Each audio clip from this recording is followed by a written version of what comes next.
ask people to sit. Huh?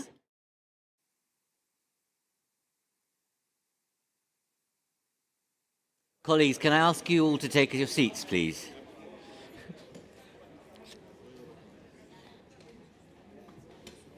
Gosh, that was really effective. Usually no one listens to me. Fabulous. Great. We'll just wait for people to come through.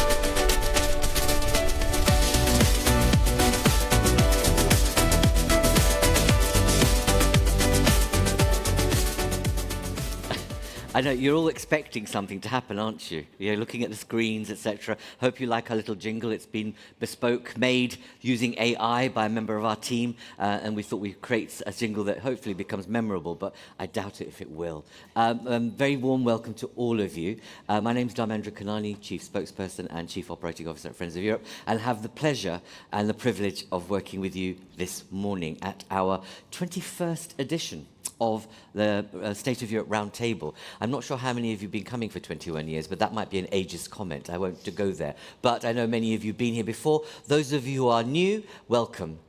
This is a very different format for us. So those of you who've been to other conferences, etc., this isn't a conference. This is a roundtable, a discussion. All of you are equals around this room. That's why, hence, you're all in different locations, but you're all here to debate collectively, both individually and as a community. We absolutely treasure the fact that even if you are, a minister of state, head of a voluntary sector, or a private sector leader, you all have valid comments to make, and this is about the collective brain around this room to talk about the biggest challenges that we're facing in Europe. Obviously, we want to talk about a social, progressive, economically sustainable Europe and how we get there. But I suppose, there's a phrase that the British use a lot, that, a week is a long time in politics. But by goodness, 48 hours has changed our world, has changed the character of our world, if you like. And many of us had hoped not to wake up yesterday with the news that we all woke up to. Some of us still had hope that hope would win, and that we wouldn't be, I suppose, dealt a blow to potential a world of safety and security. And, hey, people say it's democracy, and it is democracy. A landslide vote, on a level, we never imagined. So something's gone wrong, and many people probably don't understand actually what went wrong really, other than the fact that perhaps we don't understand voting behaviour as much as we think we do, or that we don't understand people's hopes, concerns and fears, and we take that for granted often. And many, and I think that I said this before, I think whilst the left did a good job, for too long the left has been fat, complacent and lazy, and taken for granted its mandate, unfortunately, and has really not taken the time out to really understand the grain of how people feel.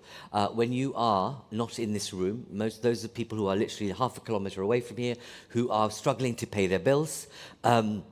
We have 50 million people in energy poverty in Europe. That's even the conservative guess. 50 million people in energy poverty. A lot of young people are in their 20s and late 20s are living with their parents still in a way that none of us had to, because they simply can't get on the housing ladder, if you like. Unemployment amongst particular groups of, let's say, not in education, training or skills, are significant in Europe, and most of our cities are burgeoning with the pressure of overpopulation. Climate is obviously accelerating. Europe is the fastest warming continent area in Europe. So you saw what happened. A year's rainfall in one day, in 8 hours in Valencia, and see what happened as a result. These are just some of the issues that we need to be thinking about as we contend with the two reports. They're almost like they're worry beads, Draghi letter. Everyone's talking about these two significant reports that are telling us, perhaps some of us might think, telling us what we already know, And sometimes we might think it's quite a clever ruse to get an ex-prime minister and a politician to independently cast a gaze on what's wrong with Europe and what it should do, because it gives it a bit more credibility. But the things about needing to have reform of the way in which the institutional apparatus works, making sure you invest in R&D. We continue to be laggards. China, Russia, US and Japan spend more on R&D than we do as a percentage of their GDP. That's been the case for the past 10 years, and look where they are. But we refuse to really step up the game on R&D. We continue to be players where we seed innovation, but then China or the United States accelerate at a speed that we can't compete with somehow, because our regulatory framework doesn't allow for speed, if you like. That's not to suggest that we should deregulate and create greater risk, but there's smarter ways of working. And I suppose both the reports are, both the letter Draghi report, are talking about greater scale, speed, and smartness. One obviously refers to having 800 billion needed for us to move forward. I'm not an economist, but I think there's lots of money in the system that's not being used wisely. I think the fact that you've got so much underspent on the Resilience and Recovery Fund, we have the largest R&D fund in the world, Horizon, but we don't promote it. Most people don't know about that, but it's huge. But is it spent in a smart way? So these are kind of the issues that we need to be thinking about. And I think that both the letter and Draghi report make reference to infrastructural levers. But the reason why I make the other points about poverty, housing, the state of education, for example, are that those are the things that will matter if we're to grow in a substantial and an inclusive manner, as opposed to having winners and very big losers in the system. And I think if we've learned anything from voting behaviour, especially in the past 25 years, it's at our peril that we don't listen to, engage with those who feel completely left out, unheard and unrepresented, and therefore we get the shifts that we do in politics. And I think that we are, we need to think long and hard. And I'm not just talking about a margin. There's a very big population out there that don't feel that we here, we're basically talking a lot of nonsense and wasting public money, and feel that actually that what they need, what they would like to see happen and to be actually engaged in, are simply we're irrelevant. And I think that we need to become more relevant and be more listening, if you like, and more engaging of the communities that feel the worst and obviously the most left out of the system. So those are the kind of issues I think we are going to have to talk about. And whilst the letter and Draghi report are detailed, they're almost like, they're scientific in their own way, but they sometimes leave out the people dimension, and I think that we need to be thinking about that more dramatically in this debate. So there we go. I know all of you will have a view on what the US election means for all of us. I don't want that to deflect from the debate that we need to have now, but I do know that that's going to be weighing heavily on all of us. It was quite interesting. Those of you who were there last night at our President's dinner, we had Mr. Monti, Mario Monti. Is he here? I can't see him. Perhaps he'll arrive. But he was brilliant. It was a barnstorming speech. And he was very clear that, what we should be thinking about is stop looking to the West, think differently about Europe's future, be more self-deterministic, and do not rely on partners that are unreliable, and you're going to have to change how you are and how you behave, because actually the world we find ourselves in is far more predictable, risk-prone and crisis-driven, and we cannot continue to operate as a union that somehow has to follow or be bound to an unfaithful partner. And we need to get a grip about that and actually begin to be much more savvy and work with partners such as looking south and the east rather than constantly looking to the west. So your views will be welcome on that. Without further ado, we have a really excellent lineup of, let's say, kickstarting conversation people that come from various fields. As you know, one of the things that we do at Friends of Europe is to bring public, private, civil society actors around the room to have a debate, because that's what we feel is the only way to have a good discussion about policy and what's going on in the world. I also want to welcome all of those of you who are online. Thank you for joining us. And if you want to ask a question or raise an issue, please use hashtag State of Europe and you'll get through to us. And so firstly, I want to start with somebody who needs no introduction, and that's you, Margrethe. I'm so glad that you're here with us. I mean, you know, I think that you're a woman of history. The things you've done are fantastic and amazing. You've kind of stood up to big tech companies and you've made people pay tax in a way they never imagined that companies would do. And you've been, I suppose, criticized for being anti-business, which you're not. And what's interesting is that you've been able to be a guardian of people's privacy, but also ensure the private sector can be accountable. And we know that from our citizen survey, so we surveyed 2,024 citizens tail end of last year, and there's a report that you can download as a result. It was quite interesting. Majority of the citizens across 7 member states believed in the institution, but didn't believe the politician who would do the right thing. They feel that the solutions are out there, but vested interests are too high. There's greater trust in the institutions of the EU, so it was quite interesting that most of the people across the 7 member states said that they believed in the institution of the EU, didn't trust their national states as much, and the third was the private sector, because they felt they wouldn't be selfless enough to move forward in creating a better society. So given your experience and what you've done, and now you can be more, I suppose, open to being frank, if you like. Not that you've ever not been frank, but what's your view on you've got both these reports, but putting those aside, this mantra of competition and being competitive, being more kind of moving on an economic growth trajectory, whilst that's important, how do we balance that with ensuring that social protection matters to us?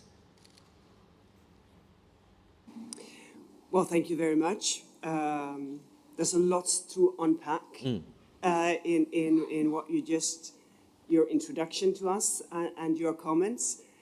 I think the most important thing is to stay loyal to the European model, which is to create prosperity and translate that into welfare for everybody. That's the idea.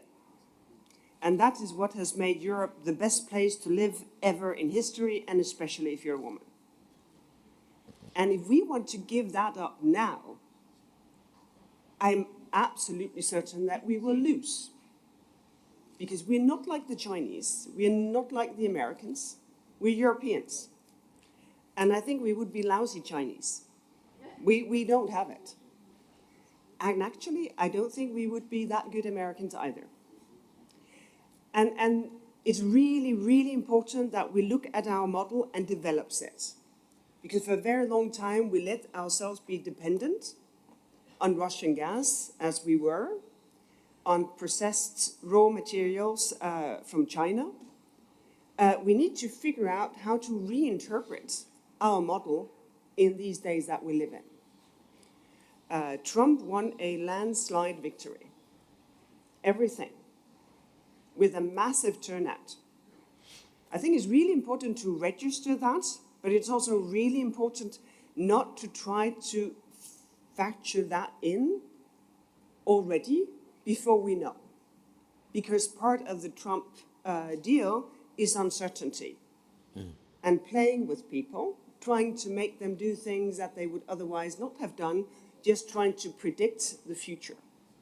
I think it's really important that we focus on creating our own future.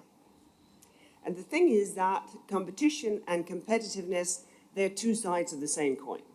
You cannot have competitiveness without competition. The thing is that you can actually have competition without competitiveness, but it takes much more. And we have shown in recent history that we can solve crises when they are in our face. The life and death of the pandemic, the problems of really cold living rooms and home for the elderly and hospitals during the energy crisis. We were there on the first day of the brutal invasion by Russia of Ukraine. housing refugees, enabling their defense, supporting the Ukrainian state. The crisis of competitiveness is something that has happened over time. It erodes a bit every day. Rebuilding it takes a different focus. And since we are not good at focusing long-term, doing difficult things, you know, politicians very easily get distracted by new and shiny stuff. I think we should take this situation as the thing to focus minds in order for Europe to focus on regaining our competitiveness and partner up with some parts of the world that we have not strong enough endorsed. That be India, that be a number of countries on the African continent and the African Union in particular, in order to show that this is not an isolated Europe. This is a Europe that wants to partner up with the rest of the world, welcoming what other people can offer, hopefully being able to offer them some things as well. And in that respect, I think we have a lot going for ourselves. On, of course, the assumption, and that is a daring assumption, that we can agree, find compromise among ourselves, that we will implement those compromises in real life, and that we will do it with speed. Because very often, in all three instances, we do the opposite. We do not agree. If eventually we agree, we do not implement. And anyway, it has taken us a decade. So if we could just end that, now when the situation demands it from us, we would do a great thing to Europe. There are some errant knaves in the pile, aren't there, though? In terms of when we think about that point you've just made, that we know that there are certain member states that want to be part of the club as far as a marketplace, but don't actually share the values, and it's getting worse, if you like. And I think that when you make the point you do about that we can be good at this, you know you've been there where you've seen adversity from certain member states that confound and strangulate progress. What do you, as you move on, what would you see as the reforms that need to take place so that we're not held hostage to Orbanesque type of approaches or those who do not share the central value base of the EU project? But the thing is that we will not have those reforms within the next 3 months. And we need them because there might be member states who are encouraged, emboldened by the Trump victory. Indeed. So that's what I want to have, because that will make me, you know, much stronger, much more powerful than I am today. So I think there is no other way to go than what we have done in this mandate under the leadership of Ursula von der Leyen, which is to do the follow the money. If there is not a guarantee that our common funds, because the taxpayers from all over Europe pay these funds, if they cannot be guaranteed to be well managed because of problems of rule of law, they cannot be paid out. And that is something that we have done already. So we know how to do it, which means that we can do it again, and we can do it faster than we have done it previously. And of course, we should do that. Because the reform that we need takes a new treaty, because the one obvious thing that we need in a new treaty is that countries can be kicked out again. What we got in the last one was that it became obvious how you can leave. I think we also need to make sure that it's obvious how you can be kicked out of the Union again. But everybody knows that that kind of reform, that kind of new treaty is at least a decade down the line. Yeah. Thank you. We'll come back to you. I'm sure there's lots of questions in the room to you, and I will make sure we've got time to do that. I want to move to MGI, yourself, Sylvain. So you work with the sector, private sector. You provide a lot of data analysis day in, day out, and you know the tick, I suppose, of a lot of CEOs across Europe and elsewhere. We've had these two reports. What's your take on the issue of being competitive, but still having a clear value base, a social protection base? Because there's a lot of people that, you know, whether you go to some of the top 5 companies that advise Europe will say, you know what, the social protection net is making you anti-competitive. Your costs are too high, you need to reduce that, so therefore the private sector can invest and therefore dump some of your values. What's your view on that? Thanks, Dharmendra. So can we be competitive and social, right? Let's just do a thought experiment of saying we just want to be competitive, inequality, tear down the safety nets, have our own version of the Wild West. But that's not the European culture. That's not the social contract. And not who we are, right? We're proud, for example, Europe leads on a lot of social indicators, right? We're the top 10 countries in terms of social mobility are European countries. We have the highest life expectation, and so on and so on. So just being competitive is not going to work with what we are. So the other extreme, can we be just social, right? And define social the way you want, being caring for the older generation, the pension, access to education, access to healthcare, you name it. But for that, we need resources. We need to finance it. And to generate these resources, this financing, we need to be an attractive business place. We need to be competitive. And so, yes, we can be both, but it's more than that. To be social, we need to be competitive so we can finance our social model. And, at a time where business cycles are accelerating, we need to continuously stimulate the growth, the innovation, and we need investments. That's the lifeblood of competitiveness. And just to illustrate this, one of our McKinsey Global Institute research, right? Let's just say, if we invest more in technology in Europe and we become way more competitive, we have a lag on this, right, as we know. And let's assume we get our fair market share from an economic stance point of view on technology. That over the next 20 years in our models would lead to 2 to 4 trillion of value creation from the corporates. That's almost 30 to 70% of the GDP growth that is planned for Europe in the next 20 years. That in itself could be extremely sort of, it pays 90%, an order of magnitude, it pays 90% of social expenditures. It would pay 6 times for what we estimate to need to go to net zero. And so investing allows us, and creating wealth allows us to be social in the end. And so we need to be both. And it's possible from your perspective. Because that's the argument is from the top, the top companies that advise politicians, especially at member state and elsewhere, say, you should perhaps reduce the cost that you have on, because 40% of member states' expenditure is on social protection across the board. As an average, between 40 and 45% of their GDP is on social protection. And so they would argue actually you could reduce that if you were to think differently about the protection element. So, what you say is absolutely fine in terms of you can do both, but how would you, what do you say to argue against the point that you can do both, but what would be the particular levers of doing that? Don't get me wrong, we need to be competitive. Yes. We need to create the conditions to be competitive. We need to avoid the fragmentation, and there are many levers we can discuss. That allows us to create the value we need, not to fall behind. And with this, we can decide in Europe as we like, and that's a social contract, to be social. Great, thank you. I'm so glad you talked about the social contract, because that's exactly what we're about.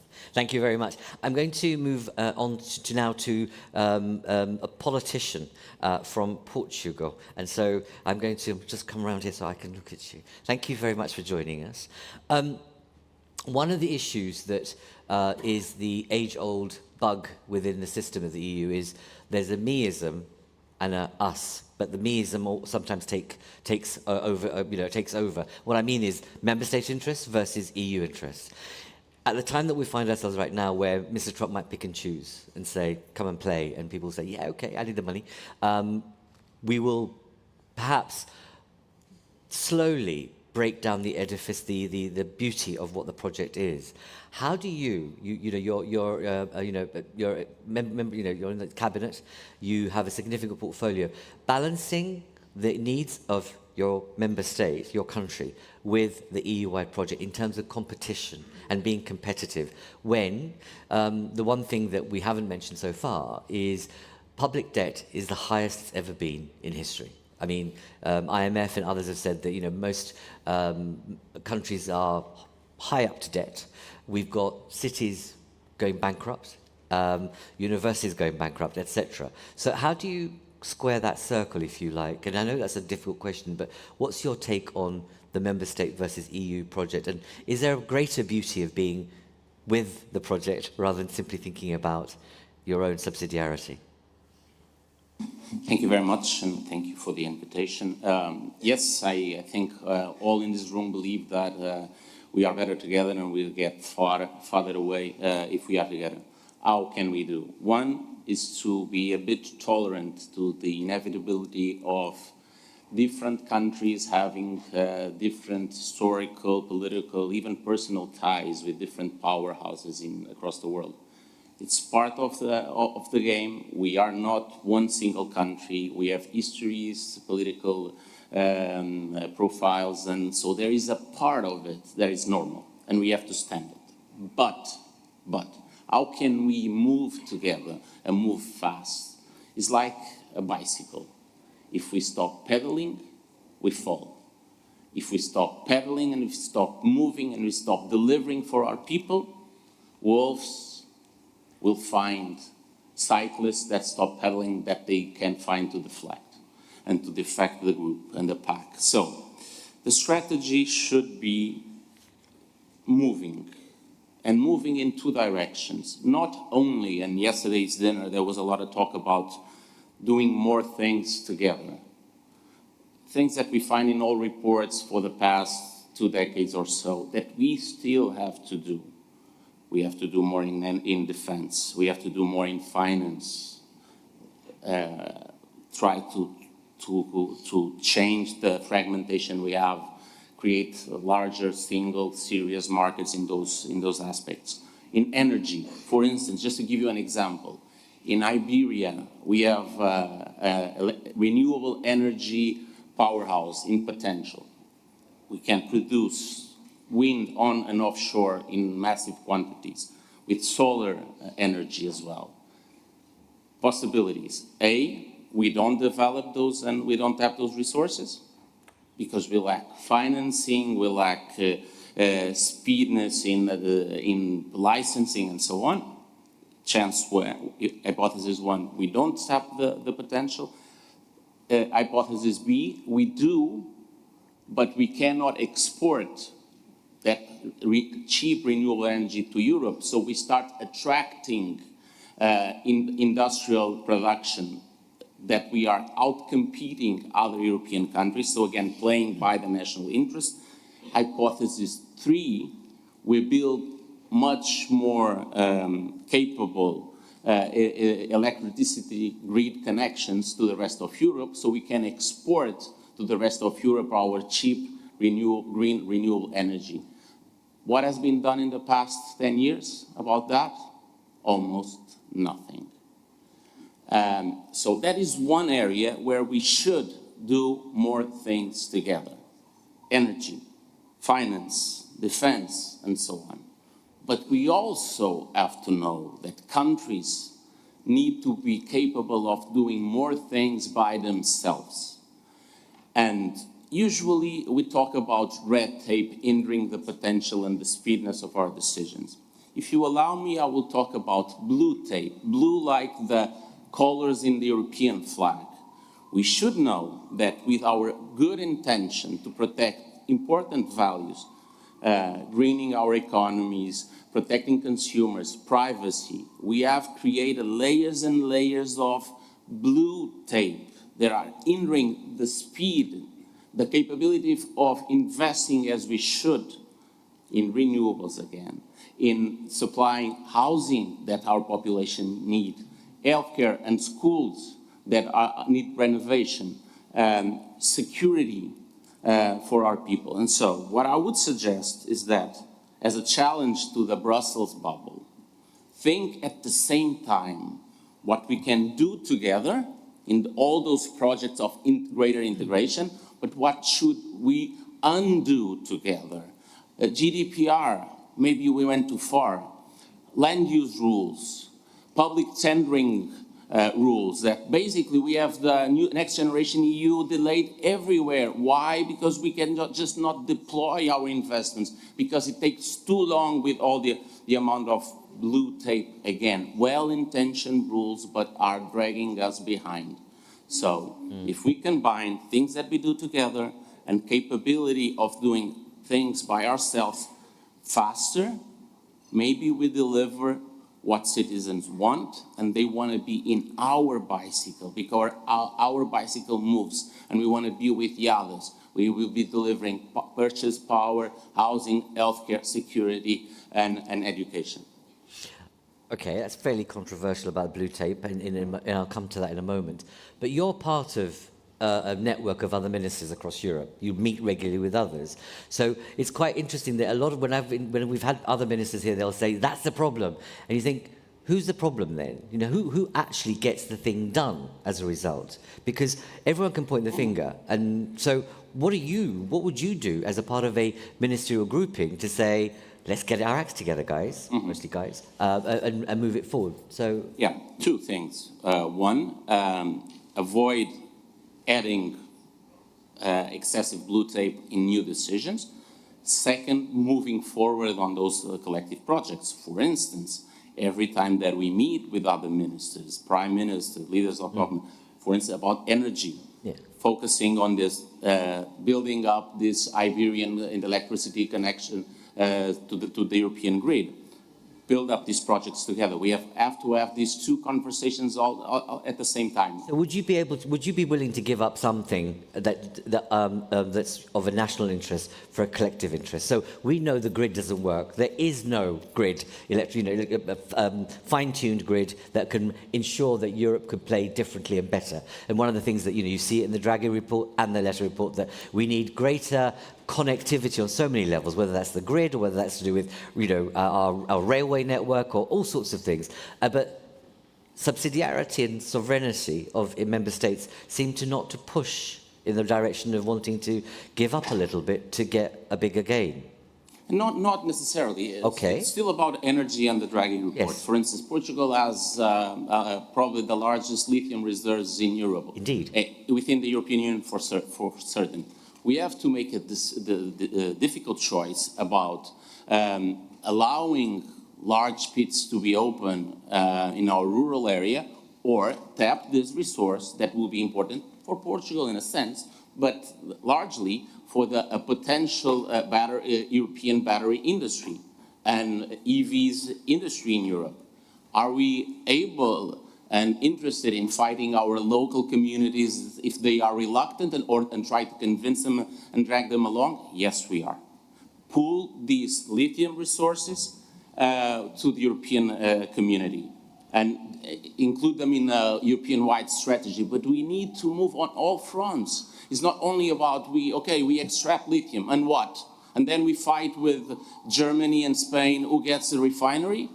And then we start producing more renewables, and we cannot export cheap energy to Poland and Hungary and so on. They are getting gas from elsewhere. We should do all, sometimes together, other times by ourselves, but considering the global interest for sure of Europe. Okay, thank you. I'm going to come back to you in a moment, just to think about, and this is not for you to answer right away, is that what's your view on increasing the own resources budget? At the moment, the model of just, VAT and tax like that, is it really sustainable for the future? But think about that. Margaret, I could see your face when are you the queen of the blue tape? Yeah, I'd happily take that title. I'm looking for a new one, so why not? I think it's really, really important to have nuance here, because not you, but when others says, oh, we have so much regulation, stemming from the treaty to preventing lead in toys and everything in between. Part of the regulation that I've been championing is market creating. The Digital Markets Act creates market access for smaller companies and for big ones, or those who are dependent on gatekeepers. It's a market creating vehicle. If you look at the Digital Services Act, well, it makes sure that what has been agreed in member states with national sovereignty, what is illegal, what cannot be said and done, child abuse, incitement to terrorism, really bad things, is actually being upheld. Because we have no content regulation at a European level, we're just providing the security that what has been decided nationally actually is also being upheld in our virtual world. If you look at the AI Act, we regulate risks. And that is market creating as well, because it means that the public sector, which is gigantic in Europe, can safely use artificial intelligence to be much more effective than what it otherwise were. So just to give you 3 examples of where regulation actually is market creating, enabling national interest to play out in full. And I think it's a really important discussion because very often bureaucracy is a way of balancing interests. It's not there because, something have had the evil idea that things should take longer. It's there because we have different interests. We have opposing interests. Those who care deeply about birds and whatever other flying living creature, and those who want to make sure that they can have their next factory built as fast as possible. So the regulation is there to try to balance these interests, which means that we need everybody at the table when we figure out how to do this faster and more efficient, because there is an obvious need to be faster and more efficient in permitting. Sometimes you need 20, 25 permits to expand your business, and it takes ages. When the Swedes opened their presidency, they did that with telling that they have found almost any critical mineral needed up North Sweden. Great news. Do you know when they will start exploiting that? In 10 years' time. In 10 years' time, they will be ready with all the permitting needed. That obviously is a huge problem, because if we want to have partnership with resource-rich countries outside of Europe, we also need to show that we can exploit the resources that we have ourselves, also when it comes with a cost. And this is why we need everybody around the table in order to renew that part of the social contract, which is how do we balance different interests? And then we can move forward, because otherwise we just get the endless court cases. For more than a decade, it has been planned to have a connection between Denmark and Germany over the Fehmarn Belt. That has been held up in court, I think, ever since the decision was made. So it's not enough to have better, faster permitting. We also need to get people on board for the courts not to take the upholding position that we are now saying, it's all these permitting authorities. So we have a lot of things to do it fast, but we cannot do it without having everybody around the table and saying, listen, this is really what we want. And when we renew the social contract, we need to take that into consideration. And I think that is the important point here, because I completely agree with that balancing act between member states and the union. But I know everybody says it all the time, but it needs to be said again. We have spent 10 years and the capital market still does not work, ought to be first priority. We have a single market with the vehicle of creating prosperity. It still doesn't work in full because all kinds of barriers keep creeping in, and a lot of them, they have a member state sender. Just a little bit, just tiny more environmental protection. Who doesn't want that? Yeah, but it means that businesses have to repackage their products in order to sell them over the border. So I think also in that, there is the need to sort of reconcile and stop the rhetorics and get down to business to say, what is it really that it takes, and are we willing to do that? Because we talk a lot in Europe. And that is great, because that is the starting point of finding compromise. But we also need to get to the compromise and then to implement it. But it's just to say that not all regulation is bad, and there will be more in the coming mandate. You have seen the political guidelines. I just also hope that the next mandate will be an implementing mandate. Indeed. We really, really need great legislation passed by, publicly elected officials in the European Parliament and in Council to be fully respected, put into full effect. And that takes 100 times more political leadership than to pass legislation, which is difficult enough. Because what happens when you pass legislation, you change perception. When you start implementing, you change behavior. And nobody likes that. This is why it takes leadership. Indeed. And there's a lot of room for national leadership in getting that job done. Thank you for that. I want you to think about this question that I don't want you to answer right now, is that you've spoken about the need for, in my term, bracing conversations that are to the point about the kind of problems we need to overcome. It's almost we need a project management methodology to some of these issues which would actually be the tipping point for acceleration and change in how we work.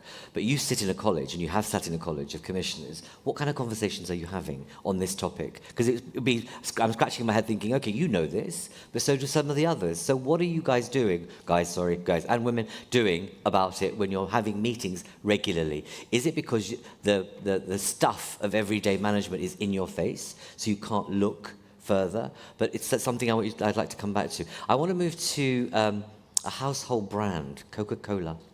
We have Coca-Cola in the room, and we have a senior vice president from Coca-Cola here. Rami, it's good to have you back. And, you know, obviously you've read this document back to back. And by the way, the company has circulated this document to all their directors. I'm very proud to tell you that. So I'm very grateful that you've done that. No, but yeah, I know you have. One of the choices in here we say is about the private sector should become a shareholder in creating a better society. We've had all these discussions about PPI. We know there's been, you know, lots of debates over decades about how do you get public-private sector partnerships better. And is it time now to change how that's done? But can you envisage a way of working that the private sector becomes a problem solver upstream with government, rather than downstream as an implementer and making money only? So what we're saying as a part of a new social contract is that the private sector could play a different role in working with government and municipalities to solve some of our biggest challenges. Because you guys, the private sector owns 70% of infrastructure in Europe. I mean, there's a great deal for how we deal with a number of things that are ahead of us. So over to you. Super. Thank you, Dharmendra, for having me back. This is my second year. So last year, I remember we woke up, started the session, and we had a collapse of the Portuguese government. This year, we wake up to the German news. I'm wondering whether you're going to invite me next year. So let me put it that way. But as I said, it's good to be back. The short answer to your question is absolutely. We have a very important role to play. And let me just talk through the role of the private sector, the expectations of the private sector from a company like Coca-Cola, and the partnership question that you've asked about. We are a global multinational that thinks globally and acts locally. We've been in Europe for 100 years, and we want to make sure that we create the right conditions to keep driving growth and create value and help the economy in Europe prosper for the next 100 years, if not more. We're here to stay. That's why we're really glad and we find strong alignment with a renewed EU vision. One where competitiveness, environmental, and social sustainability all reinforce one another. Think of it as a stool with 3 legs. They don't compete against each other. They all help each other bring stability and strength. So the challenges, though, that we see in Europe, some of them have been mentioned before, whether they are boosting the economy, tackling climate change, promoting social cohesion, they're real. They're here today. And so really the first message to land for me is that to solve them, we really do need to think differently. And that mindset shift is required from moving to surviving to thriving. And this idea of it's not one party benefits, but actually we can create co-benefits for both private and public sector. So let me give you just an example of, and I'll talk about circularity. That's one example where here in Europe, we're pretty proud about what we're achieving together in the environment we're operating in. So when it comes to circularity, we've actually, as an industry, as a soft drinks industry, we've invested a fair bit to make sure that our packaging is fully recyclable. That allows us to reduce our plastic footprint and our carbon footprint. Just a stat for you, 22% of consumers are what we call eco-actives. An eco-active consumer is somebody that basically votes with their wallets. They will buy products just because they're ecological or sustainable. They have 500 billion euros to spend. That number reaches about 40% in countries like Germany of eco-active consumers. So these consumers, regardless of the macro environment, regardless of the economy, regardless of the setting they're in, that number is increasing, but they're willing to spend money because they're driving an ecological solution. And so when it comes and so that creates broader societal benefits. As a consequence of driving this recyclability, we've got now factories in Europe that process plastic, they recycle plastic, and they allow everybody to just basically get the bottle back in their hand over and over again. Linked to that, we've been partnering with the governments and launching deposit return schemes. And we've now seen them in multiple countries. I believe we have them now live in 9 countries. It's been successful. There's other countries, actually, 16 countries have them live, 9 countries are in progress. Just to give you an example, last year, I think Romania and Malta launched. This year, Ireland and I believe Hungary launched. When Ireland launched, again, very low collection rates. Today, they are collecting 74% of their packaging. 2 years ago, Slovakia launched very low collection rates. Today, 2 years later, over 90% of the packaging is being collected and going back into the circular streams. So again, circularity can be successful, can benefit everybody. What happens is you reduce your reliance on raw materials, you reduce the depletion of natural resources, and everybody in the community can benefit. So that's just one big statement to land. What I wanted to say as well is we also need, it's not enough because we also need the public sector to create the right framework for us to operate in. Mm-hmm. And let me give you a couple specific examples. And here we're talking about, the right policy frameworks. So if you go through the Draghi report, he calls that innovation. And innovation is something that we're very passionate about. Without innovation as a company, we die. Mm. Very simple. And there were a couple stats in there. He was quite damning when he spoke about that Europe needs to radically innovate. And there were a couple stats that he called out about the dire state in Europe. He said, in the last 5 decades, no EU company worth more than 100 billion has been created from scratch. Mm. Second one he said is that 30% of Europe's unicorns, these are companies that end up being worth more than $1 billion, have left the EU since 2008. I mean, that's pretty damning. And they've left for multiple reasons. They've left because blue tape, red tape, you call it, but they've left because they found it easier to scale their companies elsewhere. So when it comes to innovation, we, as some of you may be aware, we have a big R&D facility here in Brussels. We hire and work with over 80 scientists, researchers. It's been very successful. We launch over hundreds of products, reformulations, packaging, sure. Packageless, you name it. Well, we know innovation. Mm-hmm. We know innovation, and so we know how it's done. And the point here is that for innovation to be successful, there's really 3 things that we would ask. One is you need to accelerate the process. It just takes too long. And to use an example outside of our industry, to get an application through the EU's novel foods regulation takes up to 3 years with the Food Safety Authority, up to 3 years. In the US, it takes 6 months. Yeah. Now, we're not saying it has to take 6 months. No. You have to have regulatory boundaries. But what's happening is companies are choosing to go to Singapore, they're choosing to go to Canada, they're choosing to go elsewhere because it's just not fast enough. And so that's one thing what's the right balance to innovate faster? 2, we want to partner more with institutions. We have some of the best universities in Europe. Mm. Top universities globally, top scientists, and they're getting stronger. How do we partner better? How do we create those opportunities? How do we protect IPs? How do we encourage that ecosystem where startups can thrive? And 3, we just need to trust and uphold evidence-based policymaking, and believe in what the science is telling us. Yeah. So that's just one point in innovation. And if I may, let me just go to the last point, because the last point I want to talk about, which brings me to why I'm always happy about being here in this community of Friends of Europe, to make sure we have, we need to ensure that we are collaborating in the right way, we have the right platforms, and that we, to your point, are part of the solution upstream. and not downstream, which is why we welcome the occasions such as this one.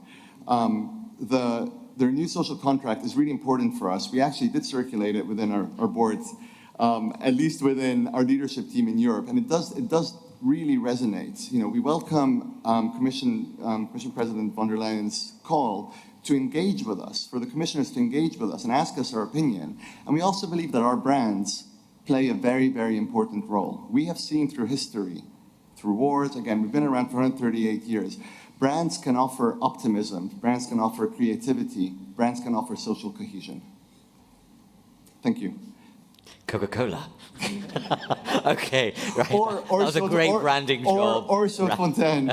No, but the thing for me is that we need to think about is that which member state has actually reached out to you and say, give us a bit of your R&D knowledge? Which member state has spoken to you and say, actually, we need to accelerate our green transition. How can you help us? It'd be interesting. I don't want you to answer that question, but you know, why does that conversation or question not arise? And that's my issue here, is that we know the private sector invests far more than public sector on R&D. Rather than spending public taxpayers' money, why don't we just use a bit of yours and, you know, collect it more, you know, aggressively so. But let's come back to that in a moment. I want to open this up, and I know there's someone who's been looking at me. It's lovely to see you. Please introduce yourself and what your point is, because I know you have this issue about what he's been talking about scale up and acceleration. So. Yeah, hi, Henrietta Moon. I'm a climate tech entrepreneur, venture-backed and so forth. We build biocarbon factories. But today I want to talk about the tech point and competitiveness. A friend of mine is working on this amazing initiative called EU Inc.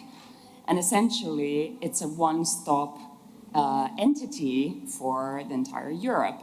And after a slush in Helsinki in a couple of weeks with Europe's leading unicorn founders, VCs, everybody, this report will be sent to Draghi and a suggestion for what this new entity could look like. Because right now, if you want to build a company and you want to start an entity, if you want an entity that every VC in the world knows, it's a Delaware Inc. And there's nobody starts any other companies in the US. It's always a Delaware Inc. We don't have that in Europe. So VCs need to learn what the Finnish Inc. looks like, what the Danish Inc. looks like, what the Italian Inc. right? So we need a single entity that can be competitive. My question to you, Commissioner, how do we get that through in a couple of years? Because, you know, that's really something that would be so practical and help entrepreneurs really start companies faster, simpler, with one thing, one set of legal papers, just get it done. Okay, this is not, as I said, this is not a classic conference where speakers and questions, etc. Because I'd be interested in your view, but also other people's view on, because there are millions of entrepreneurs in Europe, right? In terms of how can you kind of become a community of change by actually knocking on the door? We're making this suggestion. So right. Europe's leading tech entrepreneurs and VCs are pulling together something that looks like, hey, this is what the entity needs to look like. Can we please bring this to life? And this is really to compete with, Last time it rained. Not at this time, at midday. It poured. Now we've got a concert. I do apologize. There's nothing we can do about that, yeah. I'm afraid. Unless, no, we can't. But in any case, I mean, a lot of my friends who started tech companies that have been successful started in Delaware straight away, even if they're European, in Europe, because it's just the one entity that's known. So we need one entity that's known in Europe. It's very simple, but how do we put it into practice, I guess? And just want to open it to the floor, because if I'm not being clear, but it's essentially when you start a company, you have to go with some jurisdiction, you have to put the paperwork together, and so forth and so on.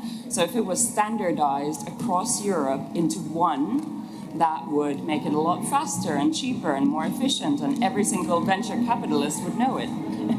Cheeky buggers, they must know we've got a conference on, they're just turning the volume up. It's just the background for my pitch. Absolutely. Yeah. Please introduce yourself. Thank you so much, Arietta. I couldn't agree more with what you just said. I'm a startup founder myself, climate tech too. I guess we're a couple of those in the room. I love to talk politics at the disco. Introduce yourself. My name is Nicholas Bryan, so I'll try to speak up. There are some governments on this continent and some people in this city who are very proud when they say, my debt is 60% to GDP. And apparently they seem to be okay with living with delayed trains, crumbling infrastructures, a recession, and carbon-intensive Mittelstand. When we look at the other side of the Atlantic Ocean, they have no problem having debt to GDP at 120%. They have the lowest rate of unemployment ever. They have never opened that many factories as in 2023. And tech companies are fueled with government tenders and contracts. And so my question to some of the great experts that just spoke before me, are we ready to acknowledge the fact that as part of the Draghi report and its recommendation to spend 800 billion a year in additional debt, are we ready to fuel the digital transition and the green transition with additional debt? Thank you so much. And is that what you? I mean, that's a good. I mean, obviously, the question is for everybody, not just the experts that have spoken so far. Do you think that that's the best route forward? Is that what you're advocating? That get more debt, don't worry about it, and just move forward. Is that what you're saying? I believe we've been a little bit naive in Europe over the past years. We have thought that the very definition of a startup and a tech company is 3 people with hoodies in a garage. And the last time I went to Israel, I talked to one of these very seasoned entrepreneurs, and he told me, yeah, Europeans are crazy. They believe that a tech company is 3 people with hoodies in a garage. In Israel, we know for sure that a real tech company is 3 people with hoodies in a garage at the Ministry of Defense. And I found that funny because he was clearly putting a link between government spending and building great tech companies. And if we look at the success of the Silicon Valley, it's not just people with hoodies in a garage, it's people with hoodies in a garage fueled with government contracts. That's the very story of Elon Musk, that's the very story of Palantir, that's the very story of some of the greatest companies. And yeah, I've been through the same road with Arietta. I'm backed by US investors, but clearly money and capital is not enough. I need to sign contracts, not necessarily with the government, but I need to sign contracts. And when we are in climate tech, working on the green transition, and we are talking about water, and we're talking about waste management, these are very much related to government contracts and tenders. So that was my point. Okay. More capital is great, more clients is even better. Okay. So those of you who want to speak, either raise your hands or use the bottle or something to get my attention. But I'm trying to make sure I can see everyone, and I will come to you. I want to make sure I go around the room, so I will come to you, I promise, in a moment. But this gentleman has been very patient. Is there a mic? Great. Do introduce yourself. Thank you. Is it working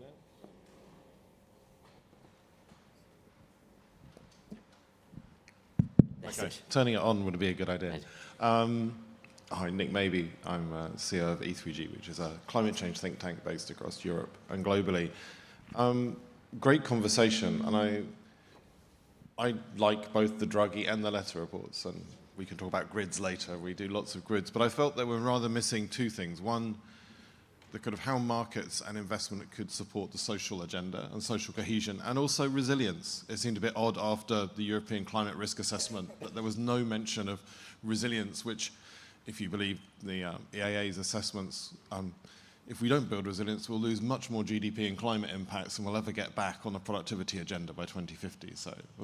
And so there were kind of 3 areas which we look at, which we think combine building markets and social benefits for individuals and competitiveness. And I just wondered, in a sense, for the Commissioner, why, in a sense, these haven't been built up? Because it's been promoted for a while. 3 markets. One is construction.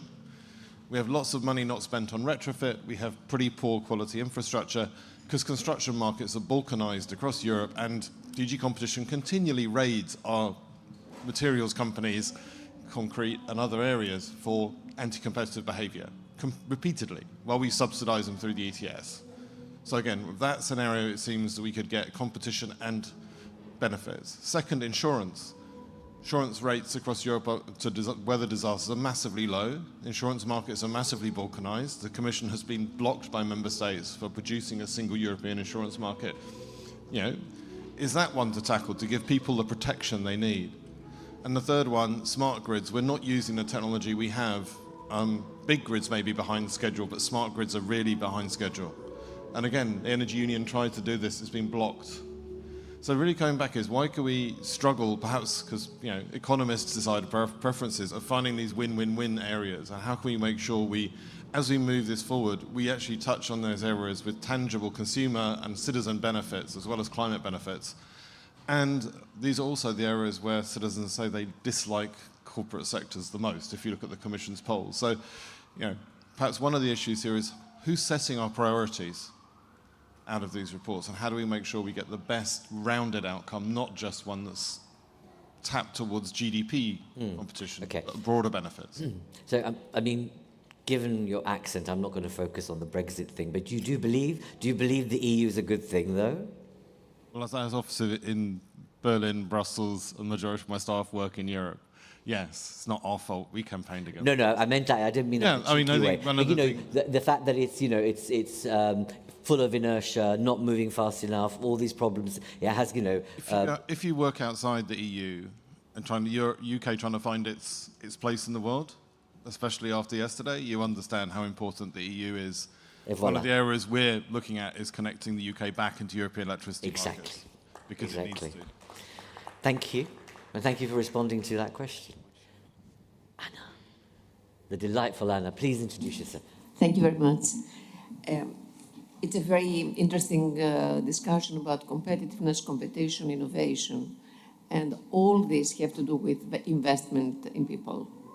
So we know, and we have discussed about Draghi report, which is about... Sorry, just to say, I know you, but some people might know. Says Anna Diamantopoulou, ex-commissioner, etc., and also active in Greece. That's it. Okay, thank you.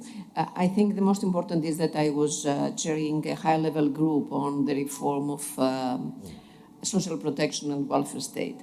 So what I would like to bring in this discussion is that all these have to do with people, investing in people, and I would like to bring you the data. It is the first time after the war that 20% as an average at the European level, 20% of people, of children are in poverty risk. It is the first time. 1 out of 5 children are in poverty risk. Then it is generation A who is coming to the labor market, totally different, with different approaches, culture, and skills. It is generation Z who is now in the labor market, but has a completely different culture, what work is and what they want from their lives. It is totally different than the 45 or 50 years old people, the millennials. And then we are coming to people who are over 35, 40 years old. They are the generation of the crisis. They are not, as they were in the past, in the salaried work. So there are so many different kind of work which is different than the past, again, in terms of security, etc. And then we're coming to the older generation, and we know that there is an increasing number of people over 80 years old, which means a huge cost for the health system. And we know now that in the majority of member states, the pension systems are not stable.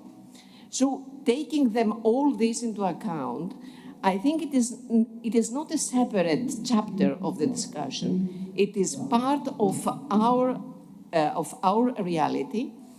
And just to link them with the elections in the United States, I think that these were the symptoms which have led to this situation in the United States.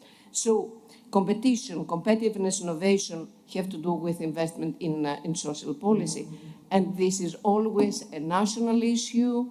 Of course, the Commission has done a lot of work in these 5 years. And I think Nicholas is here and we have to congratulate him because it was in very difficult situations. But please, we have to take it continuously into account when we're talking about economy. Thank you very much. And you've been a commissioner, and so I suppose when you look at the new commission and what the commission that's operated in the past 4 years so far, and you look ahead to the college that's emerging, do you have the confidence that they get this point that you're making? I have seen that's why I have referred to Commissioner.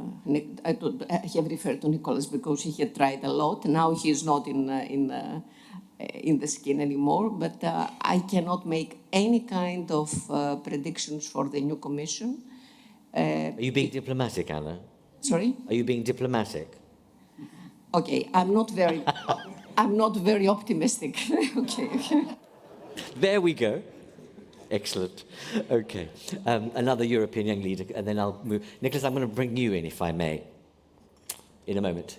But first, introduce yourself. Yeah, hi, I'm Xavier. I'm an entrepreneur and a citizen. I'm also the CEO of a company in Delaware, so I totally understand. That being said, there is something that fundamentally bothers me in the entire conversation here, is that if you ever noticed, we are facing more and more crises. Some people call it the poly-crisis or the meta-crisis, and yet I think that we are not addressing the root of it. Right? We said that we cannot discover a new world with an old map.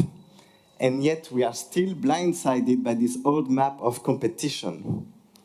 I'm tired. I'm the internet generation. I'm tired of this world competition. I don't want to compete. I want to complete. Right? We have enough crises in our hand, and we don't have enough of us that actually have no time to waste competing with anyone. So actually, the Delaware company just works. So what I understand, and I was also very supportive as part of the Startup Manifesto of that, and sure, let's get it done. But again, I feel like we are going where the puck is instead of going where the puck is going to be. Do we still need more vehicles to compete? I'd love to see more vehicles to actually embrace this age, this digital age, the internet age, where we actually collaborate. And so I'm glad to hear that we're looking for a new title, because when I hear a title, like trying to make Vice President for Europe fit for the digital age and Commissioner for Competition, it doesn't feel like it goes really well together. I mean, the internet is about collaborating. It's not about so much about competition as much as we think it is. Competition is about making winners and losers. But we are all different. And it's part of our European values that we are uniting in our diversity, that we all have a different piece of the puzzle. And so I'd love to see a commissioner for making Europe fit for the digital age, but in embracing this idea of collaboration. And so yeah, that's basically what I would love to invite everyone to think about is how can we stop this story of separation? How can we basically create the soul on this European continent to unite in our diversity and make people collaborate to face all of those crises, to become more resilient, stop pursuing GDP efficiency. It creates very fragile institutions. We need to shoot for more decentralization and more resilience, more robustness. So that's my invitation. You can't. You also you come to a Friends of Europe event. You get diversity of views, and that's great. That's the best thing about it. I'm going to bring you in as well. But Nicholas, if I may, you have been invoked. And you've been, you may not have skin in the game, but you have experience, and so you know how the system is worked or how badly it's working. Give us your take. You're free now to say whatever you want to say. You think so? I think so. Okay. No. First, thank you very much for this debate. Very, very rich and very stimulating also. And I would say that we have two important and interesting reports, Letta and. Mario Draghi. I would add another report, unfortunately, that had less publicity, which was the future of our social welfare system. And finally, when we are reflecting, competitiveness is not an aim in itself. Now we have the idea competitiveness, yes, but competitiveness is a tool. It's not an aim in itself. And this is the message which is absolutely important also to give to the millions of people you described at the beginning who are excluded, who, when they hear the word competitiveness, they have the feeling that they will be even more the victims as they are already today. So I think this is the reflection, how our societies are organized and what we can do better. And I am certainly very much in favor of, we have to work on our economy. That's clear. We have lost a lot of productivity for different reasons, but at the end, we have to keep our society together. Because what we are seeing in the US is not a good example. They may be competitive in some areas. Obviously, they are in new technologies, and Draghi says it very clearly. Productivity in the US is mainly about new technologies. The difference, the gaps between US and Europe is mainly the gap between the technology we are not good enough in new technologies in IT and so on, artificial intelligence and so on. So I think this is the big issue is now about how to work on the economy, how to strengthen competitiveness, and at the same time to keep our societies together. So this balance has to be guaranteed. Now, if you ask me, are you optimistic for the next Commission? Well, I would like that what we have started continues. And that when we are discussing about social, that does not mean just adding burdens to existing burdens.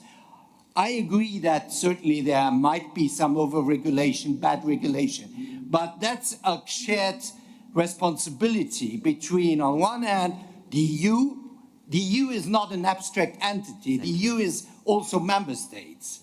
And its parliament, its member states, and so on. But also national responsibility with the gold plating, adding to already complex text some other complex provisions.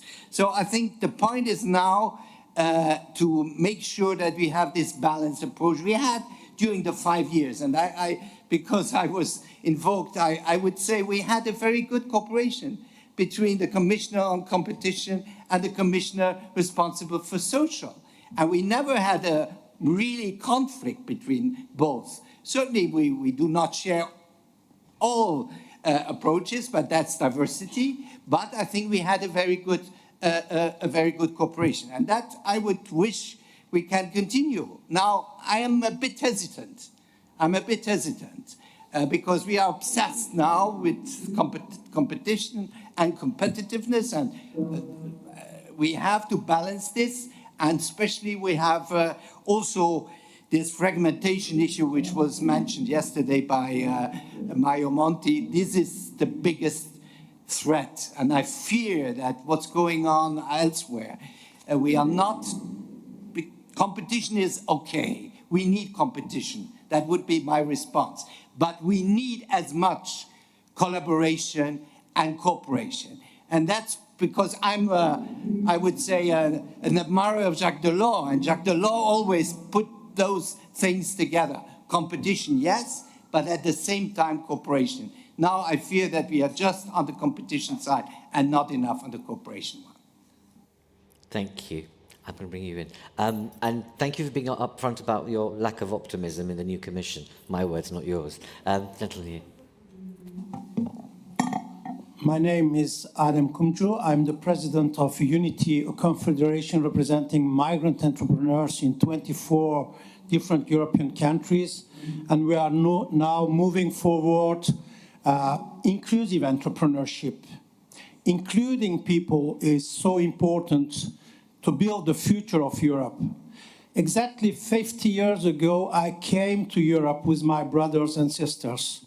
It was on the 5th of October, was one of the last Orient Express to France, to say exactly. It was a Europe which was self-confident. Europe was the future. And now there are challengers, technological challengers, new countries which are challenging. And I think we are in an identity crisis. We should be more clear about what is our heritage to humanity here in Europe in terms of social cohesion, competitiveness, but also innovativeness. Why are not we hoping of a progressive Europe and we have become populist here in Europe? These are fundamental questions. I think we have the tools to do it, and I am very happy to hear from Margherita that we should be aware of who we are and keep our own identity and authenticity here. If we have to build a future, it will be our own future. Don't be afraid of US or other countries or whatever.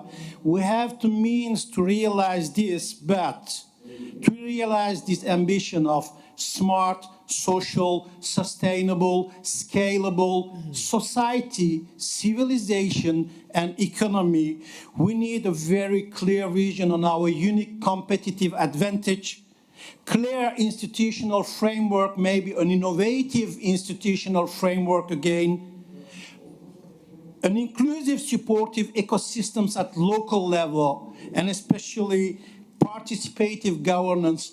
Don't be afraid of collective intelligence, collective engagement, entrepreneurial mindset, and I'm in admiration for Joseph Schumpeter's creative destruction. Don't fear to lose sometimes some things to keep what we are really as Europeans and what we mean for the humanity, because 50 years ago I came to this place with hope, and I am still in hope, and I'm sure we can realize it, and these are not just lost words, but we need to believe in ourselves. Thank you. Thank you very much. As I said, with diversity of experiences and perspectives is what you get from being here. Thank you. Please introduce yourself. Hi everyone, I'm Lubna Bouarfa. I'm an AI scientist turned entrepreneur, founded a company here in Europe and sold it last year to an American and a Middle Eastern private equity firm. So I came to Europe 24 years ago as a teenager to continue my studies, and I believed in the European dream. We were strong, we had a different vision, and it fits the identity back then. Things changed. Our population changed, and where I stand as one of the tech founders in Europe, we are becoming the museum of the world if we don't change. We are becoming this place that was glorious once and that built castles with regulations, with beautiful cities, and we felt so comfortable that we forgot what it takes to build this. And this is the problem. This is how I see, as someone, I believe in Europe and I build my story here. So now, 2 months ago, I was in Singapore and I saw a different example of a population that is also built from different ethnicities, where in the core values and their founding father, the vision of a makeup of a society where it is about the future and not the past. Temasek, their 50th anniversary, is an investment arm created by government, but it was left to proper investment people to make those investments. Sustainability is in the core, but it is made through this vision. And this is what I feel is missing. We changed. We have now a different population, but we still run the vision through the eye of elitaire, the initial, but we changed. We have immigrants, one of them. We see how our views on the wars is changing, the war in Ukraine versus the war in the Middle East. So we have big portion of young people don't believe in this, seeing the double standards. So we are losing that. And what I see from the tech side, the same type of people, they leave Europe, they go to the US, they go to Asia, and that vision takes them. They work the long hours. It's not about feeling comfortable. It's not about I want my employer to pay my travel costs and I want this and this. It's then you're part of that vision. And that is what is missing. And if we don't act, I'm afraid we will become that beautiful museum that people come here and look at us and see how it once was. Thank you. Lubna, as always, you're always lovely and poetic, and you create that image so extremely well. I mean, you must have had a heavy heart when you sold your company to an American VC, right? Yes. Yeah, no, I don't mean, I mean in the sense that at least you're still here, though, and you're still trying to contribute to, you know, making sure there are other different types of technologies emerging. You're doing wonderful things. But in terms of what you just said, do you think it's possible that a kind of, not a sandbox, but a process for being able to accelerate tech entrepreneurs like you? Create Temasek for Europe. Okay. All right. That's a clear recommendation. I've got 9 minutes or so left, and I'm going to come back to, I will come back to you, absolutely, without a shadow of a doubt. But Val, you wanted to come in, but very briefly, then I'm going to come back to our contributors. Well, sure. Thank you very much. Do introduce yourself. Yeah, Valbona Zanelli. I'm with Friends of Europe and the Atlantic Council of the United States. You know, I hear these conversations, great conversation to have everyone around the table, but I just want to point out that it's not business as usual. We live in an age of disruption, which is broad in scope and global in nature. Europe has become from encircled from France is a ring of fire, and the economy is very strongly linked to security. And I don't think that we have a full understanding what is going on.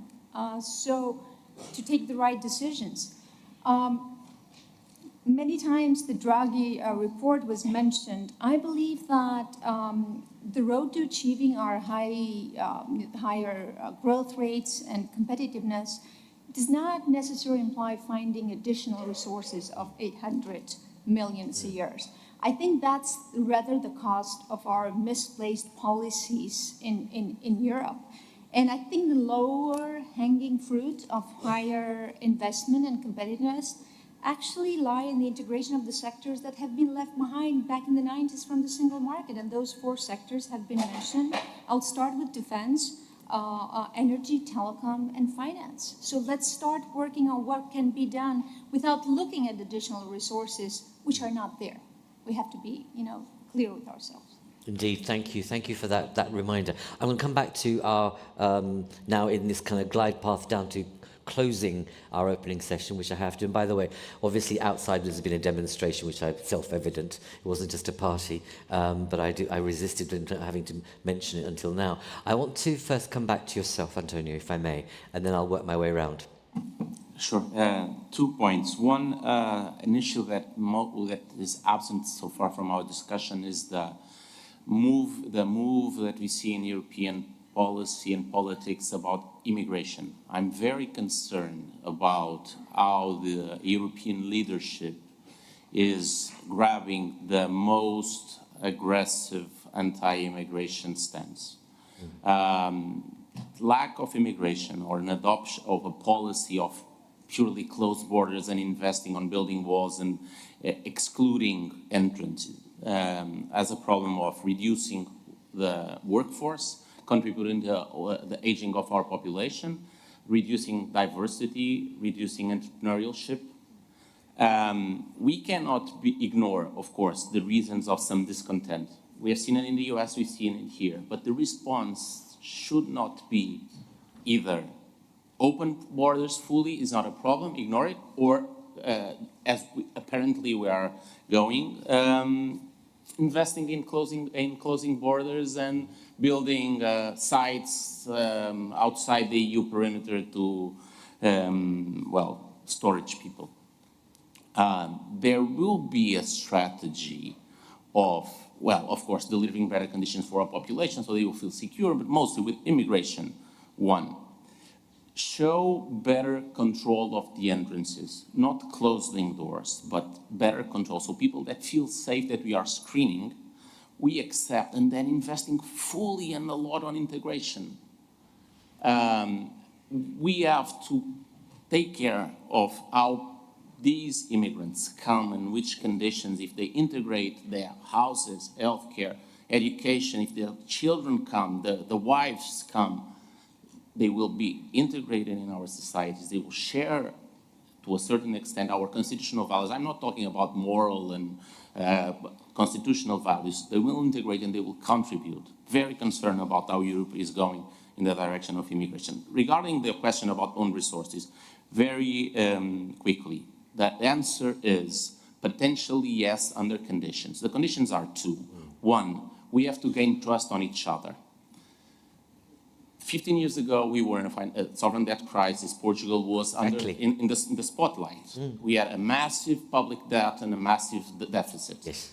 We came down in 15 years, three sequential governments of different parties. We came down from 130% debt to GDP to 97 this year, 93 next year. We went from an 11% deficit to a second, and we will go to the third year in a row of a surplus, second or best score in Europe now. That allows us to gain trust and be trusted by other governments, national governments, that don't look at us and say, you will spend poorly the money that we'll pull together. So that's one condition. We have to do our role. Second is we have to acknowledge that most Europeans believe that the social contract in its financial dimension is at its stretch. We have contributed the most that we can to what we are getting back.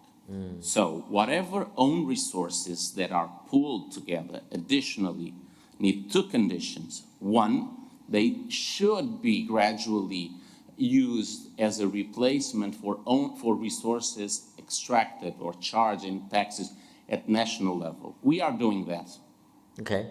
So decrease our tax burden and income taxes for our people so that we can create more room for them to spend their money, but also to improve this contract. Second, again, improve how we spend. And the idea that this money goes somewhere to a European ether where we don't know where the money is spent, so that should be price tax. The Next Generation EU was a good idea. Again, it goes back to my initial point, stuck in this implementation, and I agree that's an implementation challenge by so many demands, serious, important concerns, but they are dragging the capability of showing that this money that we are charging is actually delivering something because we are not being able to implement it. Thank you. Do you have this conversation with your colleagues across the member states? Yes, and? Sure. And well, not all agree. It's part of the conversation, but you can trust me. I'm only in the job for 6 months and I will keep working on it. I know you are. We'll count on you to come back next year and tell us more and what's happening in the, in that conversation. I'm being told I need to close this off, and I won't for the moment because I need to hear from at least two more people. So I want to ask basically, Sylvain, did you want to say anything very, very quickly? Yeah. Europe has an investment gap. We need to fix it. And, policy making is complex trade-off, but let's just be more binary. Does it favor investment in a non-fragmented way? We should do it.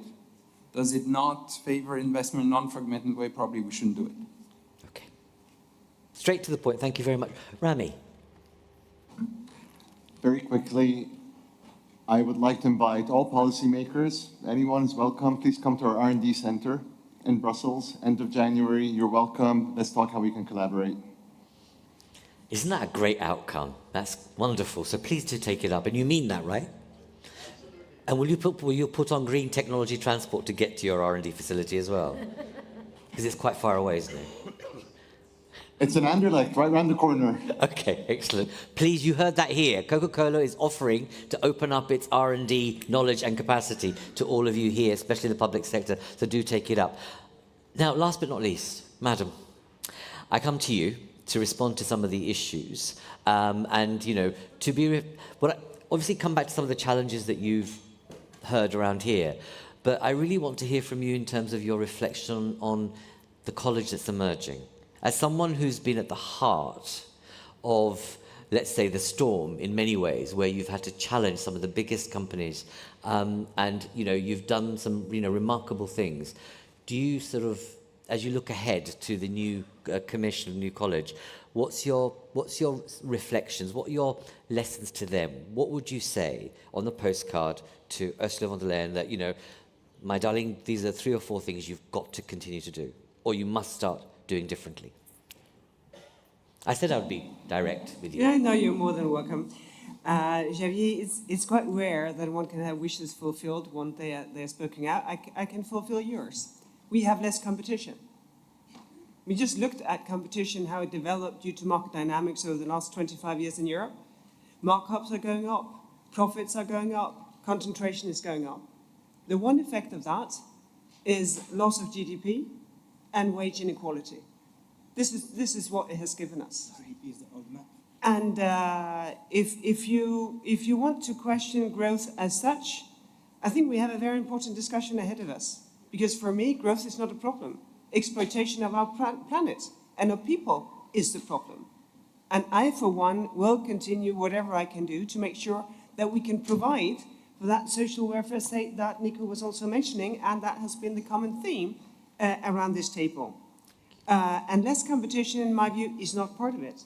What we see when we have less competition is less innovation, higher prices, less choice, and less resilience in the value chain, because if you only have one supplier, what if something happens?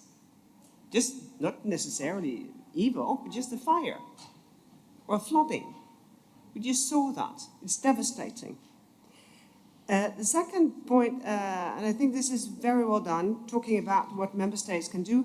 Member states can do business. We talk a lot about how can we support. How can we support SMEs? We have endless SME support programs. Well, businesses want business. And we have, enabling things for governments to ask for smaller businesses to provide services for them. That is something that could get started so that we do not get trapped in those headlines of Europe is regulating, US is innovating, China is copying. If only China was copying, oh my God, they're innovating. And this idea that the US is a heaven of no red tape, well, good luck.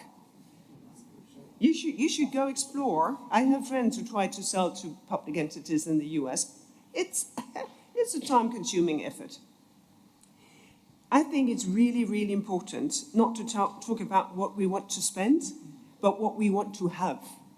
I think it's really important that we have a common European grid, digitalized, that really works for all that renewable energy to be present where you need it. Second, that we have European rails that we can get with fast-speed train between one city to the other one. That captures imagination. Then you want to finance. But just to discuss how to pile money doesn't capture any kind of imagination. So I think we need to start there. And for how to get EU Inc., well, don't send it to Draghi. Send it to Ursula von der Leyen. She's the decision maker here. She's the one who can push it. Send it to Séjourné and send it to the people who will be in his hearing on the 12th of this month so that they can discuss. Because already now there is this vision to create the 28th regime. So any detail that can make that happen fast, I think will be more than welcome. But don't wait. It's today that you need to press that send button. And you asked about the new commission. What I see is very strong, tested leadership. Okay. Ursula did amazing in that first mandate, which was hit with a pandemic, energy crisis, inflation, war on our continent. This is a tested leader.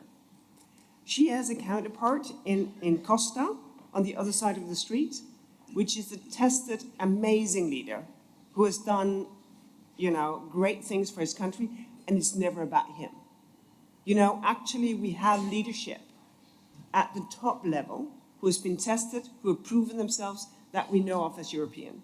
And if you go through the college, you have people with experience who are not about themselves, who have ambitions on behalf of Europe.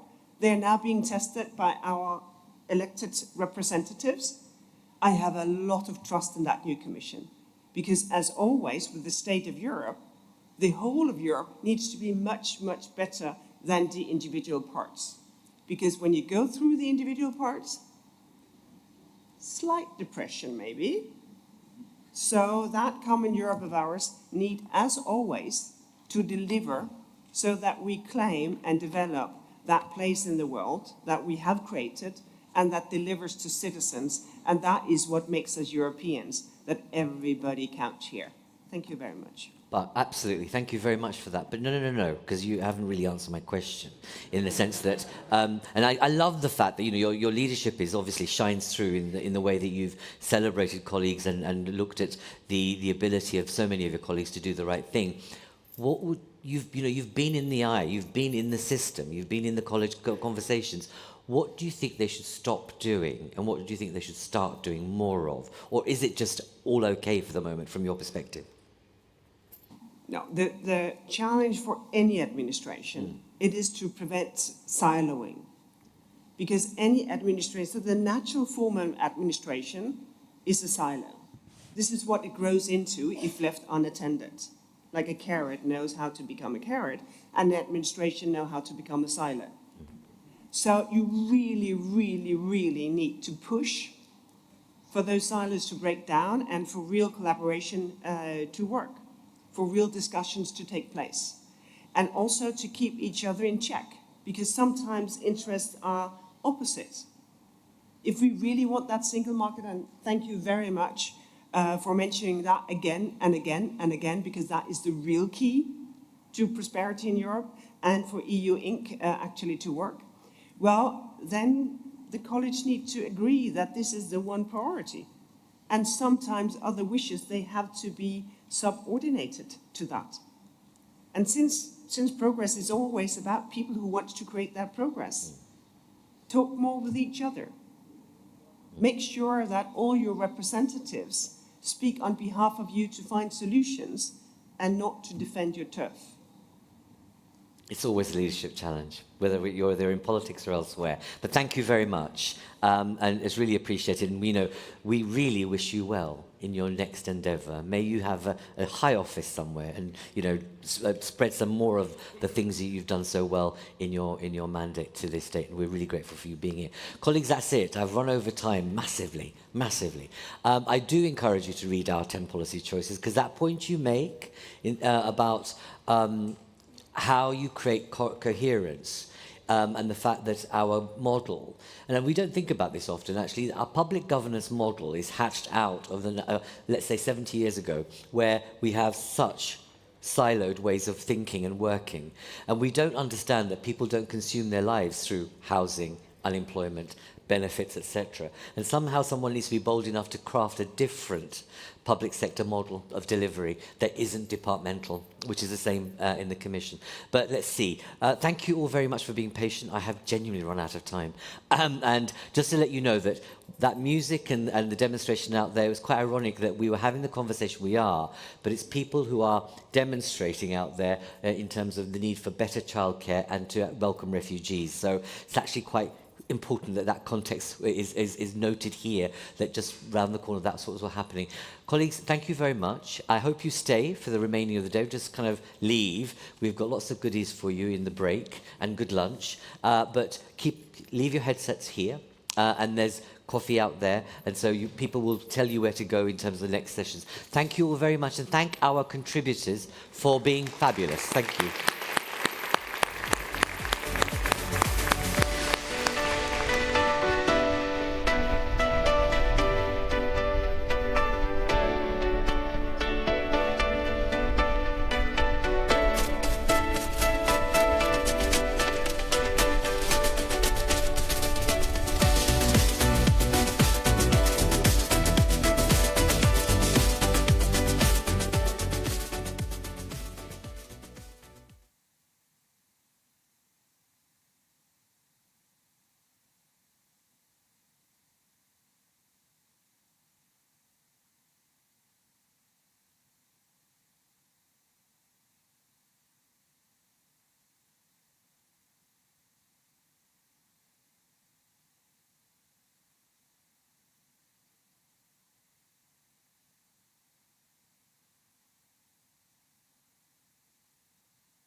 Hello, everyone. Thank you for being back for this next session.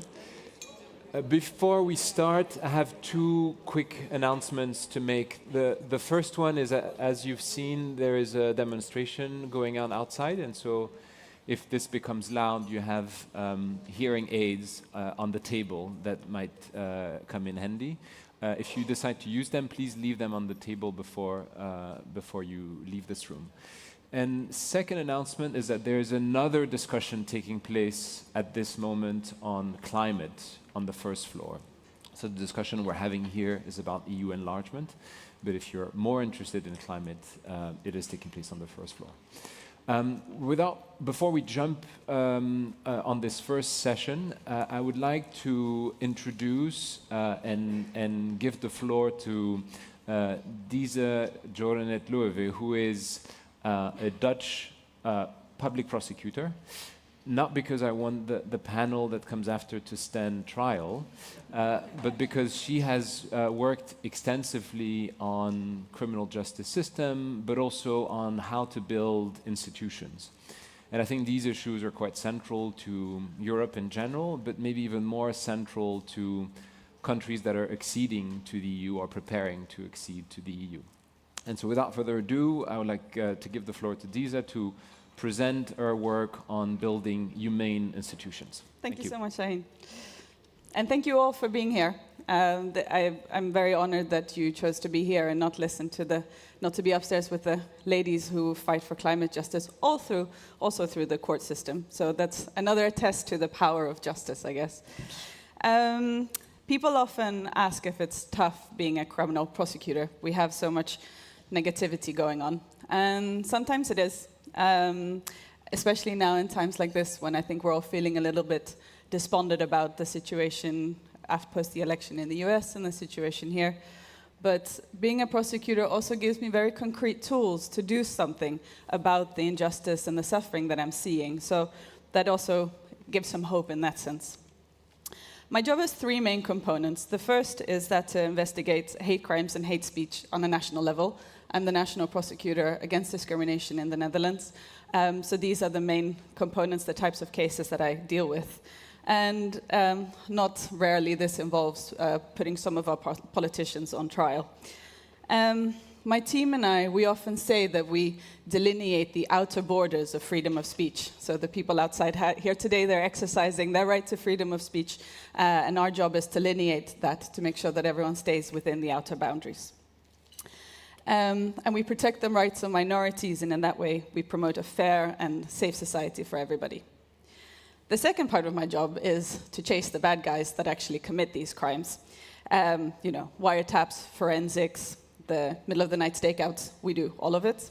Well, okay, maybe the police do the actual stakeout I supervise, but still, it's very exciting. And as thrilling as this sort of CSI part of my job is, the hardest part is actually the third part, and that's the part that starts in court, in the courtroom. And I sit there in my toga, my case files prepared, and in come the defendants and the victims, and with all their stories and emotions come flooding in. So when I started as a prosecutor some 15 years ago, I would come to court prepared to present my case in a calm, rational, distantiated way, which was the way that I'd been trained to do it. But more and more, I became familiarized with the people sitting in front of me, with the defendants and the victims. And most of the hundreds of people that I've seen in court have at some point in their life experienced abuse, trauma, violence, or psychological disorders. And so I often found myself in this very uncomfortable position, where on the one hand, I have a job to do and a task to complete. And on the other hand, I found myself experiencing empathy and compassion for the people that I was set to prosecute. Now, this discomfort continued for some time until at some point it really became too much to bear. And this really came to a head in one particular case that took place about 10 years ago. And this case became the beginning of a decade-long exploration into that discomfort. The case concerned a situation of domestic abuse being tried before a full court of 3 jurors. And the violence was striking. And because it had taken place in a bar, it had been filmed, so we could all study carefully the details of him beating her with anything that he could get hold of. And as you can imagine, this was awful to watch for all of us. And the defendant shrank away more and more with each question from the judges. They wanted to understand what had possessed him, a man with no prior record, sitting timidly in the courtroom, closed and quiet throughout the hearing. And so the judges, they asked him provocative questions, trying to pull it out of him, and frustrated that they weren't getting the answers they were looking for. And as I watched this play out, I leaned back and I realized this line of questioning isn't getting us anywhere. And at that moment, I felt something shift, and I decided to try a different approach. So I tried to postpone my judgment about what he had done and tried to ask him questions about who he was as a person. So I chose to calm my breath, lean back to give him some space, and I asked, when I see these images, I can't rhyme them with the person sitting in front of me. I can't understand what happened here. Can you please try to help me understand what was going on? And I knew this tone was out of line and that it was unusual to ask questions in this way. And the three judges sort of leaned over and looked at me like, what are you doing? But the change in the defendant was so striking that even I was taken aback by it. Because he softened, this hard man softened, and tears rolled down his face as his shame made way for sadness. And he explained that he had suffered so much beating as a child that he had no other way to channel his fear of losing his wife than through aggression. Now, of course, this didn't excuse his actions or provide any legitimation for it, but it did help us understand better what had happened. And this is important, because if we can't understand what really happened, we can't find the right punishment, and we can't look towards the future, and we can't provide the solace and the healing that is needed for both defendants and the victims and the community around them. So this place took place some 10 years ago. And since then, much has changed in my outlook. I still feel the discomfort sometimes, but I consistently look to balance fact and rationality on the one hand, with emotion and empathy on the other. I want my court hearings to be as effective and as impactful as they could possibly be. One victim that I met in court, that I later interviewed for my first book, she explained that the hearing for her was like a kind of ritual, like the way a funeral or a wedding might be. It was a moment that marked a point in her life from which she could move on for. And she said that this was because she felt seen and heard, and because she could sense that her suffering touched us as human beings. Being so close to human suffering in various forms, witnessing the universal need for recognition and belonging has gotten me thinking. As soon as I put on my toga, I become a representation of an institution. I become the embodiment of our trade for freedom, for security. But I am still a human being with that same need for recognition and belonging as everybody else. I can't separate those two aspects of myself. And I don't believe that anyone in this room can. All of us in this room have been formed by our relationships, by the emotional reactions that other people have towards us, and that we have to them. We have been shaped by the emotional availability of the people around us and their ability to see us, to affirm us, and to help us understand the world around us. As children and as adolescents, and even as adults today, we exist by the grace of our relationships with others.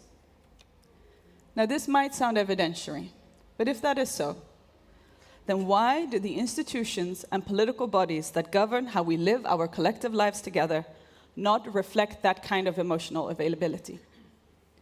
Why is there no understanding of the importance of relationships in the interaction between government and citizen, between the way we rule society and those that are ruled by it?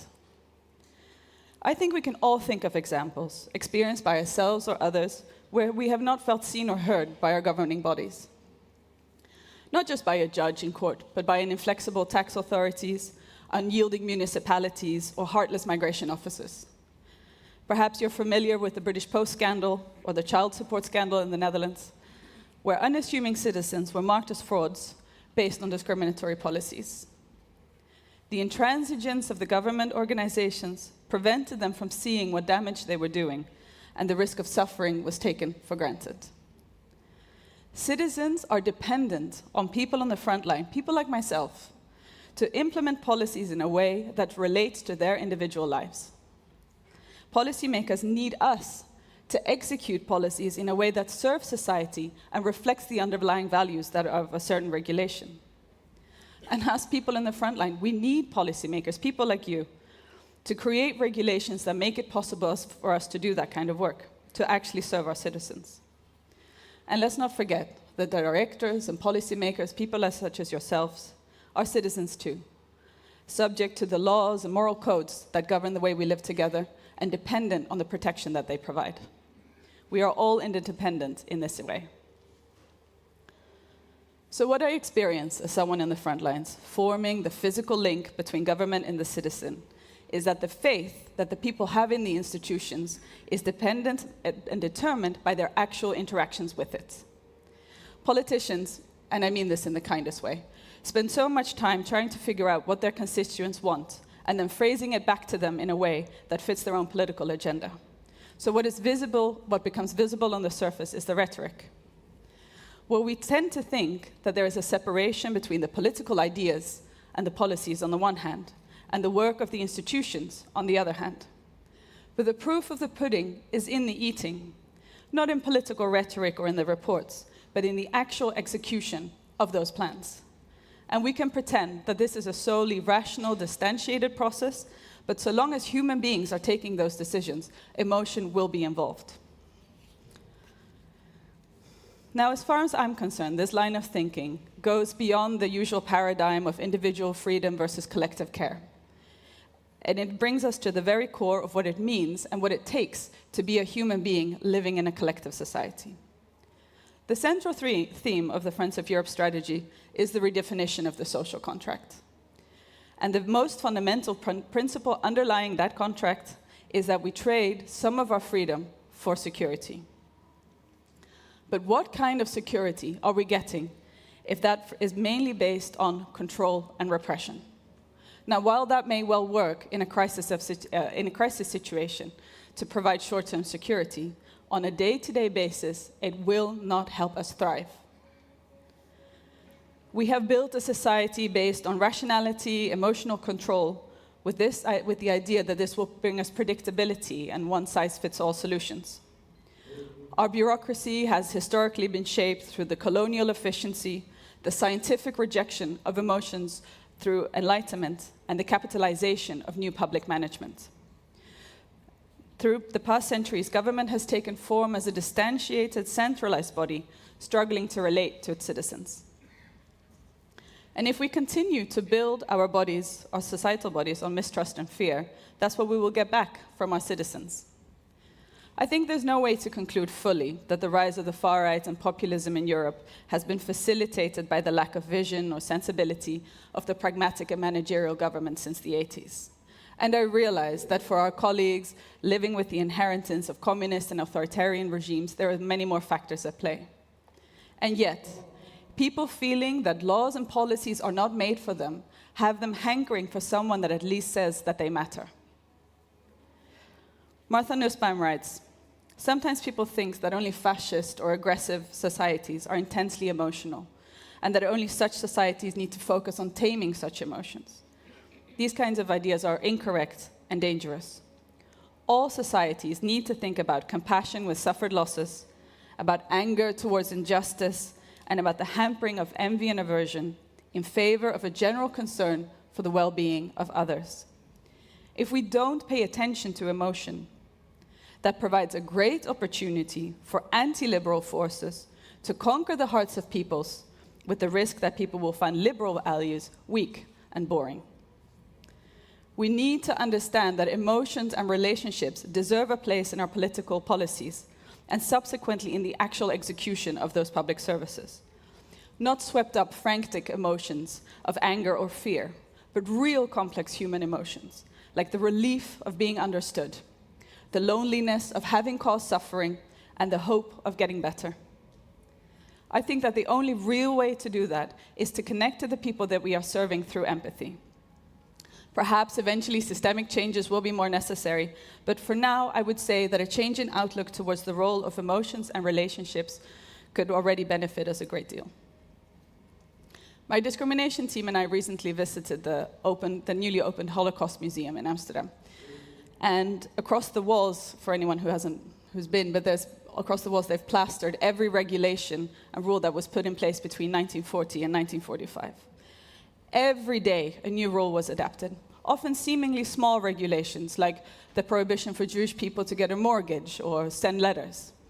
But what I saw there on those walls was the complete lack of empathy, because each and every one of those regulations had to be implemented to have any effect. Every banker who denied them a mortgage, every postal officer that didn't send them letters. Thankfully, we are not yet at this point, although we witness the rights of minorities across Europe being limited. I believe that we are at a point, at a fork in the road, as was said yesterday, where we can allow empathy, fueled by courage, to be our guiding force. To do so, though, we need to first tap into our own emotions, our own understanding of relationships. If we allow every decision we make to be an expression of that understanding, we can have a direct impact on the people around us. And if we speak about it, if we share our stories of the moment when we choose courage over comfort and love over fear, we invite others to do the same. This is what I have tried to do with you today, and I will continue to do so in all my discrimination cases. So what about you? Will you choose courage over comfort? Will you choose love over fear? My invitation to you is to bring empathy and self-awareness into the way you create policies and set out your vision. Because if you do, I believe that you have the power to build resilient, thriving human institutions. Thank you.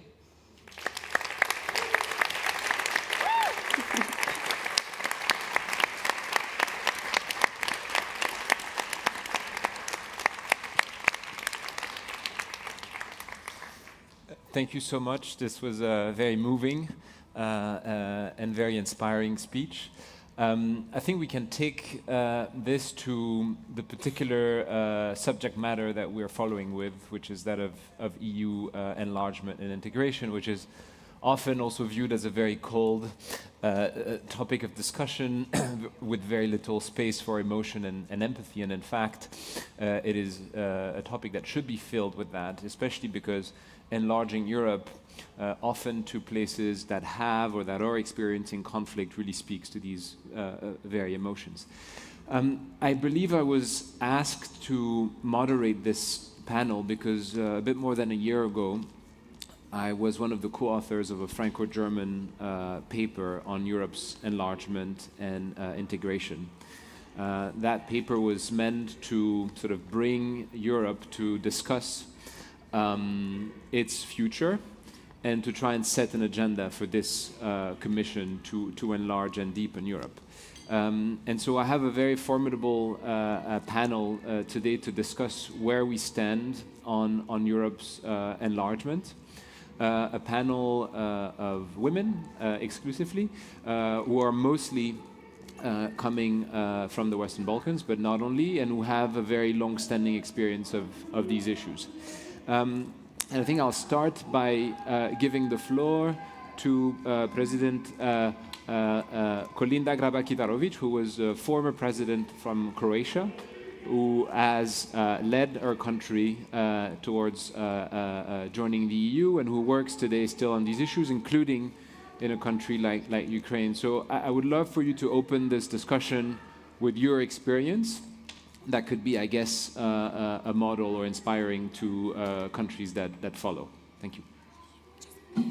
Thank you so much, and hello everyone. It's such a pleasure to be with you here today to discuss, as a matter of fact, one of the most successful EU policies, and that is the policy of enlargement. And I will be speaking about enlargement, or the consolidation of Europe, of the European Union, from the perspective of a country that has undergone a triple process of transition in contrast to countries who exceeded before us. So the process of transition, the pillars of the transition first were systemic, from an autocracy to a democracy.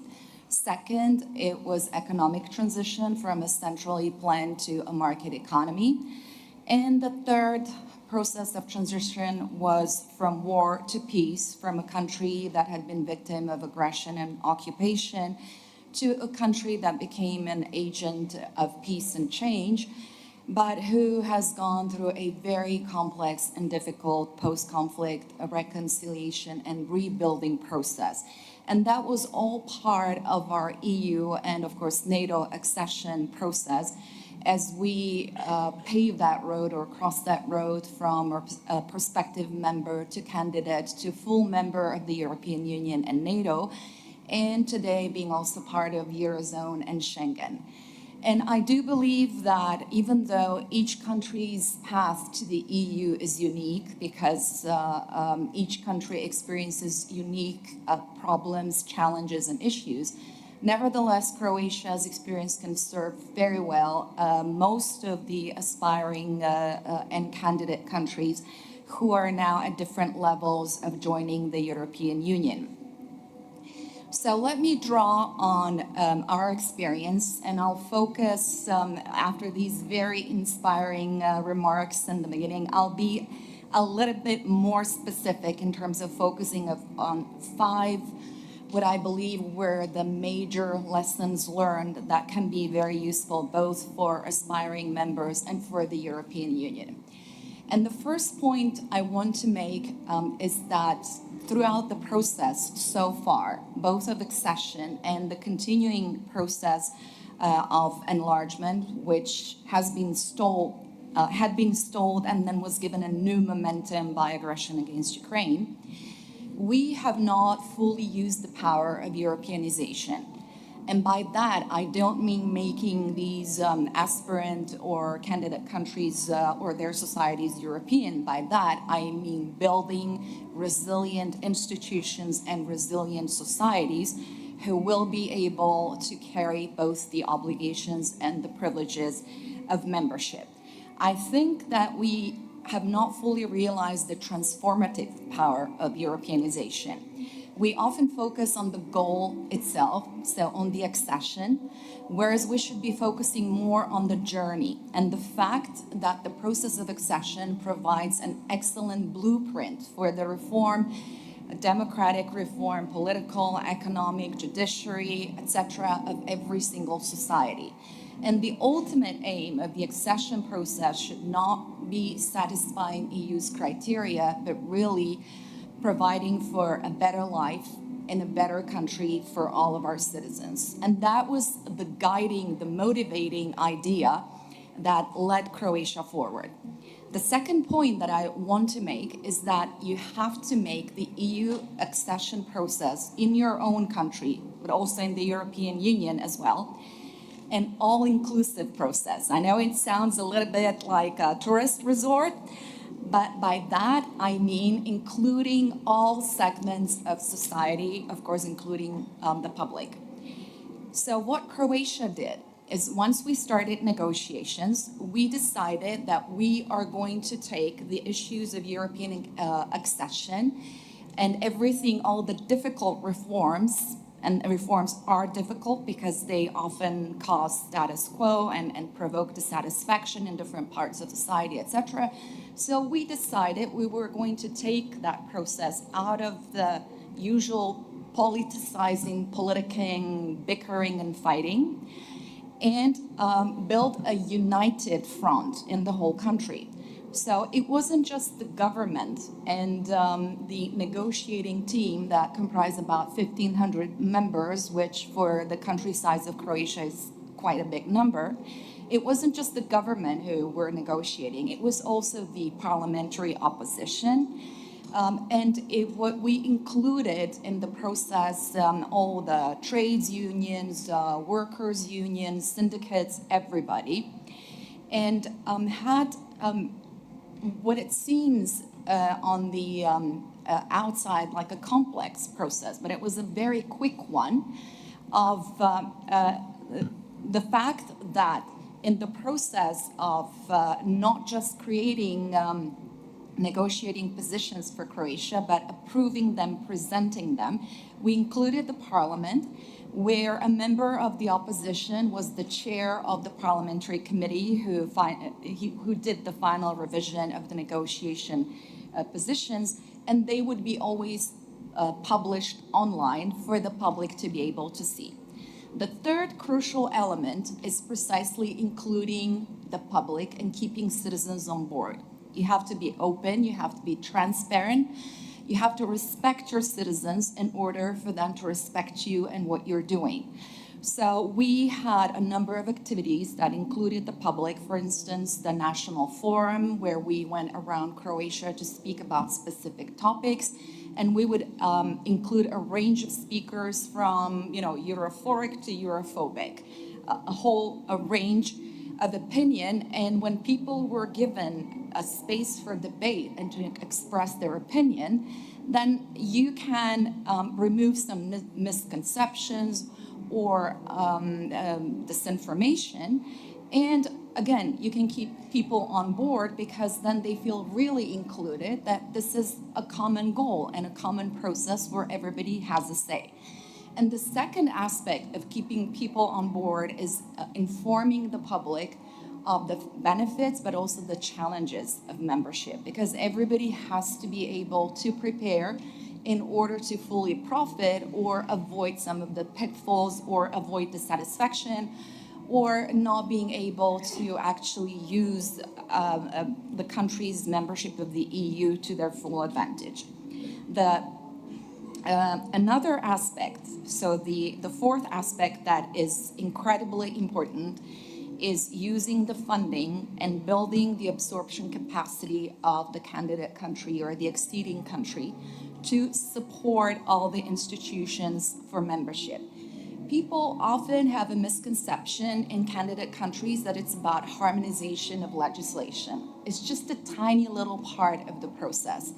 The point is to build stable, resilient institutions that are transparent, open, uncorrupt, and that are capable administratively to efficiently carry out the obligations for membership, but also using the funding, which can be a big stumbling block. People often look at the EU funding as one of the biggest benefits, but it turns out that a lot of countries are not able to put it to full use, and then a lot of that funding goes back to the EU, and it hasn't been used to support the process.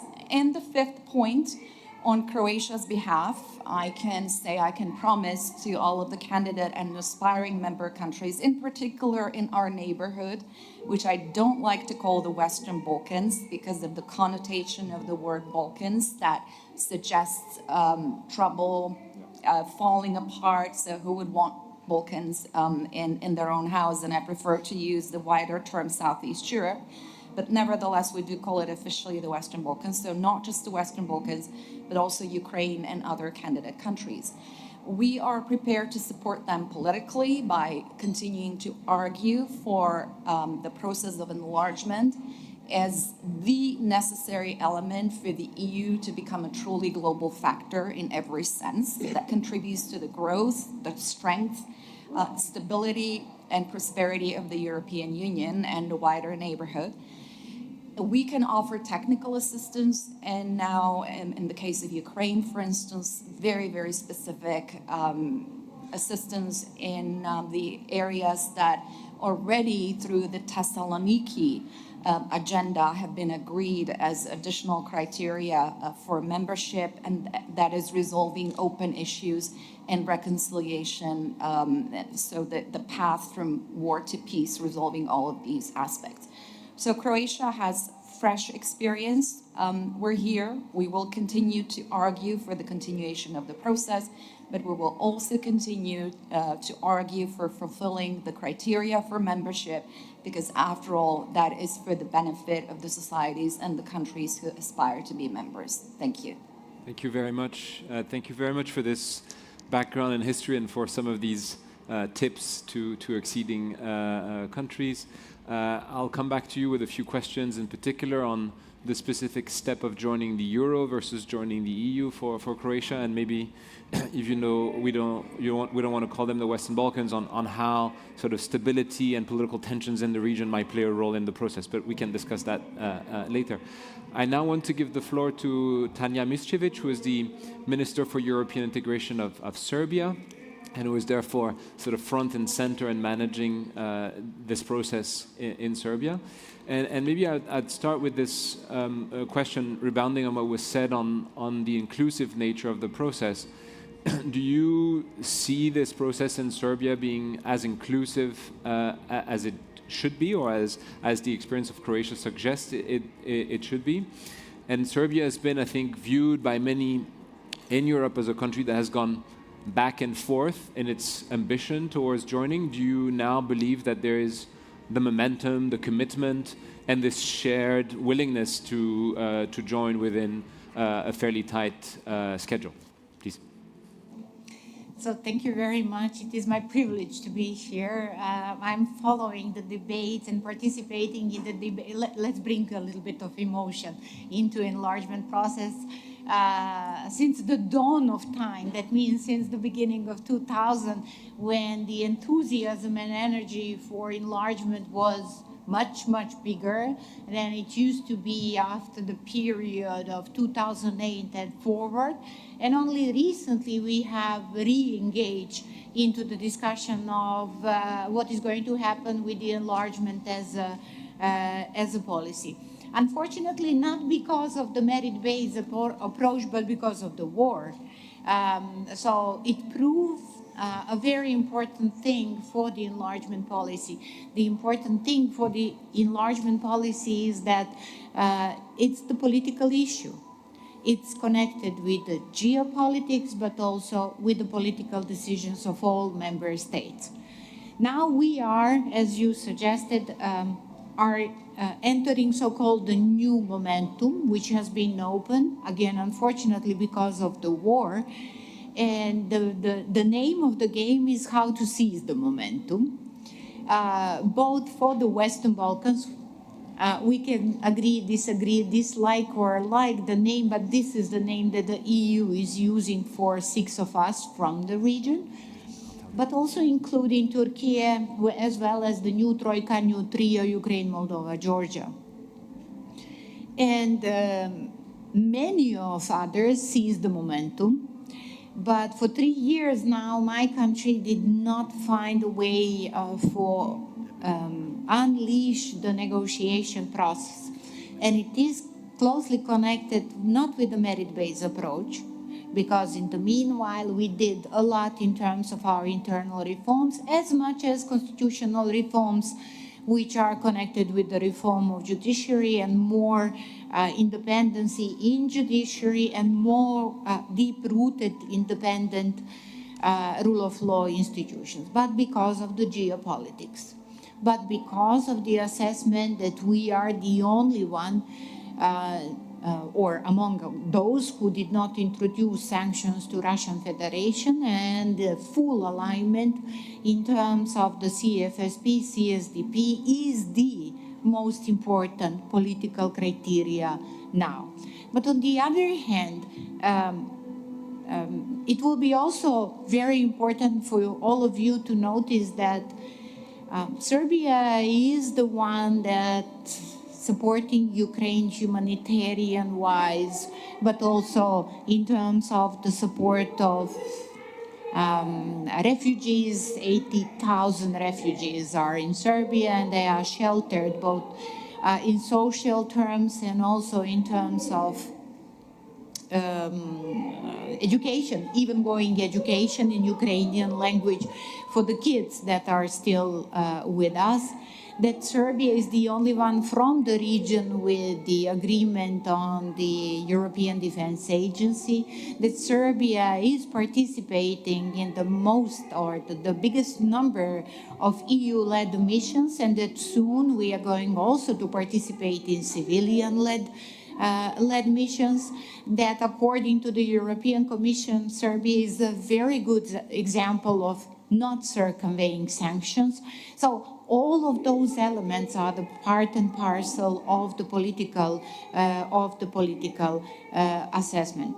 How to seize the momentum is the main element, because the momentum should be grasped in order for the Serbian society to return its trust towards the process of European integration.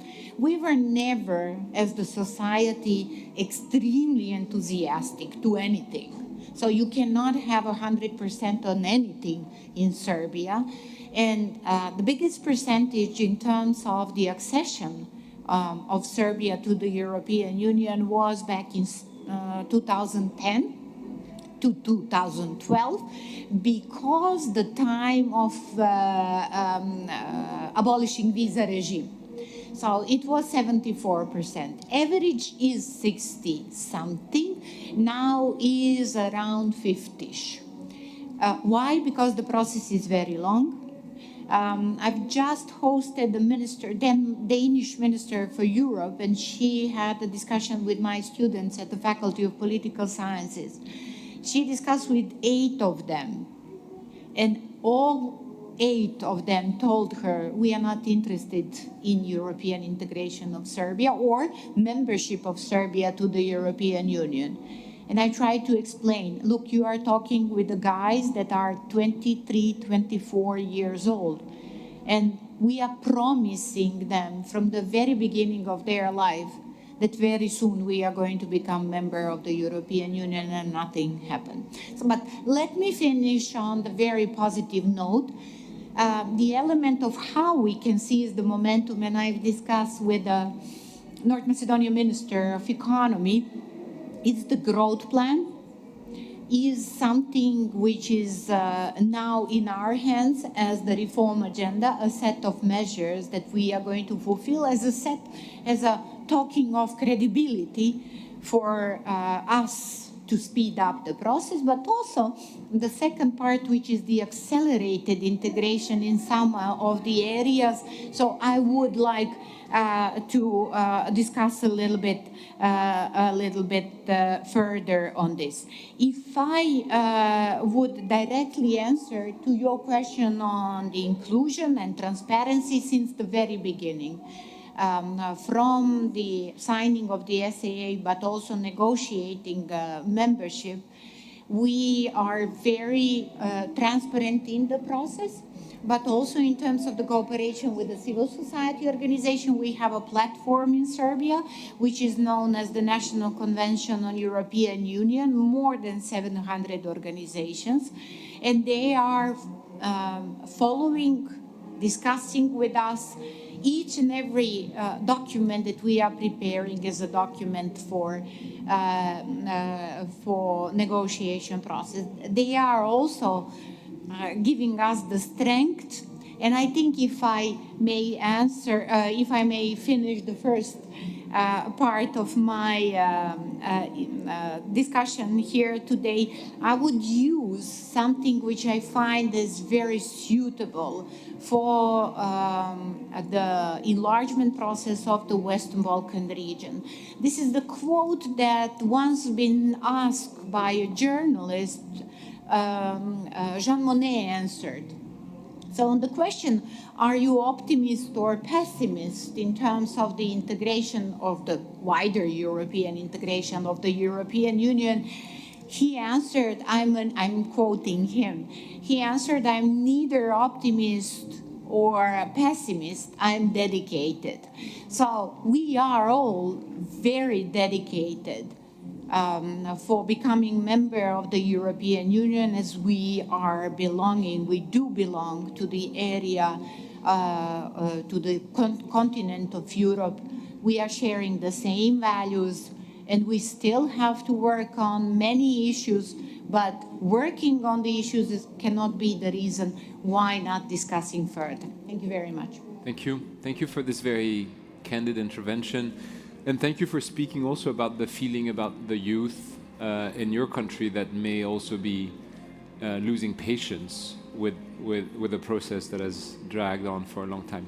I'm going to give the floor now to Gordana Dimitrescu-Koczowska, who is the finance minister for the country of North Macedonia, and ask you the same question about the momentum and the window that has opened, and whether you think the Western Balkans are prepared to seize it.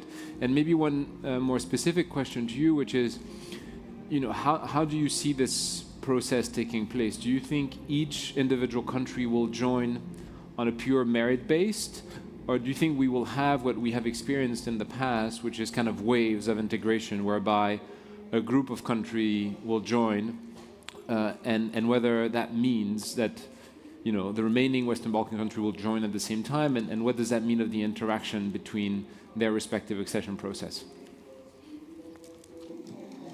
Thank you very much. Before giving you the floor, I'm reminding you all also that you have these earphones if you want to use them. I'm told it makes a huge difference, but you tell me. Thank you very much. I'm for the first time here. Thank you very much for the invitation. Thank you very much for the possibility to speak on this table.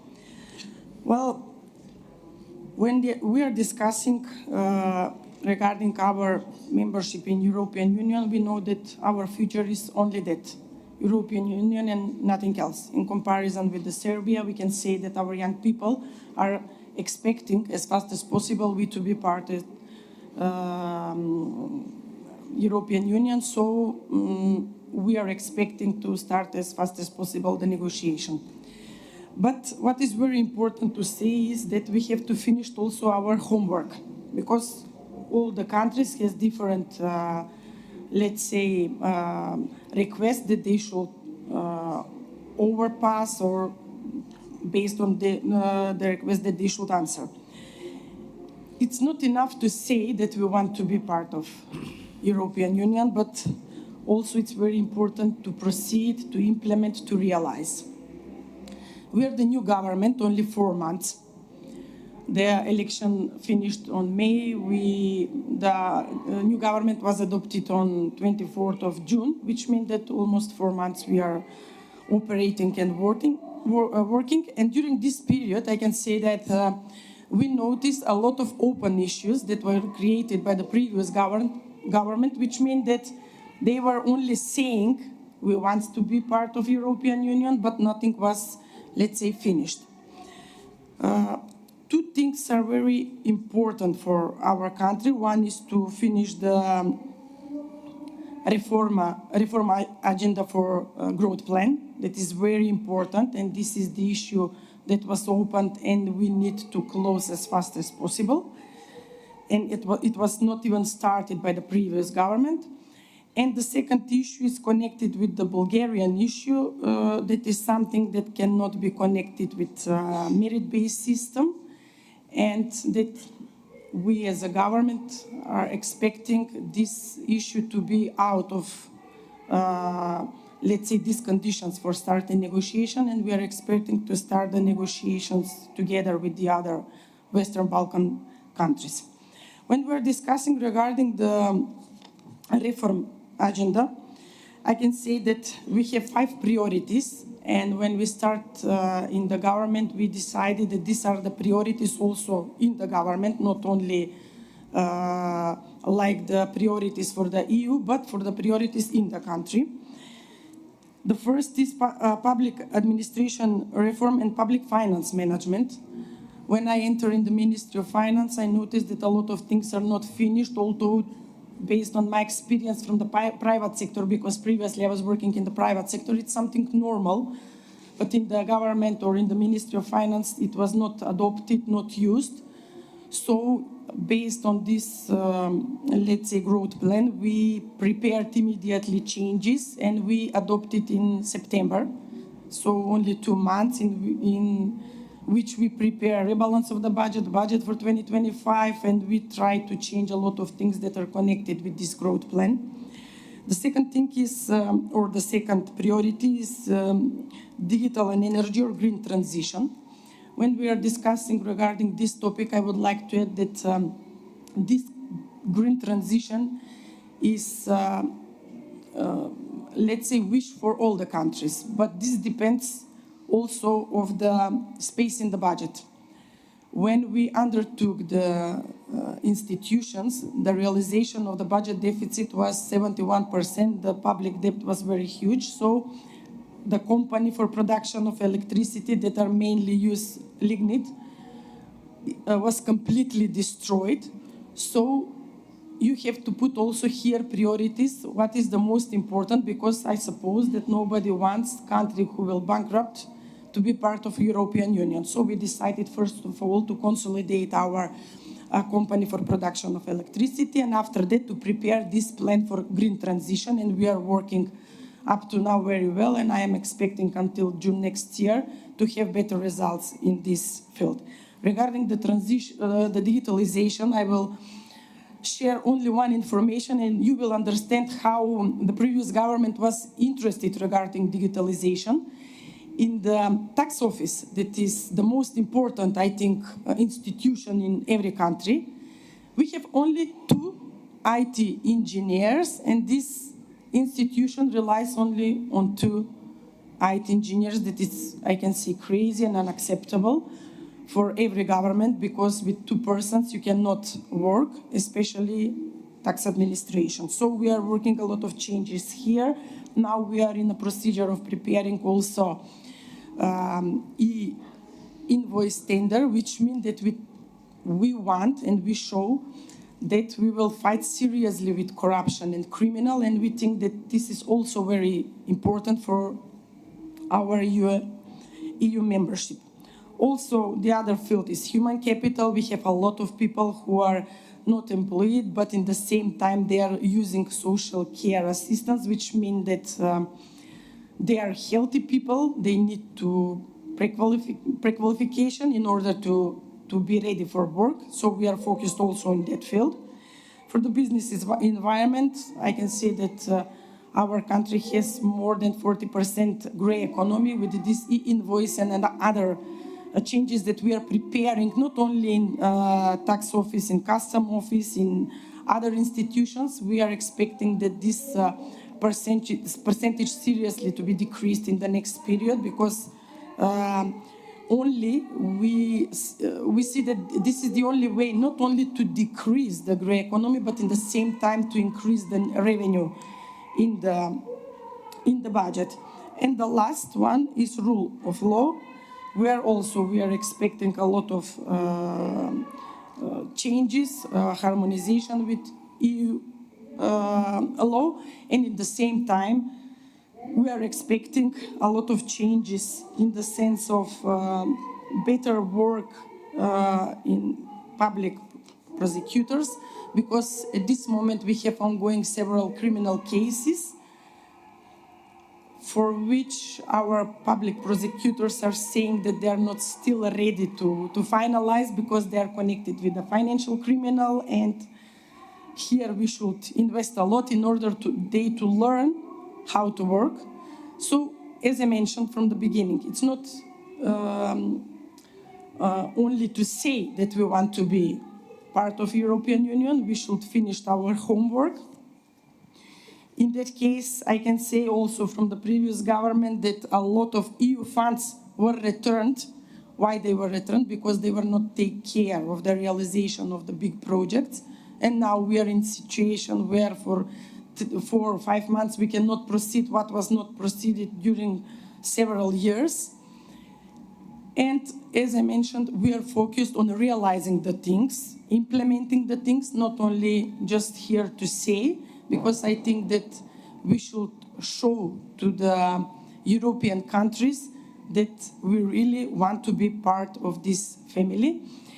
And at the end, what is, let's say, for me the most important, as I mentioned, EU is our future, which means if EU is stronger, we are stronger. Don't forget that small countries are following you. When you are stronger, you are motivating us to work harder and to be everything like one big, to be together, all of us, like one big family. So be strong, work on collaboration, and in order the smaller countries to follow you. Thank you.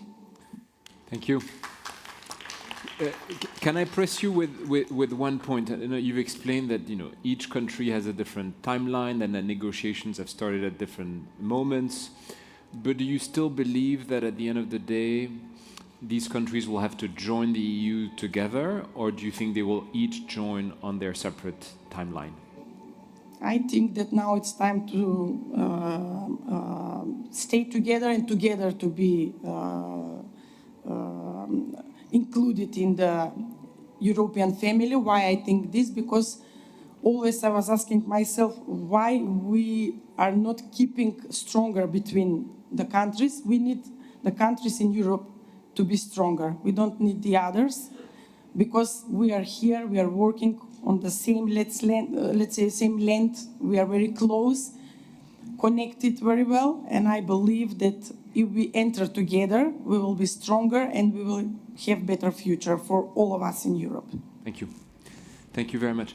Now, let me turn to Arantxa González-Laya, who is the Dean of the School of International Affairs at Sciences Po in Paris, but who also served as Foreign Affairs Minister in the previous Spanish government, and who has a long-standing experience of European issues. The question to you, and maybe goes back to this Franco-German report, which is that not only do member states who want to, or future member states who want to accede to the EU need to do their homework, as we have heard, but the EU itself needs to do its homework to be able to welcome new member states. And it felt that a year ago there was a general consensus in Europe that our current institutions were not fit for an enlarged EU. And an enlarged EU to large countries like Ukraine, but also an enlarged EU to a number of smaller countries like Southeast Europe. Where do you think this conversation is today? Do you have the impression that we've lost this commitment to deepen and reform the EU institutions before we do the enlargement? And maybe if you can give us an idea of the timeline, because in the report that we worked on, what we had said at the time was that Europe should be enlargement ready by 2030. And that meant, the subtext of that meant, this mandate of the Commission had to basically undertake a treaty reform. And that doesn't seem to be anywhere near the political consensus anymore. I don't think this has made its way to the political guidelines of the Commission. And so, will Europe be enlargement ready? Thank you very much. Let me make 3 points. And let me start with Disa, because I liked a lot how you got that started. This enlargement discussion is not just a bureaucratic exercise to get countries to align with the regulations, directives, and rules of the game of the EU. It's about the hopes, the expectations, and the fears of people. And if we treat it as a purely bureaucratic exercise, what we are doing is generating a lot of mistrust. And mistrust is exactly the opposite what you need to do if what you're trying is to enlarge the family. And let me say that there is a lot of mistrust at the moment, both on the current members of the European Union, who see this as a bit of a ghost, and there is a lot of mistrust on the countries that want to become members of the European Union, who see the European Union procrastinating and putting new obstacles on the way all the time. So my first point has to do with how do we treat this issue? And to me, especially what we are living in those last months, not just yesterday, but what we've been living in those last months, to me, enlargement is today a geopolitical necessity for Europe. Not just for the European Union, for Europe. And it's interesting that we are having this conversation as the European political community members are meeting in Budapest. Why is it a geopolitical necessity? Because the region is one of the world's geopolitical fault lines. There are other fault lines.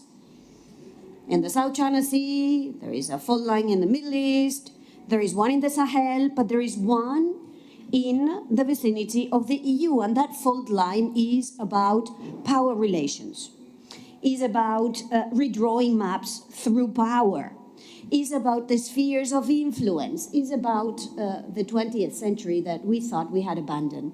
So if this is a geopolitical necessity, then both sides need to take this as a geopolitical imperative too.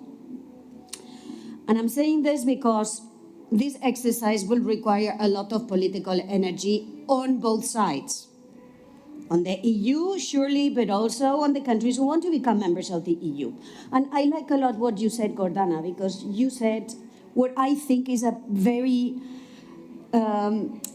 difficult reality, which is that when you are in this gray zone of not being in and not being out, you are being played out. And it's not very comfortable to be in an area where you're being played out. And you think you may be playing others out, but the reality is that you're not. Because of your size. Mind you, we also have the same problem. So the first point I want to make is this is a geopolitical imperative today. So, Shaheen, to your question, it has to become the geopolitical priority of the EU too. One of these elements of the EU's strategic autonomy, strategic interdependence, whichever way we want to call it. Second point I would make is this exercise up until now has been about in or out, a very binary process. And maybe because of this geopolitical imperative, and maybe because, as Colinda said, this is not a short-term, it's a medium to long-term process, maybe we have to also treat it as a gradual integration process. And if it is a gradual integration process, then we have to draw consequences from these gradual integration processes.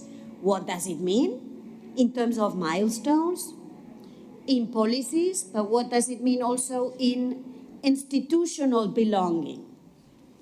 How do you make sure that you are partially in also for the purposes of being in the institutions?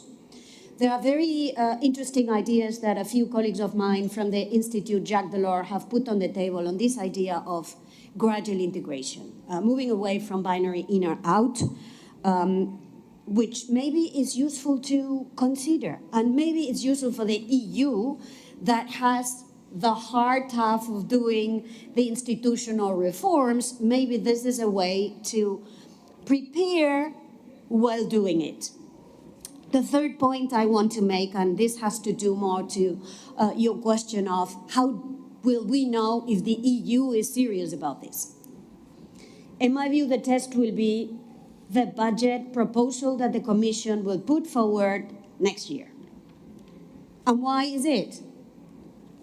Because a budget will be the expression of whether we are in the gradualism or whether we are in the moment of a structural change. And if we are at the moment of a structural change, a big way to demonstrate this is when you look at the budget, is how this budget will be allocated, how this budget will be conceptualized, including in the structure that the budget will have in the future compared to the structure that the budget has today.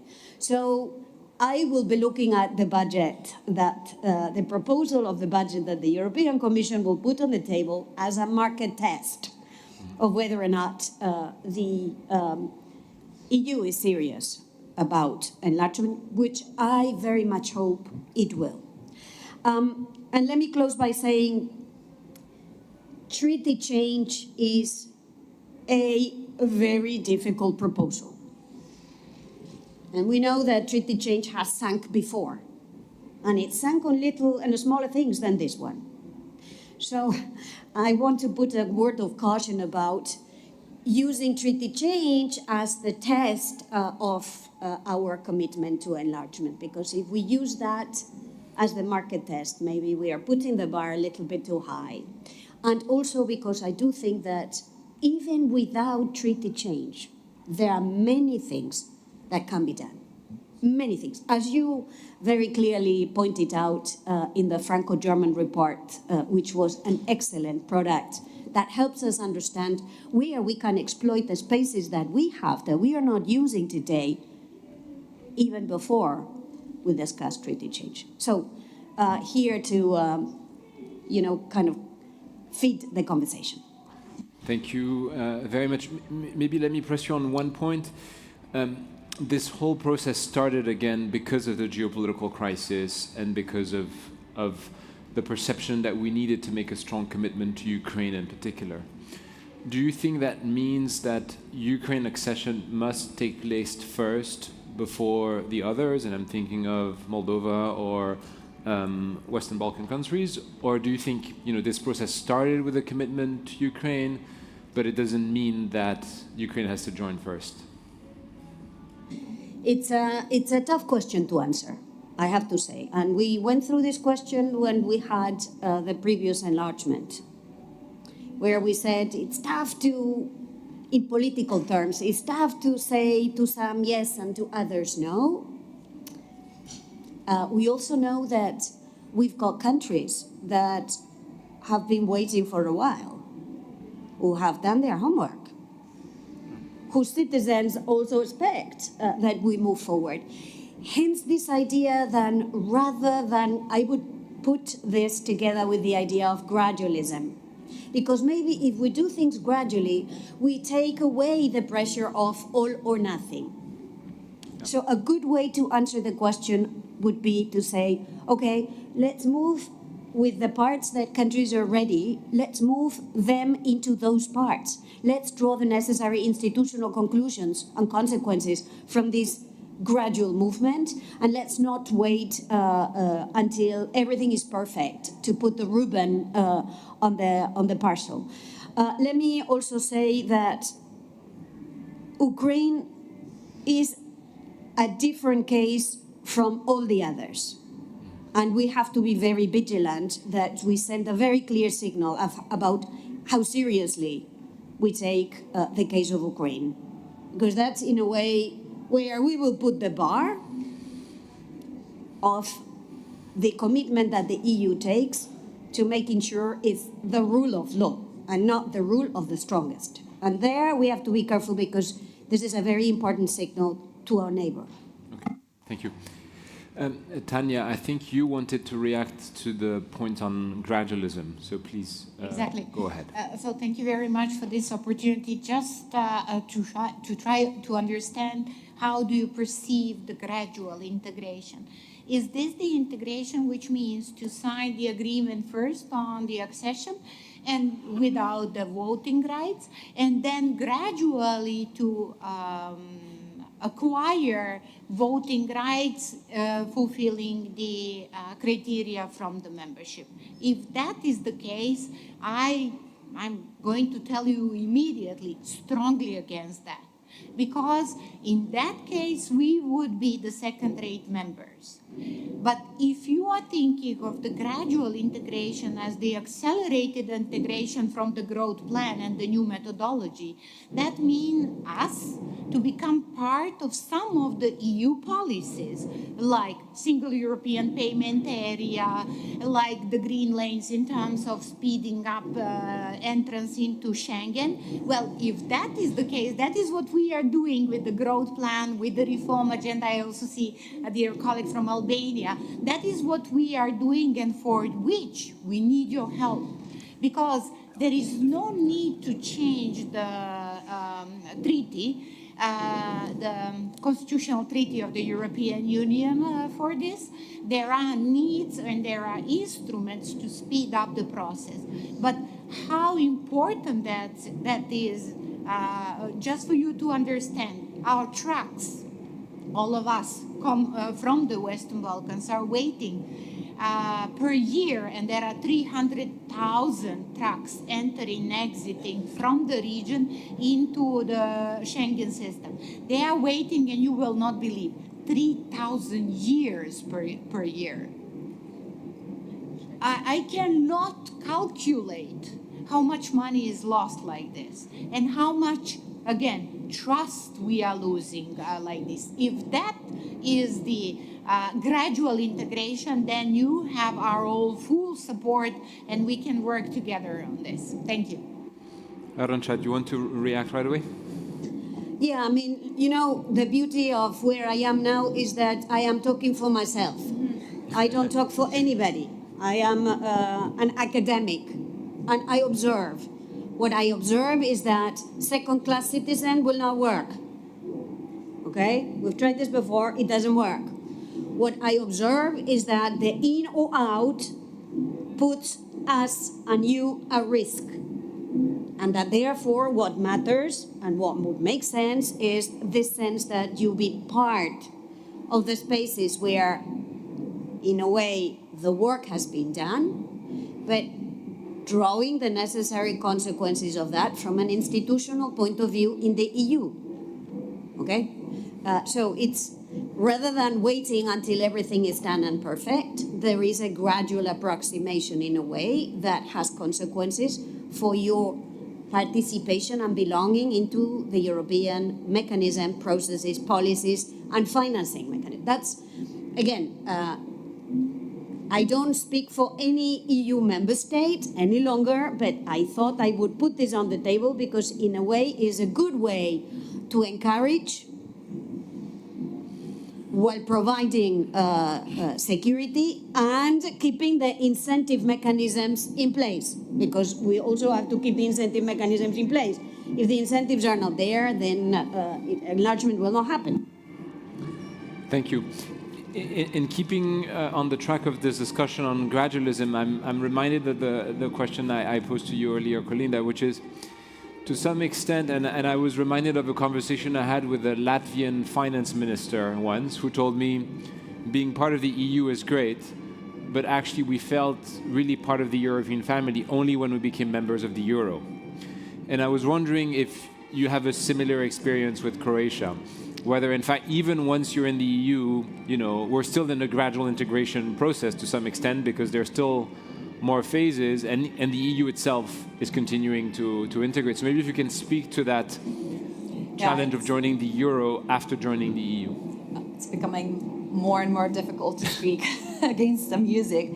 However, for me, that feeling of really belonging and being a member state of the EU did not come with the Eurozone, but with Schengen, because I travel a lot. So it became so much simpler not having to go through passport control and switching terminals at airports, etc. But the integration into the Eurozone that comes after the membership, I think, does make sense. And some countries deliberately make a choice not to for their internal reasons, and then they keep the criteria actually at a level where they cannot join the Eurozone. I think for Croatia, it's been beneficial overall. The fact that it did provoke inflation was not the process of entering the Eurozone itself, but the fact that it was misused by parts of the commercial sector, and it wasn't handled exactly well, and it was very difficult to handle the process by the government of controlling if you have a full market economy and market freedoms. However, since Croatia still heavily depends on tourism, which we should switch to a lot more reliable parts of the economy, such as ITC, etc., because tourism has become volatile, especially with climate change.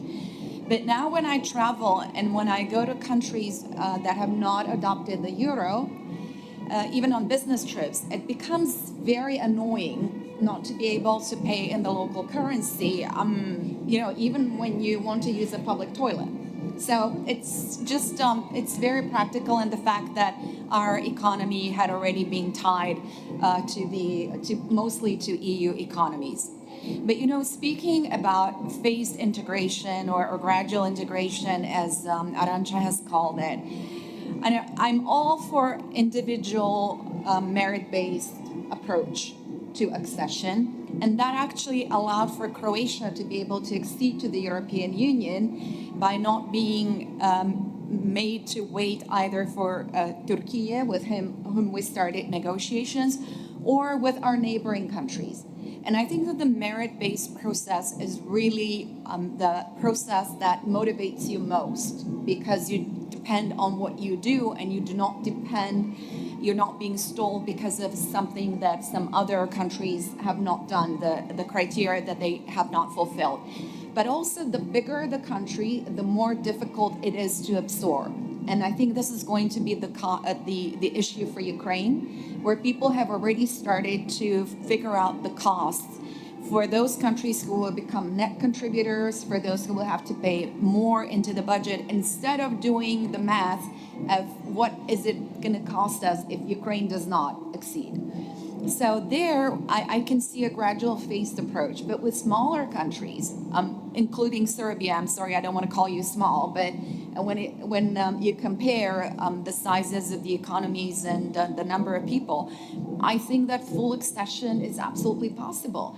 And as rejoiced I was when Ukraine was given candidature status, nevertheless, I was very unhappy with the fact that Bosnia and Herzegovina was not, and they had made a lot of progress, and that our neighboring countries are not making appropriate formal steps on the way to the European Union in accordance with the reform processes and with the work that they have already carried out so far. Thank you. That was very clear. I suggest we open to Q&A, and I will bring this back to the panel, of course. And I'll start with Maggie Fimo, who is a Deputy Minister for Europe and Foreign Affairs from Albania, so we stay in the region. And then I will give the floor to Zoran Zolewski. And if you have questions, raise your hand, and I'll try to do it. So I suggest we collect a few and then give it back to the panel to conclude. Please. Well, thank you so much for the opportunity. I hope I'm being heard. A lot of important points were raised in this discussion, and I don't want to repeat, although I do agree on a lot of them, and I think the journey that we're going through is very similar.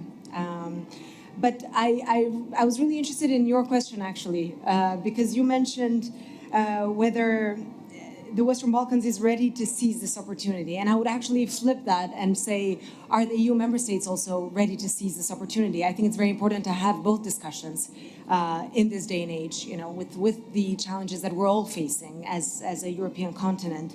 But I digress. Let me start with my first point and take it back. I think the enlargement policy is one of the most successful ones that the European Union has had. And I think what enlargement gave to Europe was peace, stability, unity, prosperity. And what challenges are we facing now? I guess maybe some of you would agree that we're facing the lack of some of these objectives. So I think it's very important to keep that in mind when we're discussing enlargement as well. For Albania, it's clear-cut. I think it's very easy because it's been our lifelong dream and vocation to be members of the European Union. We've felt that ever since, even before democracy started, really, but especially in the 90s after and throughout the whole period of transition. And being a young person, I think it's even more easier because young people in Albania are really, really looking forward to being part of the European Union, are working hard towards being that a member of the European Union. So I think it's very, very easy for me to be here and discuss in this and join you in these terms of unity when it comes to EU. We have also, as the Madam President mentioned, it's true. It's not just about the end goal. I think it's at the same time, it's also about the journey. And you're right, as it was for Croatia, I think it's also for Albania. It's about the journey for us in making resilient institutions, in making robust institutions, in harmonizing the acquis, but not just that. I think it's about the journey when it comes to the culture, the mentality of the perception of being European members and European citizens. I think things evolve, but we definitely need to keep our sight back at where we started. We're very loyal to the EU idea. And enlargement fatigue is actually, unfortunately, not just an EU concept, but it's also something that we struggle with in the region. Public support is shrinking, as was mentioned by the RCC in their Balkan Barometer of 2024, if I'm not mistaken. And that's very dangerous. And that's very dangerous for not just our region, but I think for beyond just our region. For Albania, it's been a way that we fight this. Obviously, it's anchoring in our Euro-Atlantic values. And strategic communication is key. Strategic communication, I think, for both us and the EU member states. Education is also linked to this. Education for the younger generation. In Tirana now we have the Tirana campus of the College of Europe, which is definitely a step forward in this regard. And I would just like to conclude by saying that EU, it was mentioned in the first session actually, that EU is about diversity and bringing all the pieces to the puzzles. And I think we have a lot to say in this regard. And I think we have a lot to add to bring to the table. And because Jacques Delors, well, of course, rightly so, was mentioned in a lot of the seminars and sessions today, but also last night, I would also like to conclude with one of his quotes, which is, and I quote, "It is for us to put some flesh on the community's bones and give it a little more soul." And I think with the Western Balkans, and I hope many of you agree, we do give it some more soul to the European Union. Thank you. Thank you very much. I invite you to make short remarks now because we only have less than 10 minutes before closing this session. Ambassador Turevsky, then I'll invite Mr. Corbett, Madam Margarita Marquez, and I think we'll have to give the floor back to the panel to close. Thank you very much. I will try to be as short as possible. As was mentioned before, we are living in different geopolitical situation today than it was, let's say, 30 years ago when most of our countries proclaimed independence from those from former Yugoslavia. And the power vacuum is not helpful. So we need to bring the region, as my dear friend Ambassador Katarovic, former president of Croatia, mentioned, we are Southeastern Europe. We believe that we belong in EU family. The process of enlargement has dragged for quite long for us. You know, we spoke about generations. I will tell you about my experience. I was a young diplomat when my country proclaimed independence. I thought by mid-career, my country will be EU and NATO member state. Then the time was dragging. I said, okay, towards the end of my career, my country will become EU or member state. Then I changed, okay, hopefully in my working career, I retired formally from the last year. And now my question is my country going to be a member of the European Union by end of my life? Because the life expectancy for male in my country is 74, and it will be 2033. So that the perspective of life of a person to give you how important it is to speed up that process. You have mentioned about gradual integration and growth plan. I would like to give a few remarks. Please be quick. Yeah, very. It's very important that the new growth plan is in place. There are two pillars. The first two pillars, one is giving a segments of the single market for the countries to accede, and the second one is the regional common market. I believe it's important to join both of them and not to be just acceding to the segments of single market, but to full accession to a single market, and that process will mutually enforced. And one point, I recently, 2 years ago, I published a book, Economic Policies of the European Union, and what I found, because people speak about acquis, but in that acquis is the result of the economy, of the policies. And many people were private businesses and chambers of commerce. I had the feeling that they need to know more about the future economic policies of the European Union. So I believe that, and it will not cost, we are not part of the decision-making process in this moment, but whenever EU is starting to prepare new legislation, which will affect the private businesses, to consult the governments, but also the private sector, and that will, what my dear friend Colinda mentioned, help to inclusiveness process. People in private businesses and people who feel that they are part of European Union is coming closer to you. Thank you. Thank you very much. Mr. Corbett, in less than a minute. Thank you. I'm the former Labour Party leader in the European Parliament, but I'm also a writer and commentator on EU affairs. So I can reassure you, don't worry, I'm not going to ask a question about fast-track accession procedures for countries that have left the European Union and decide they want to come back. I'm going to ask a different question, which is coming back to the reform of the EU to prepare for a union of more than 30 member states. The key issue is its capacity to act, to continue to take decisions when it is larger, especially those fields that still require unanimity. There's been a debate, should this be done before accession or not at all?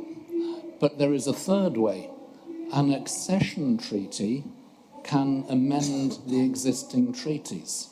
It can be done simultaneously without needing to delay the accession process. If you build the necessary treaty amendments into the accession treaty, it can be done in one go. And that might also facilitate some of the political bargainings and pressures and trade-offs necessary for that to happen. Thank you, Richard.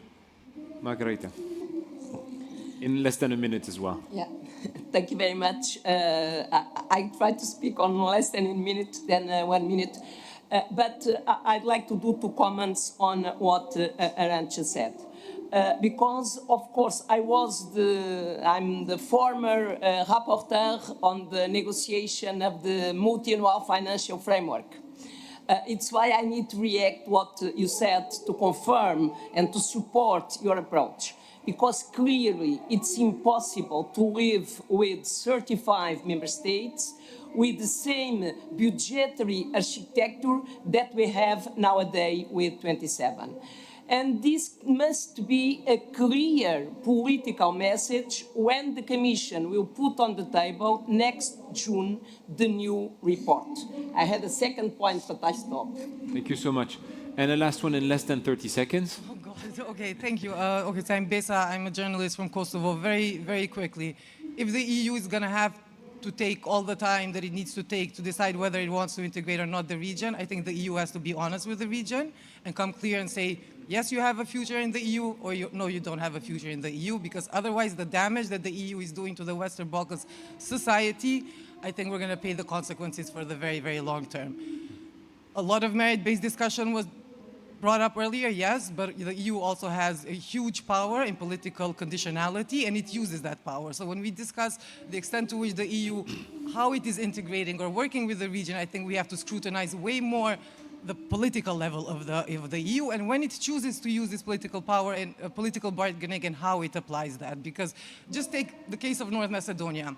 The country was asked to change the name, nothing happened out of it. Nothing happened out of it. There's consequences to that. Of course, then there's going to be a rise of nationalism, of sentiments of the kind. So I really think that for the Western Balkans, for the societies, is this happening or it's not happening? Because otherwise, it's limiting any other kind of political imaginary or thinking or possibilities for citizens. And by that, you mean a precise timeline, like a commitment by a certain date? Potentially, because yes, the growth plan, but we've been through this. The Berlin process was supposed to be the process that was going to bring the region closer to the EU. Now we have another one. In 2 years, there's going to be another one. So, okay, thank you. I will give the floor back to the panel. I'll give you less than a minute each to pick up whatever you want to react on, and maybe starting with you Arantxa, in reverse order. No, I think I would rather leave my colleagues to make comments, since they are, at the end of the day, the biggest actors in this exercise. Okay, well, because my colleague from Kosovo mentioned, and this is the only why I'm thinking that we should enter together.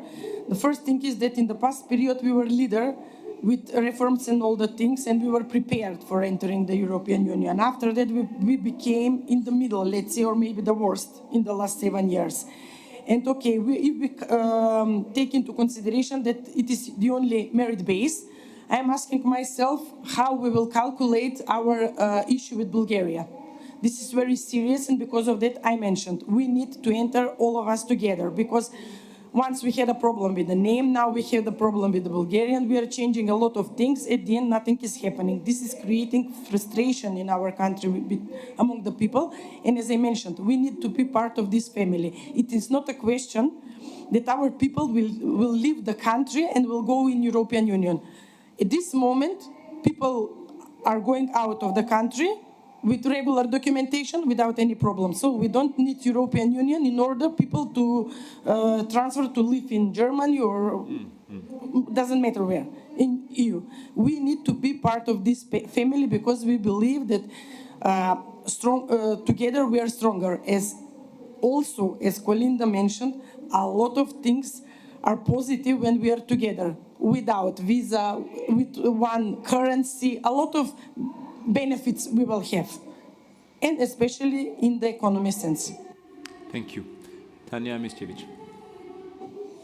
Well, it's something that I have to use as a parallel. So we have to shout, to overshout the outside voices. This is what I would say will be something like a conclusion. But let me really be serious in concluding things. Look, the enlargement is always geopolitically driven. There are no enlargements which were not driven by geopolitics. This is the researcher speaking, not the minister, of course. There are different solutions. There are only 2 countries, member states, entering EU by themselves, Greece, Croatia. Usually, it's a group of states, bigger or smaller group of states. But this is all less important than the fact that we should all realize that this enlargement is the completion of Europe. And this is the biggest difference this time. Thank you. Thank you. President Gravaktarovic. Yes, thank you. 2 quick points. To your question, I am absolutely against a 2-tier European Union or second-rate citizens or countries. However, we have to be realistic. If we want to create support for enlargement within the existing EU member states, there will have to be some changes made to the voting procedures, especially for issues that are not of crucial importance for every single country. And that, yes, can be part of a future accession treaty, or it can be agreed upon before that. The second point I want to make is the overall conclusion about enlargement. It has to continue. It's about completing Europe, as we have said today. It's about building Europe as a global player, because it's a strong, positive process that contributes to the growth and strength of the European Union. And when talking about the neighborhood of the Western Balkans, yes, I can testify to the fact that support for EU accession has been dropping, because the countries, the people perceive that no matter whatever we do, we're not good enough. And that vacuum is being filled by third forces, not just Russia, but that's an entirely different discussion of using of the geopolitical significance of the Western Balkans. But the third forces that are not necessarily beneficial to the region, that are confusing people or even turning them against EU enlargement and EU accession. And just imagine another conflict in the heart of Europe in between Croatia and Greece. Thank you. Thank you. Well, sobering concluding words. Thank you all for your candor. We now invite you to lunch, and we meet back just a bit after 2. Thank you very much. Merci. Ça va, très bien.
hello everyone. How was lunch? We are assembled, gathered to talk about a crucial, fundamental issue for the future of the European Union, which is how do we catalyze EU industrial evolution through innovation. And please join me after lunch. We need a little bit of a wake up and a warm up in giving a huge round of applause to our lovely speakers. Marietje Schaak,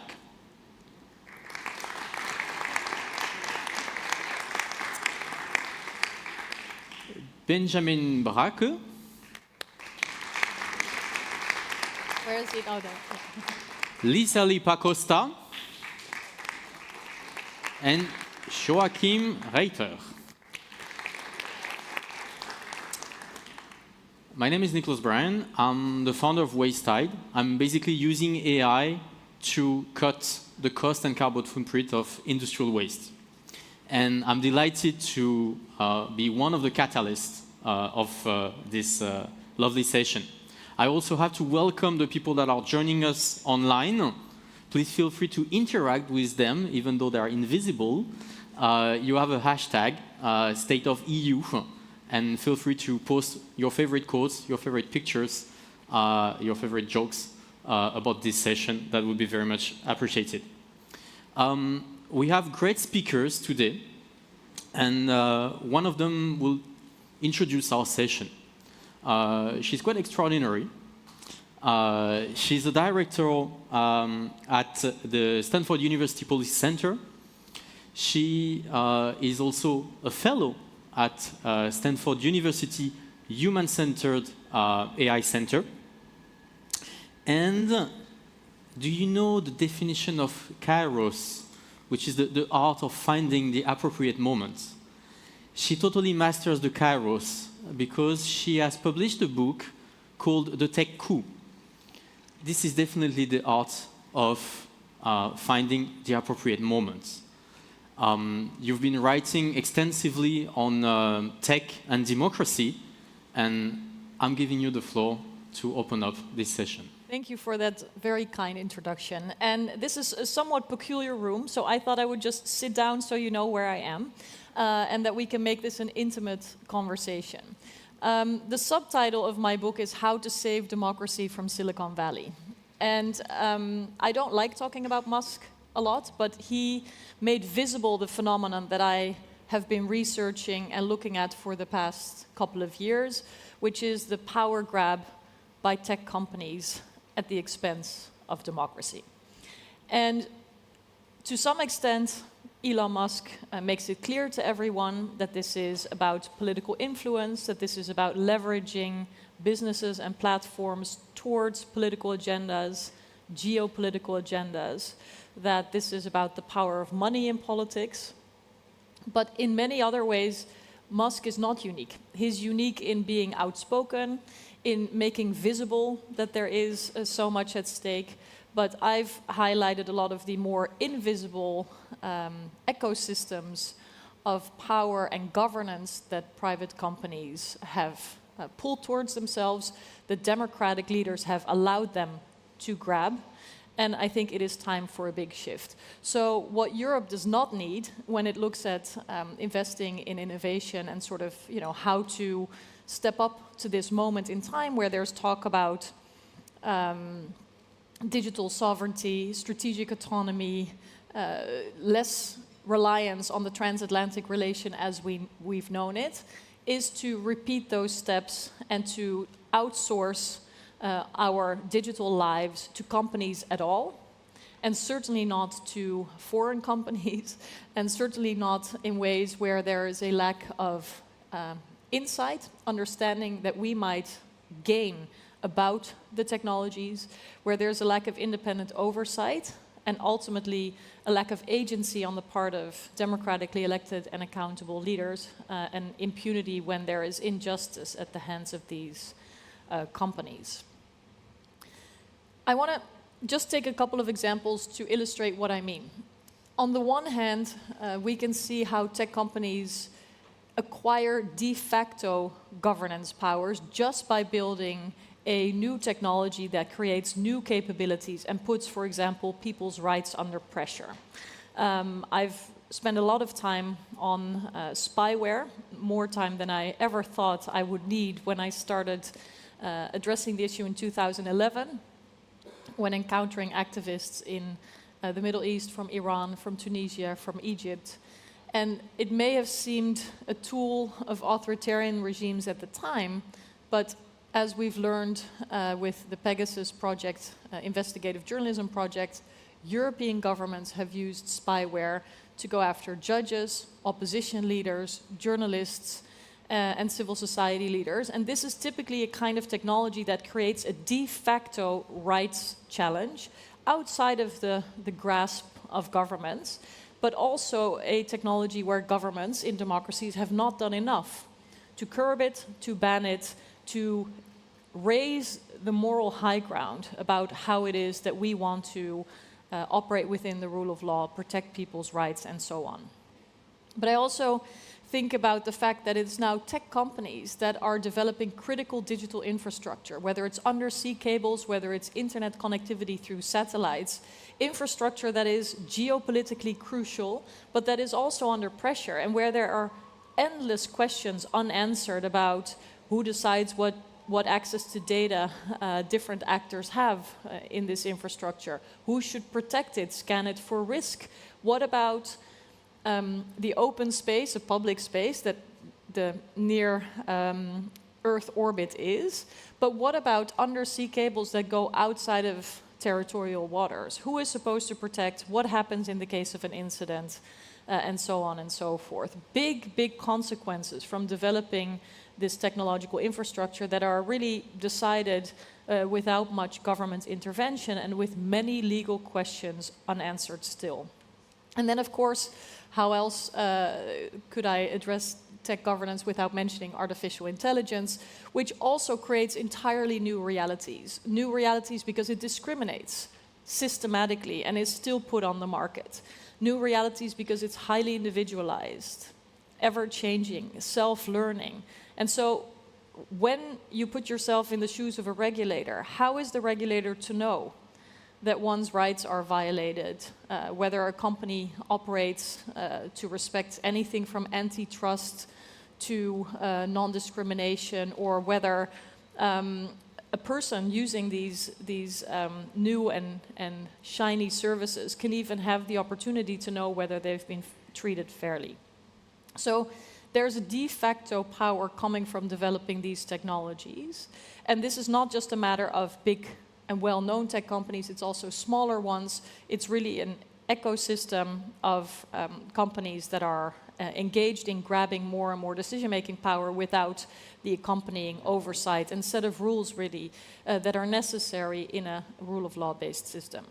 I think also about the gap between kinetic or physical conflict when it's tanks that cross borders, as we saw in Ukraine when Russia invaded 2.5 years ago, and how differently that's treated from conflict in the digital realm, where for years prior to February 2022, there were attacks on civilian infrastructure, there were activities almost on a daily basis that now are part of the notion of hybrid conflict, but that were not really treated as such. If you ask your security services in any country that you may be living in, are we being attacked? They will say yes, every day.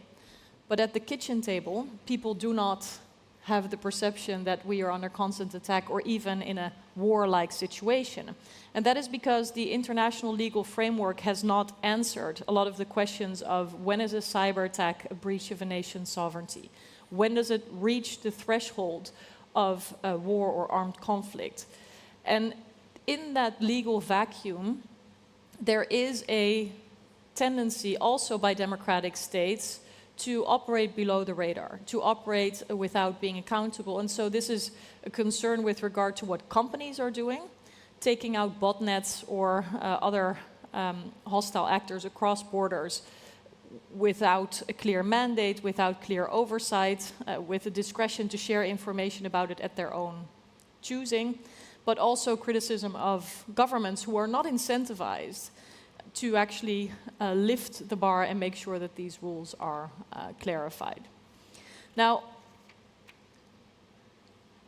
the net effect is that governments have moved further and further away from sort of the epicenter of decision-making, not only because of the de facto power that these tech companies have, but also because of the greater dependence that governments now have around the world on tech companies for simply operating their daily affairs. Think about your tax authority, or think about local governments and all the software that they're using from everyday activities. And the problem is that in the process of creating more dependence of these tech companies, there is a loss of knowledge and insight on the part of governments themselves, obviously a lack of talent, but it means that the next wave of a digital innovation like AI will incentivize more outsourcing because the capacities within the governments have gone down, and so you end up in a negative downward spiral of a leaking of talent inside of governments, more and more outsourcing, more and more dependence, and more problems when that dependency is not clad in the proper oversight mechanisms.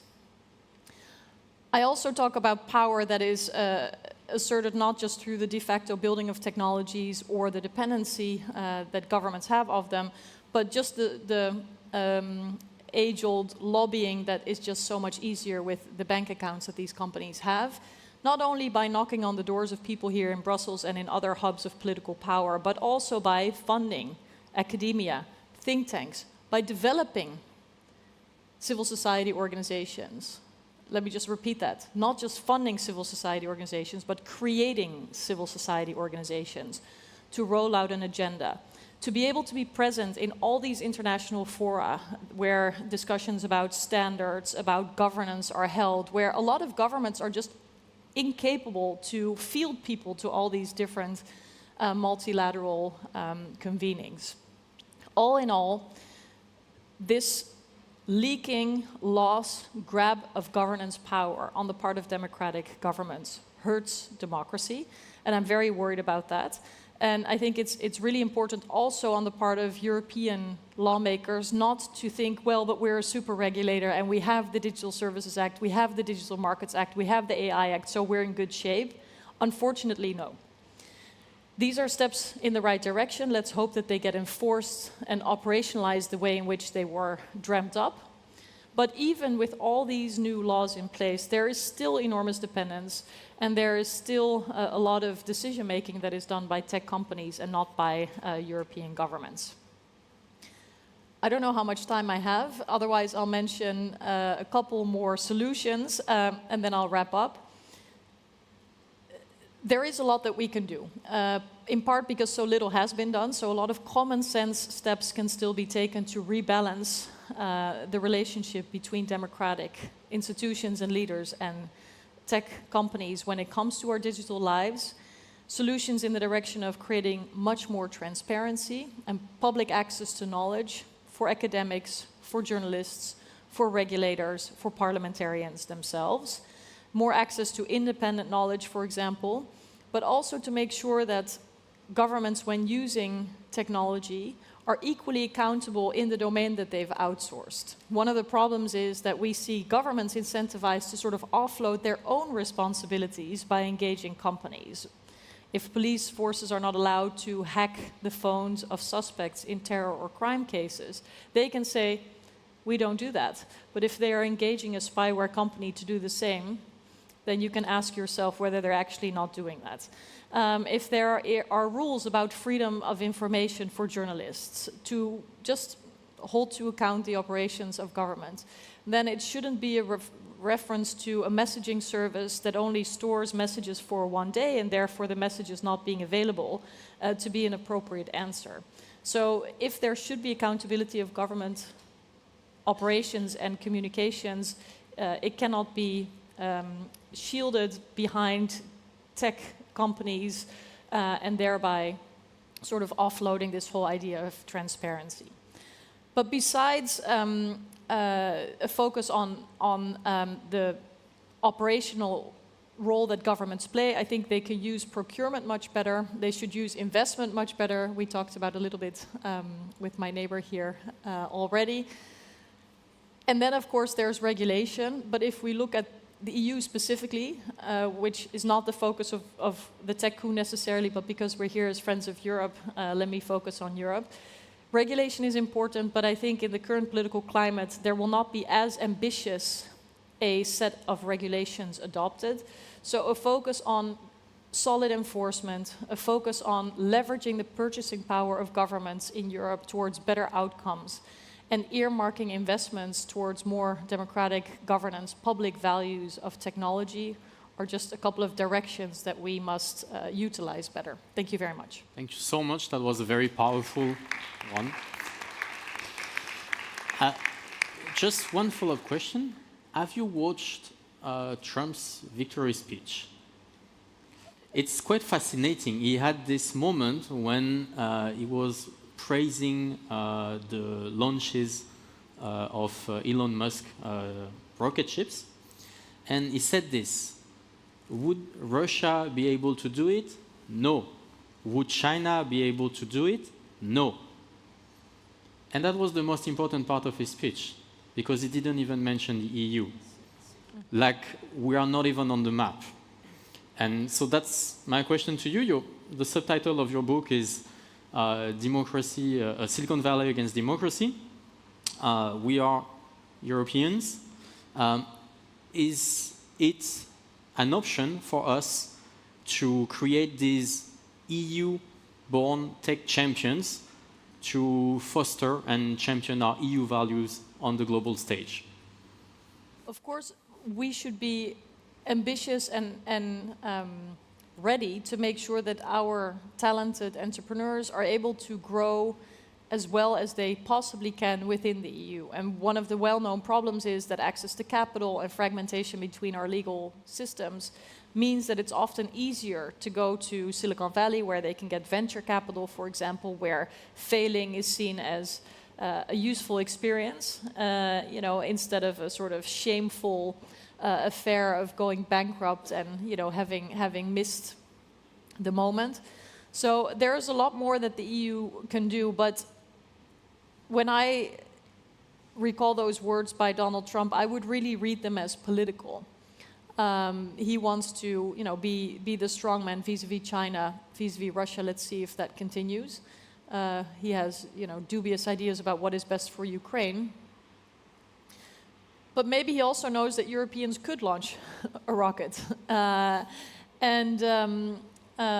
think that we should be very self-confident about the talent that we have, but double down on making sure that it can flourish within Europe.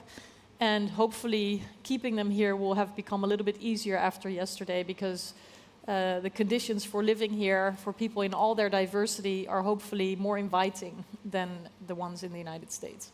Thank you so much. I'm going to turn to Lisa Lee Pacosta. Congratulations, you're the new Minister of Justice and Digital Affairs in Lithuania.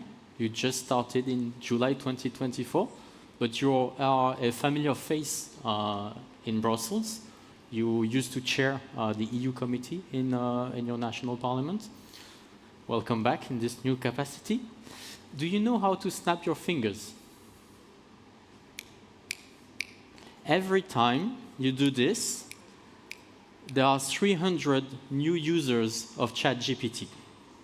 And so my question to you is, how do we ensure that our legal frameworks, both at EU and national level, stay adaptable to these very rapidly evolving technologies, and at the same time uphold our human rights framework? Thank you so much. Thank you, and thank you for the possibility to be here. So, Estonia is one of the leading countries in the digital governance, and our principle is actually that we always need less regulations, but these regulations we need should be quite clear. So, what have been the legal guiding principles for Estonian digital governance success.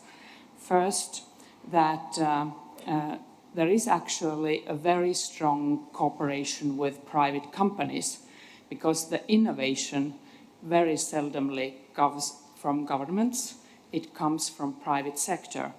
But I fully agree what Marit said beforehand, because Estonia has organized it in this way that no single private company has control of a single service. So 100% of Estonia's government services are digital, but it's organized in the way that the public procurement always goes in the way that there are different companies who fulfill different tasks for one service, so that there is a competence guaranteed, there is a competition guaranteed, and there is a guaranteed full government control, so that when something happens with just one company, the whole service will go on. And the third principle is that we have clear and very simple regulations for full transparency, full possibility to audit every detail, and that everything has to build on trust of the citizens.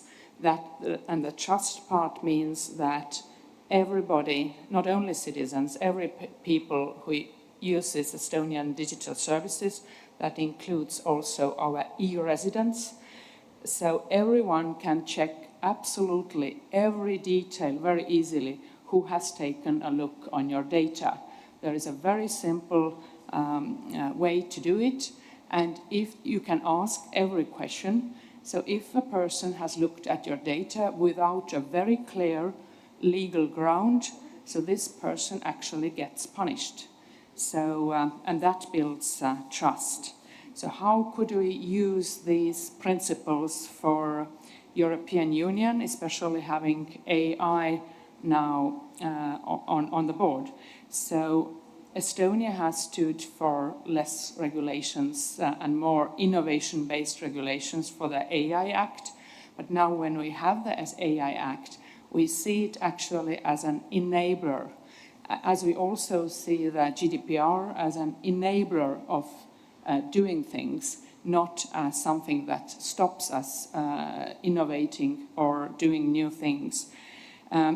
We are waiting a little bit more for the technical regulations to harmonize the interoperability, because European Union can only be strong when the digital services for citizens in the Europe are could be used over the borders of the member states. And we also consider the ethical and anti-discriminatory principles as extremely important. Let me just give you one example. Estonia is the European Union leader in the PISA tests. That are tests in education that compare the 15-year-olds' knowledge that they have gained from education, and we top there. We have been using AI for schools, so that AI could help children with learning difficulties, so that these kids get extra help and personalized tasks at school. But as you well can understand, this involves a lot of data protection and ethical questions. So we use sandboxes first to figure out all the issues, and then only we go on with the regulatory. So to wrap it all up, less regulations, less bureaucracy, more room for innovation, but the main things should be very clearly set down by regulations, so that we can go on together with much more innovation. I fully agree with your question. And if I have just a second, so for the question you raised, Estonia was the first country ever in 2007 who, as an entire country, got a cyber attack from Russia. So these times, the only possibility was to cut down internet. It's not possible nowadays anymore. So we have built an extremely strong cybersecurity system. Cybersecurity is the starting point for every service.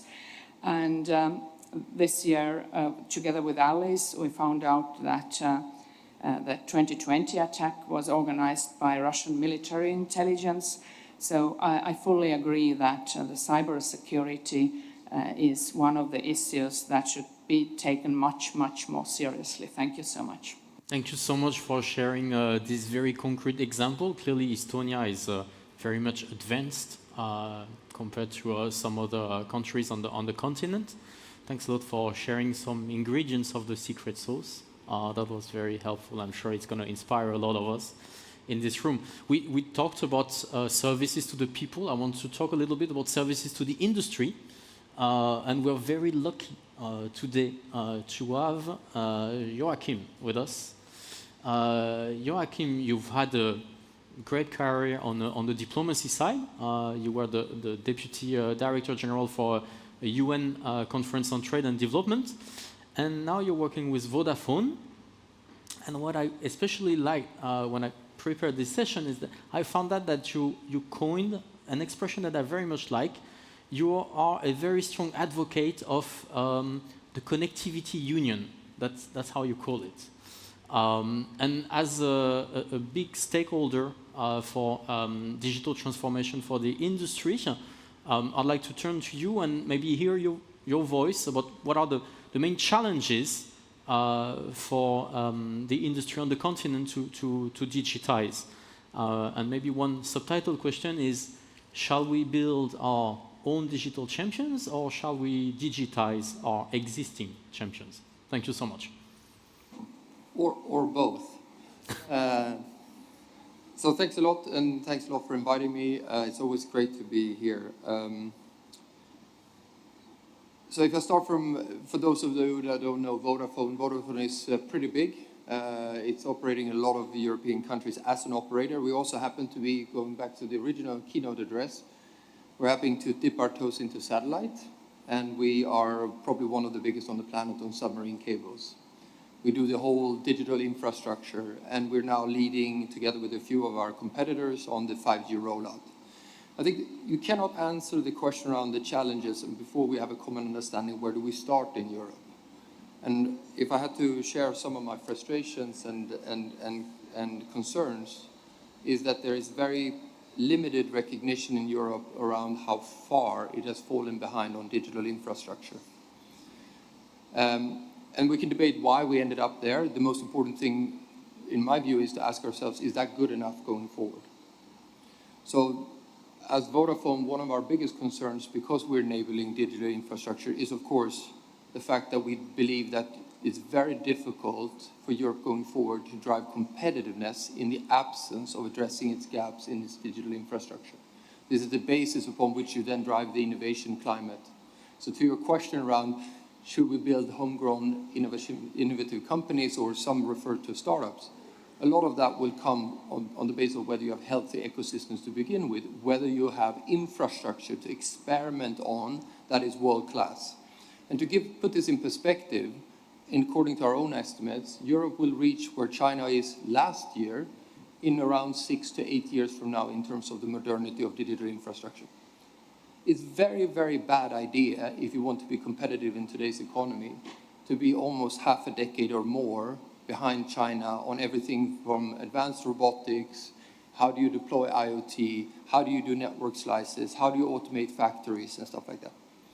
It's also true that much of the expectation that we have for driving competitiveness through AI will be dependent on whether you can have real-time, low-latency application of AI, which again depends on the infrastructure you build. So the first point is, if we are serious about competitiveness, which I think the Draghi report, the Letta report, as well as the Ursula von der Leyen for the new Commission has been very clear about, there is a lot to do in Europe.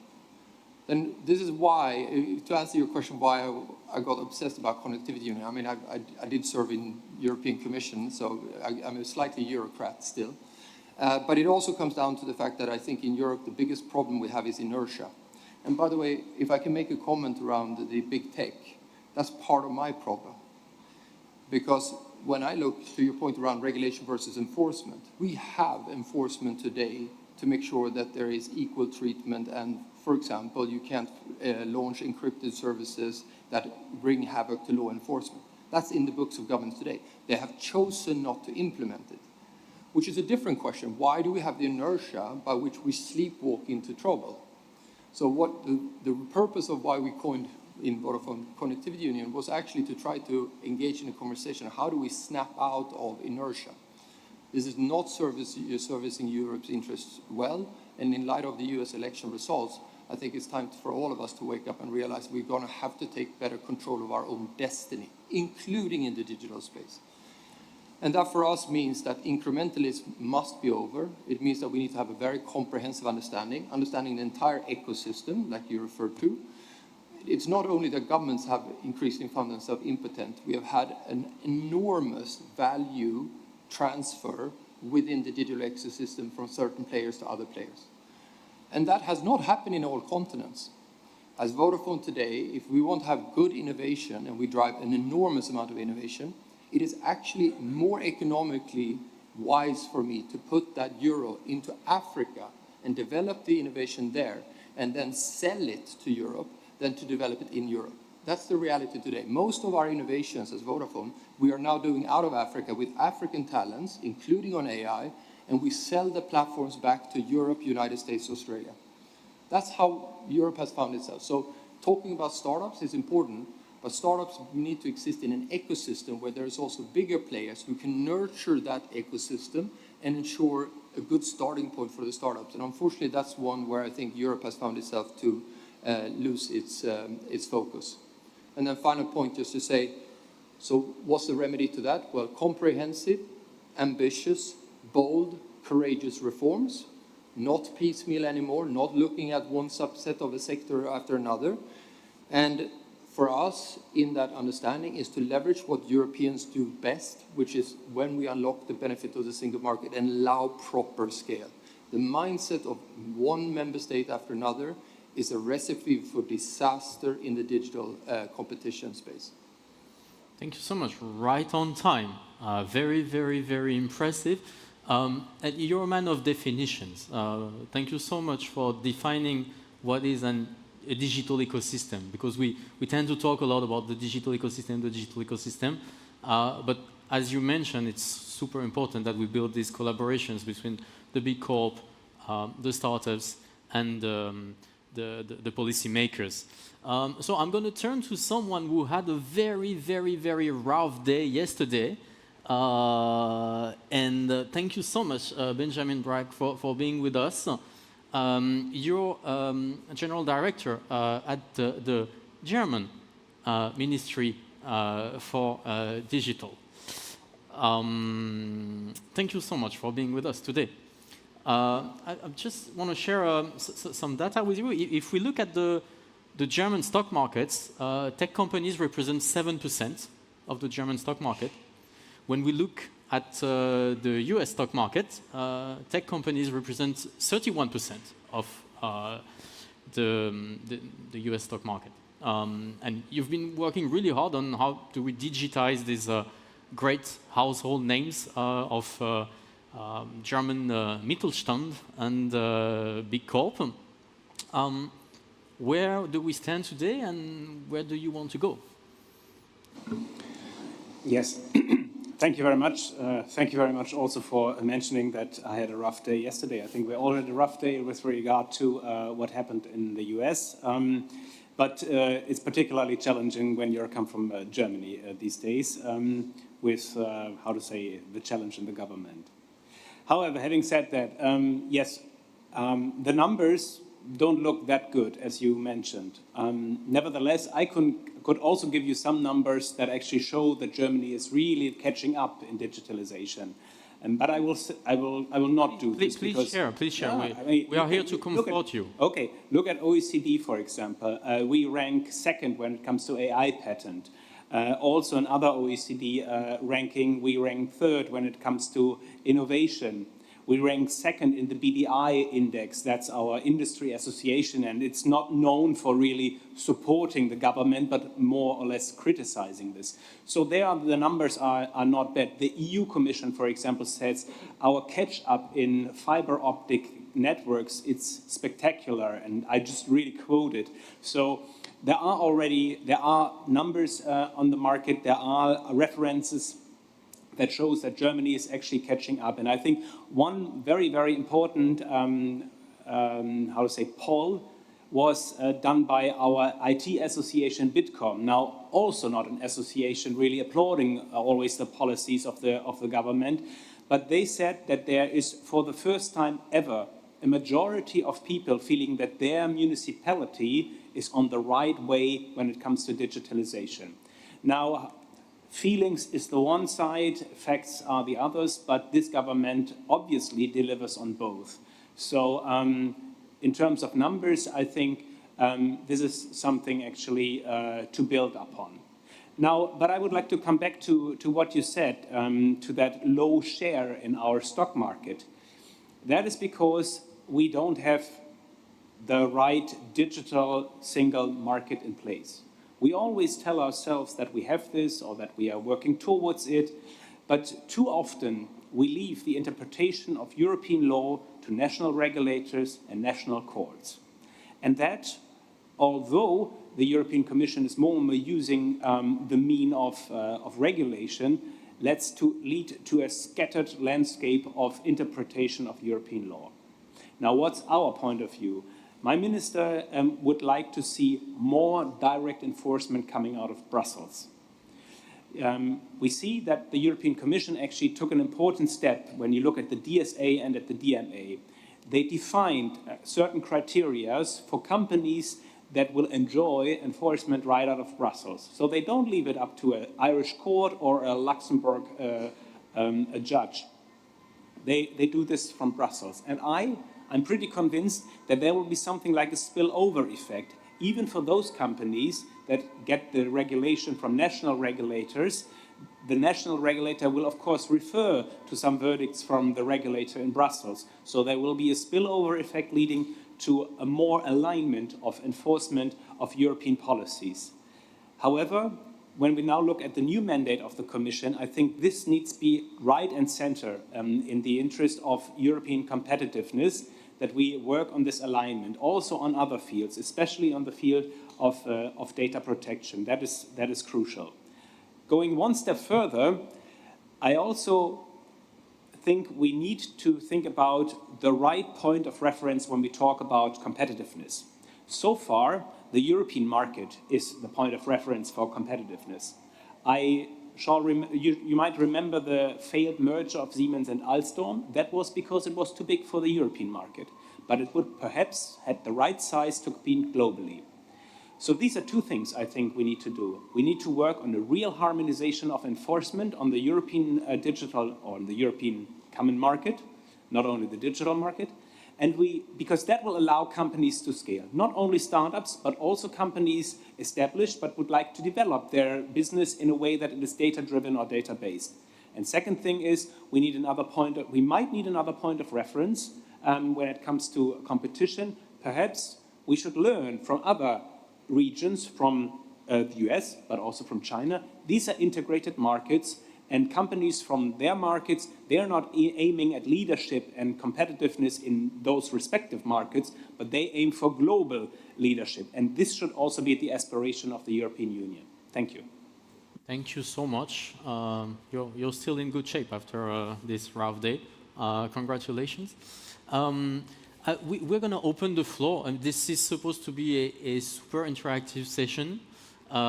There are no such things as experts in the room. We all have different angles on this matter, so feel free to raise your hand and join the conversation. And before the shy people raise their hands, I'm just going to throw one question to our panelists. We have all read the Draghi report. He's mentioning that we should put 800 billion euros a year in additional investment for the green and digital transition. If tomorrow you get a magic stick and you get to distribute 800 billion euros for the digital transition of the continent, where would you start? Who wants to start? Benjamin?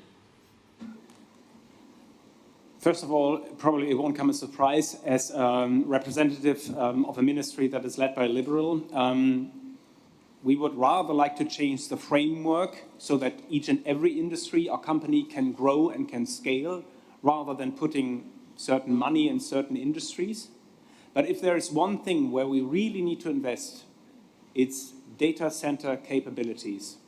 And that is something, I know that the European Commission has it on its radar, but this is something we really need to invest. This is exactly the critical infrastructure Marcia just mentioned, and we need to have these capacities in the European Union. Thank you so much. Is there another panelist who wants to bounce back on this to distribute 800 billion? Feel free. Yeah, from our point, I don't think it takes so much to build this framework. I fully agree with German colleague, but we would like to invest it to supporting small and medium enterprises in innovation, especially within data economy. Thank you so much. Joachim, if I give you a magic stick, what would you do? So I'm coming from a challenger company, not a state incumbent, so we prefer if markets allocate the money according to what is profitable. The fundamental problem is that we have capital flight today. You don't need government money, you just need to allow private money to be invested in Europe as opposed to having better returns be invested in the United States. I see some European Commissions and European Parliament members nodding as they are preparing the budget. I think you raise your hand, and then I will ask Elena Flores to join the conversation after you. Thank you very much. My name is Karen Milker. I'm a former member of the European Parliament. We've had a lot of legislation that we've put in place, the DMA, the AI Act, the DSA, and we're talking about implementation. But we're also seeing, especially US companies, saying that because of the legislation, they can't launch their products in Europe. And my gut instinct is to say I don't trust that it's because of the legislation, but because they don't want to. The problem is, how are we going to have innovation in Europe if you have companies saying, well, if the others can use Facebook's Llama AI product, then our competitors will be able to get ahead of us. And how can we make sure that we have the innovation that we need within Europe without allowing the excuse of our legislation being used as a protective measure? Because is the US companies actually using it as an excuse to keep their products away? And how can we make sure that everybody in the European Union, they have access to the forefront of innovation globally? Thank you so much. Elena, you're one of the most senior representatives of the European Commission around this table. Would you want to jump in? Thank you very much. Well, first of all, to say that I'm really not an expert on the digital area, but I'm more looking into that from the angle of regulation, capital markets, and financing. So that's more my field of activity and expertise. But I relate very much myself to some of the things that colleagues said at the beginning. I mean, on the regulatory, I think that it is an area where we are not yet there. I mean, the German colleague said it. I think we are very well aware. And it is both, is the type of regulations that we have. I think it's more, not so much about more or less. It is about what it actually needs to be regulated. So really targeted regulation to make sure that what we do at the EU level removes things that are now done at the national level, because that's always the theory, but in practice doesn't happen always. So it has to be not +1, but it has to be 1 and then minus 27. And then implementation, and who is in charge of implementing the regulations. And this goes to regulators, supervisors, depending on the sector we are talking about, but that should be really the direction of travel.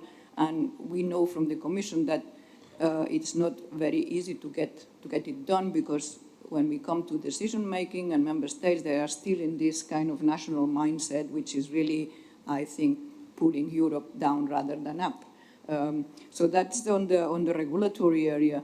On the single market and in particular capital markets. I mean, it is in all the reports, the Draghi, the letter, or any other report. I think that's very clear that this is a must. We need to have this capital markets union.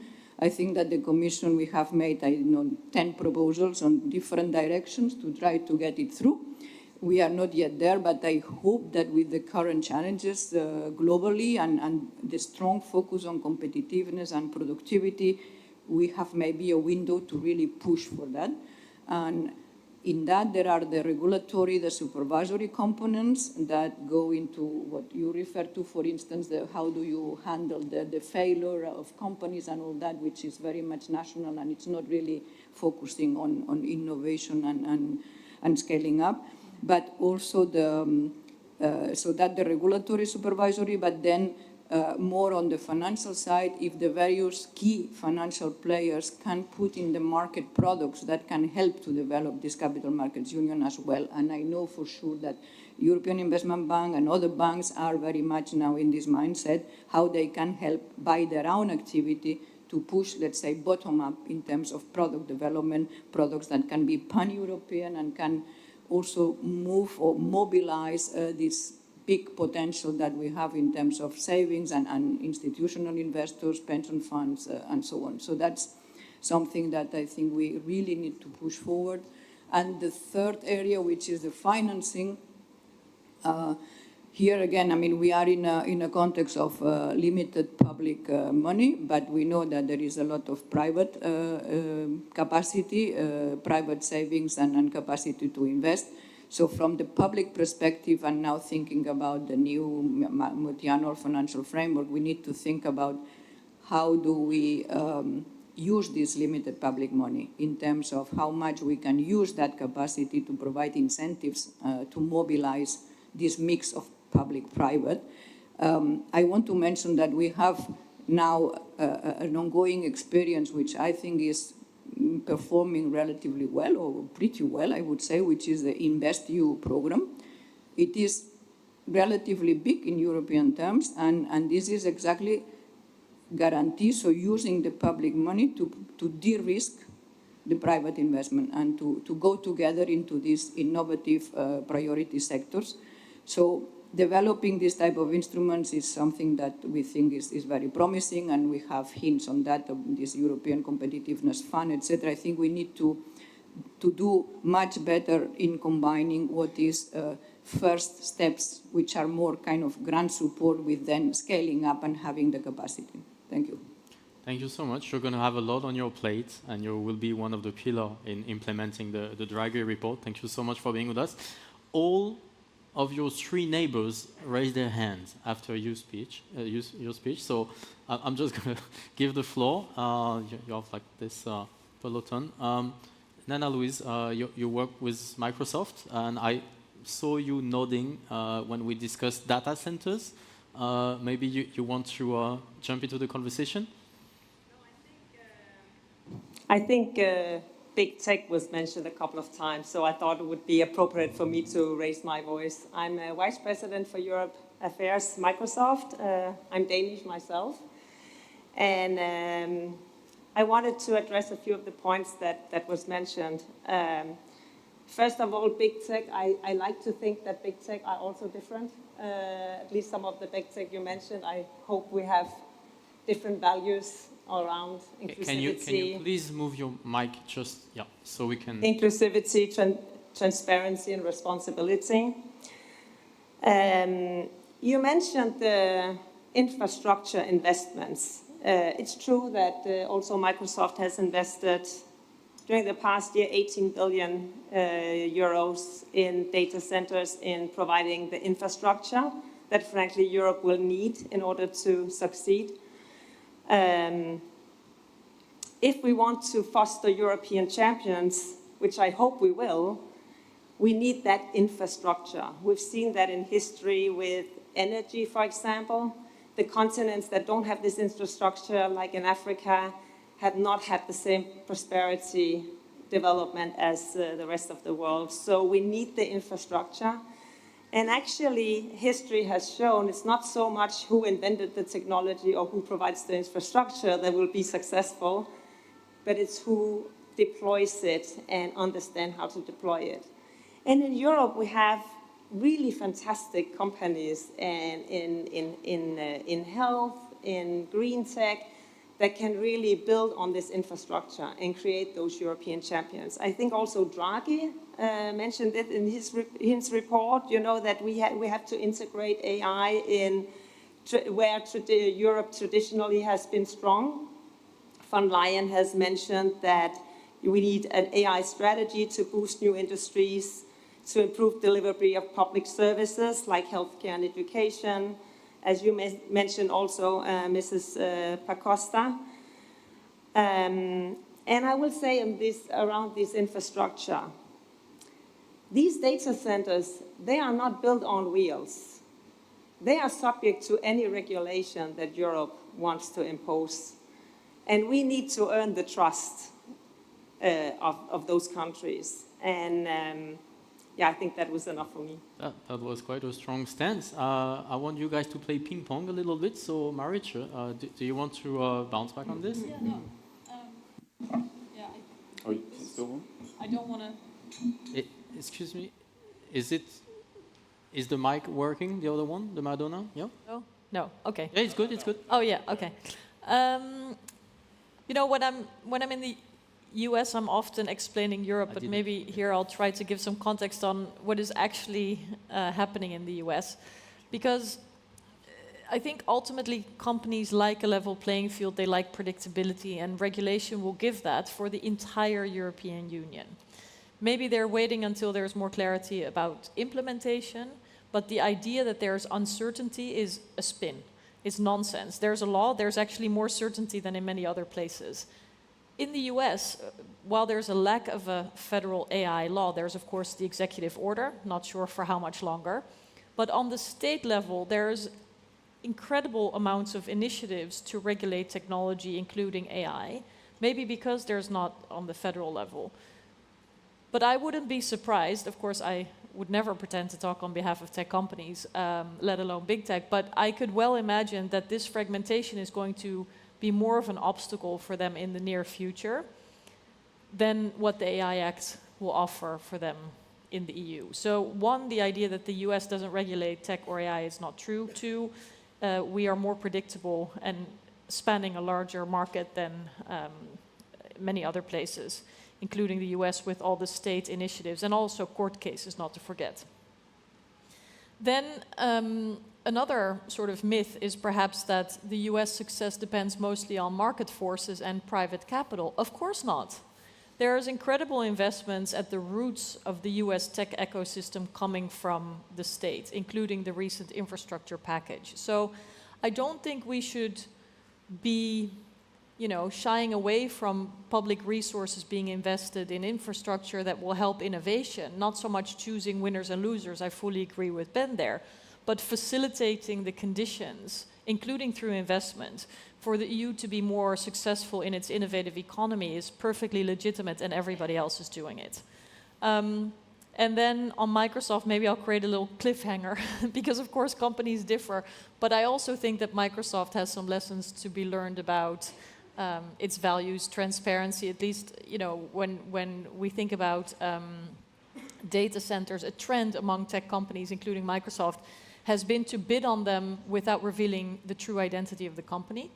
And that is a case that I address in my book as something that I don't think is helpful for democratic governance over tech decisions. So it's true that, of course, laws apply to everyone, including data centers, but the process of how they're applied for, how licenses are obtained, does not win a beauty award, as we say in the Netherlands. Joachim, I saw you taking so many notes as we are speaking. Do you want to share these notes with us? No, it's some really good point, but I think he started off actually over there with the very good question around, is it really a problem with the regulation? And by the way, I don't have the luxury of being footloose. I cannot play jurisdictions against each other. I cannot avoid being under the thumb of government. I'm Hotel California.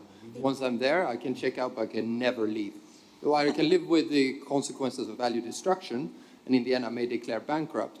or I may sell, which Vodafone has done in Italy and Spain, because there was no path for returns.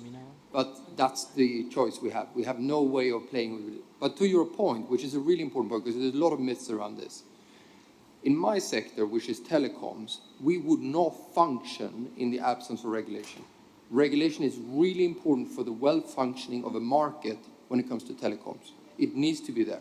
Also because it's a sector that has historically been driven by market dominance. So regulation is a manner by which the states ensure there is contestable markets. Now, having said that, second point, or very important, someone mentioned GDPR earlier on. GDPR for a company like Vodafone was essential for us to trust that citizens would be able to utilize the services for us. So in other words, it stimulated adoption of technology because people know that there's privacy involved. So technology, regulation of technology can also help the adoption rate, which long-term is positive also for companies. That being said, there are, of course, areas where governments go wrong.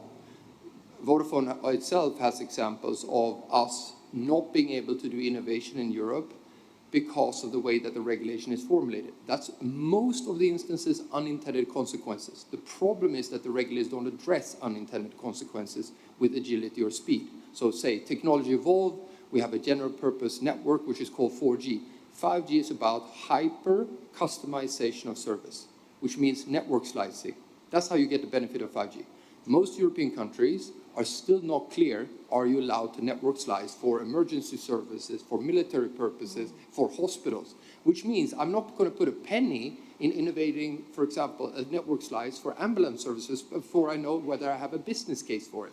So having the regulatory clarity makes a lot of sense for me to drive innovation and research and development, which is why I'm doing it in Africa, by the way, just to be clear. But our colleague here from the Commission said something really important. I don't care if we have a regulation. It's actually very good, provided it's one. The problem I have is, even when we have a regulation, we have 27 different ways of interpreting it. And most of the times, we're not replacing 27 national regulations with one European regulation. What we're having is 27 national regulations and a European regulation. And of course, companies can hire a bunch of lawyers and engage in forum shopping with data protection authorities or whatever it is. It's a waste of money. It's rent-seeking. We should, as governments, always strive to never make it lucrative for companies to engage in rent-seeking. And one of them is to be crystal clear on the purpose of the law and have one set of laws that applies for the whole internal market, and stop having every single regulator in every single member state interpreting the same law differently. So I think that's one. Final point on regulation. In Europe, and I noticed this in the bubble in Brussels a lot, no one mentions regulation in favor of growth.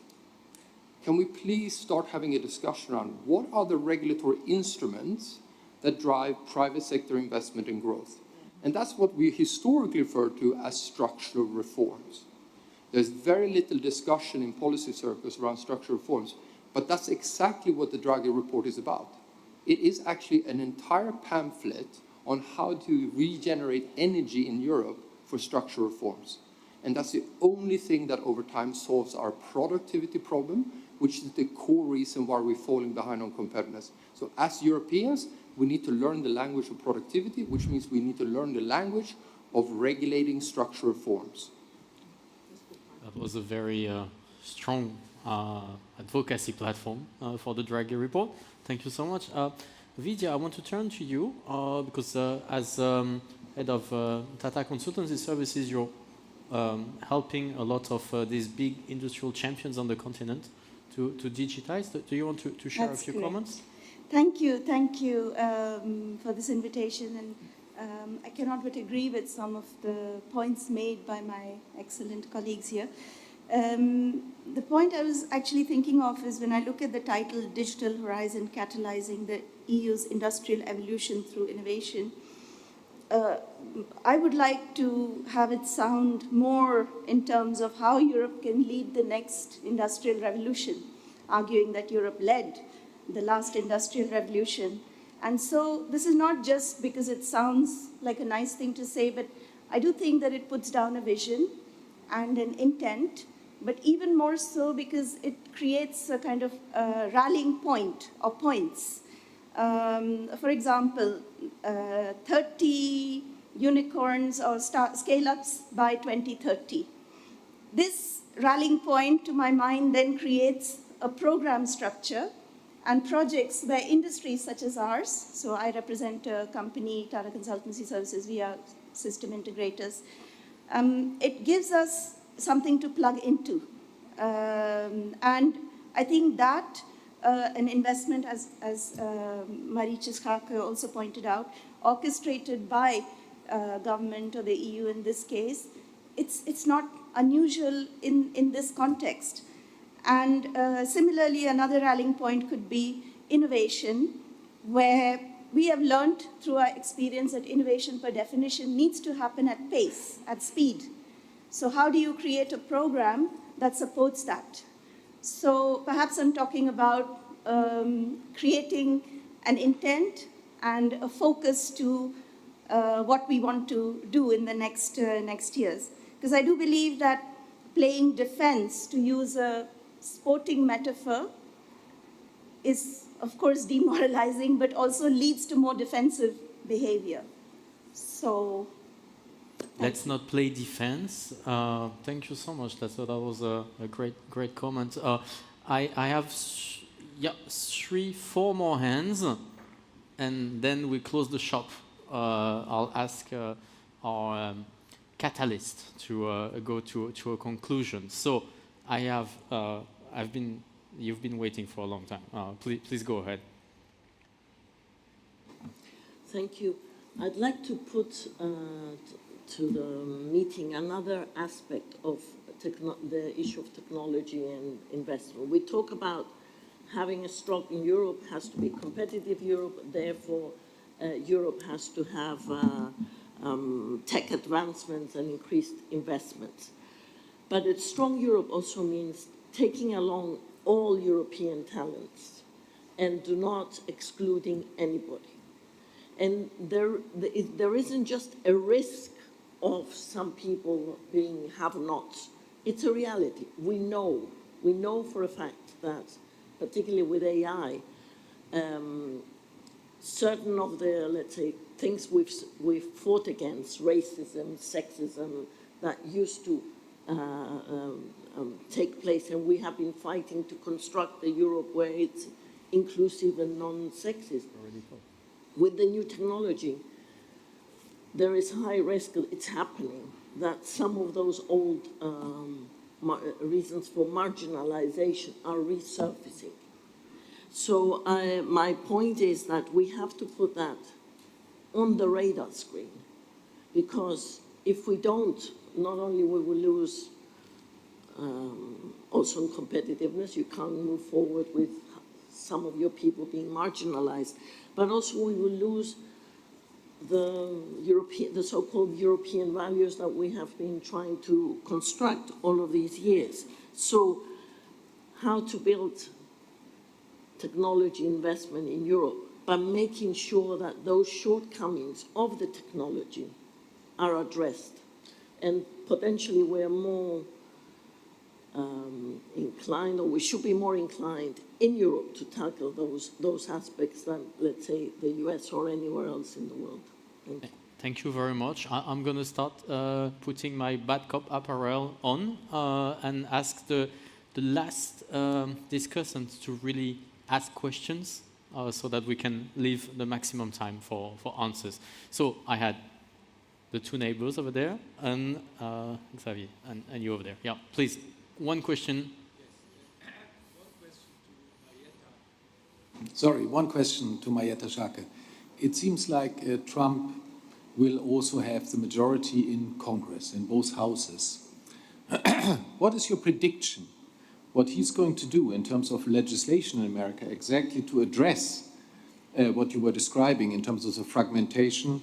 What is he going to do under the leadership of Elon Musk in terms of legislation in America on tech?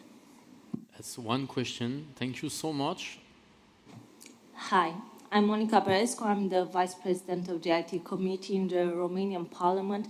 Yes, and I totally agree with you, Madam, that while in Romania we are trying to have legislation on employee stock option plan and increasing the framework for business angels in other parts of EU countries, we already have it. So this is a struggle. But in the same time, I totally agree with you, Joachim, because we need to let the market decide. And I want to give you some numbers in terms of AI. In 2018, we had in Europe and in the States around 1K startups in AI. Right now, in 2024, we have 5,000 startups in AI in US, while in Europe, we stayed at the same number, 1,046. And we were talking about the DSA and the AI Act. The reality is that we have a private AI investment in the European market of 7.4 billion, while in the US, we have a private investment of over 60 billion. So, at the beginning of this session today, we are talking about how to increase the tech market in Europe and how this is going to add value, over 3 trillion added value in Euro, and how this is going to benefit the social contract in Europe. What I'm trying to say, and I'm... Sorry, Mrs. Chairwoman, one question, please. Yeah. Let me finish, and after that you'll have the question, okay? So basically, from a legislator point of view, we are over-legislating in Europe, and we have to agree with that, because if we want to have a single market, a single digital market in Europe, we have to stop over-legislating. Okay, we'll have at the EU level some framework, we'll have the framework for the VCs, the private investments, the hedge funds, the support for SMEs, but we have to have the same approach, because the reality is that we are in a competition. And right now in the market, we have over $60 billion invested in AI in United States, while in Europe, we have only 6. Yeah. Thank you Let so me much. take your question. No, I didn't have a question. I wanted to ask you if you had one question. But No, that's fine. It was actually this a conclusive statement, comment and was very I want to leave you with these numbers, because I believe that in terms of 10 companies and digital market, we are self-deceiving us. Thank you. Thank you very much. So, real questions, please, for the next discussants. Thank you so much. Sorry to disappoint. I also had a comment, but I will try to frame it as a question. I'm loading my gun, and then you can go. So, hello, I'm David. I'm a representative of civil society here. I work at the intersection of tech policy and employment. And just a few comments before I sort of phrase my question. No, not few comments, one comment, please. I think it could be still relevant, so I'll try my best to be succinct. So first and foremost, I think just to reiterate what my colleague from Romania mentioned, regulation is not enough. It's important, but it's just not enough. And as a former techie, because I used to work for 4 years in the tech sector, the best way to compete with US tech companies is, yes, to regulate them, to be the regulator, but also to provide a European equivalent, a champion in Europe. And you don't have to do it in AI, because I think that battle, especially in large language models, is lost, in my view, as a techie. I think we can double down on where Europe is doing well, which is biotech and green tech. And these will be industries in which, if we double down, we can actually compete maybe on an equal footing. So double down on what we're good at, and then very importantly, this is maybe my question, if you think this is feasible. That would be lovely. I would love to hear your question. Thank you. So we haven't talked a lot about AI safety as a term, and nowadays there's more and more discussion in Silicon Valley about the need to potentially insist, if possible, or maybe regulate tech companies to dedicate at least a percentage of their computing power to AI safety. Do you think is there something that the EU can do, or is this something just that the US will probably have to lobby their own tech companies, since we don't have an AI champion to do such a thing? So can we regulate tech companies by insisting on dedicating a part of their computing power for AI safety? That was a long, articulated, yet comprehensive question, and we love it. Thank you so much for sharing. Xavier, I hope you have a less comprehensive, less complex, less articulated question and rather straightforward one, please? All right, well, it's a challenge. Yeah, so I've been living in Silicon Valley, and I started a meetup there called Hack Democracy. So I got triggered. I think it's just too easy to blame all our problems on the tech sector, and that's just look at the Democrats Party in the US and may that be a cautionary tale, because I think it's too easy. I think our democracy needs fixing, and it's too easy to blame. So my question does it is, sound like a question to me? yeah, so my question is, because the AI regulation is another issue, so annoying, and it's based on fear, and we are not at our best when we do regulation based on fear. And so I love that there was someone from Tata here, from TCS, because I think like what the Indians are doing is so much more inspiring in a way, and my question is, how can we look more east and look at how they do regulations so that we can create a space for innovation and only ensure that once things are working, once we actually understand them, only then we start regulating, because otherwise we're going to be left out of all of this. So thank you so much. If I rephrase that correctly, is India a good example for good tech regulation? Thank you so much, Xavier.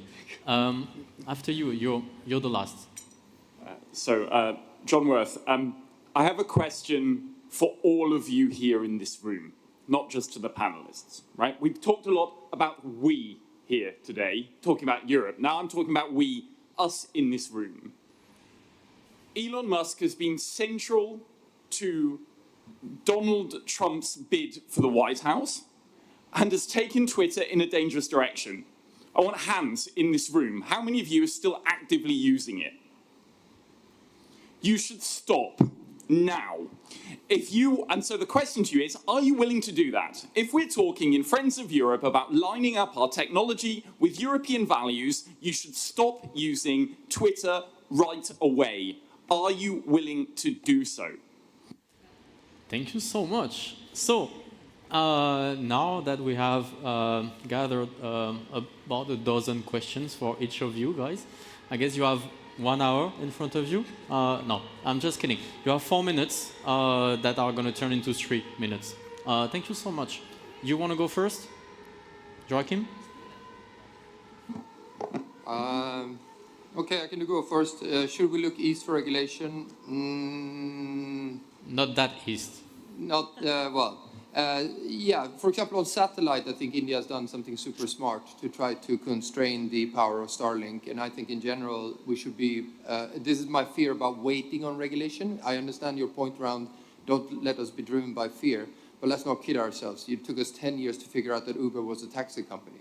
I mean, come on. So because of the network effects and because so much of the technology innovation is exploiting regulatory arbitrage, it is upon the state to close those regulatory arbitrage because it drives market outcomes rather than innovation driving market outcomes. And that's purely bad economics.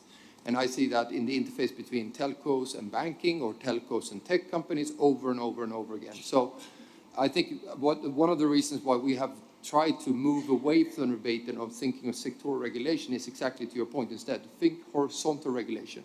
Europe should increasingly focus on regulating services as opposed to regulating sectors, because technology drives the collapse of sectors. And in the collapse of sector, that's where you get regulatory arbitrage. And then governments inadvertently drive market outcomes. And that has had enormous perverse impacts. I think the point around the differences in private capital was spot on. And honestly, that's my biggest frustration. You know, we often talk in Europe that we're a world champion on innovation or innovating regulation. We're also a world champion in capital destruction. Because, for example, in my sector, we actually hold the world record in capital destruction. There is no single continent that has destroyed as much telco value as Europe. And yet we still assume that we're going to get fantastic fiber connection, 5G, 6G, and whatever it is. It's just not going to happen. So there is a little bit of waking up and smelling the coffees. And then I don't like the idea of dedicating compute power for safe AI, for the simple reason I don't think governments should interfere inside companies around how you allocate resources. There's one thing companies do really well, and remember, I spent 20 years in government, it is dynamically reallocating resources. This is why we drive productivity. And I see that in security regulation as well. Instead, regulate outcomes. That's what governments are really good at doing. And then we have to adapt for the outcomes you want as regulators, and we need to deliver that. But how we deliver it, the way that we run our operations, we need to have the freedom to innovate, because the most of the growth in companies come not from final product, it comes from how we innovate production methods. That's the underpinning of growth in society. So that's my plea. Allow us the space to innovate in our production methods, and then you regulate societal outcomes. Thank you very much. Thank you so much.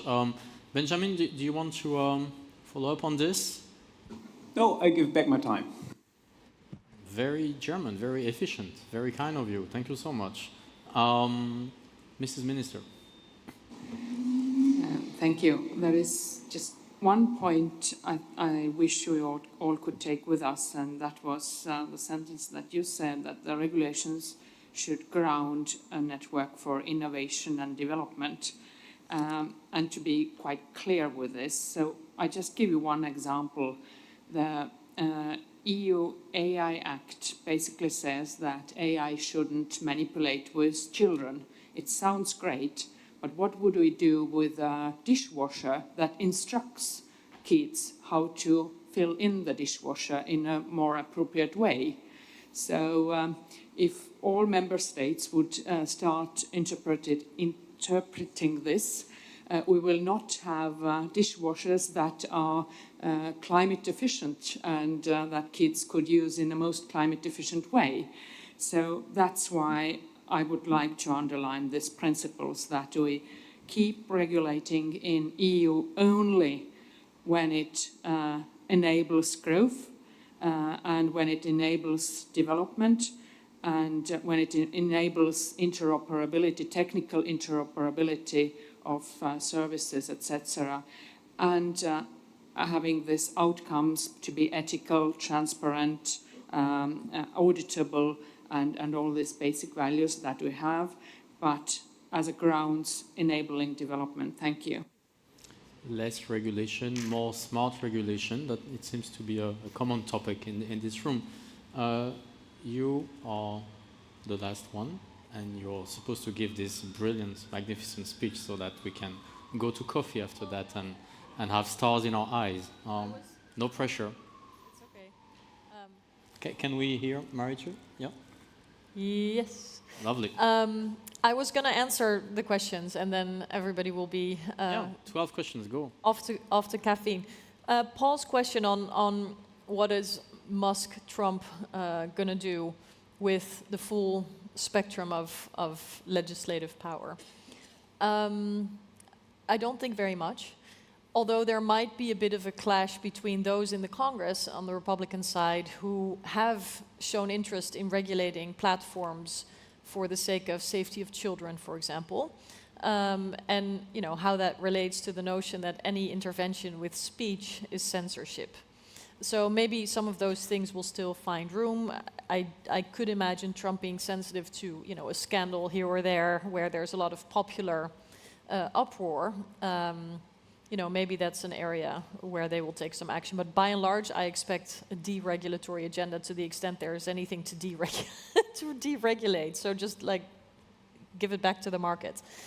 I want to pick up on the notion of fear-driven policy, because I actually don't think that that's what's going on if you're talking about AI, or what should be going on. So I think what we've seen around the world in an unprecedented way is a stepping up of governments in relation to the breakthroughs in generative AI particularly, not just in AI, by focusing on risk.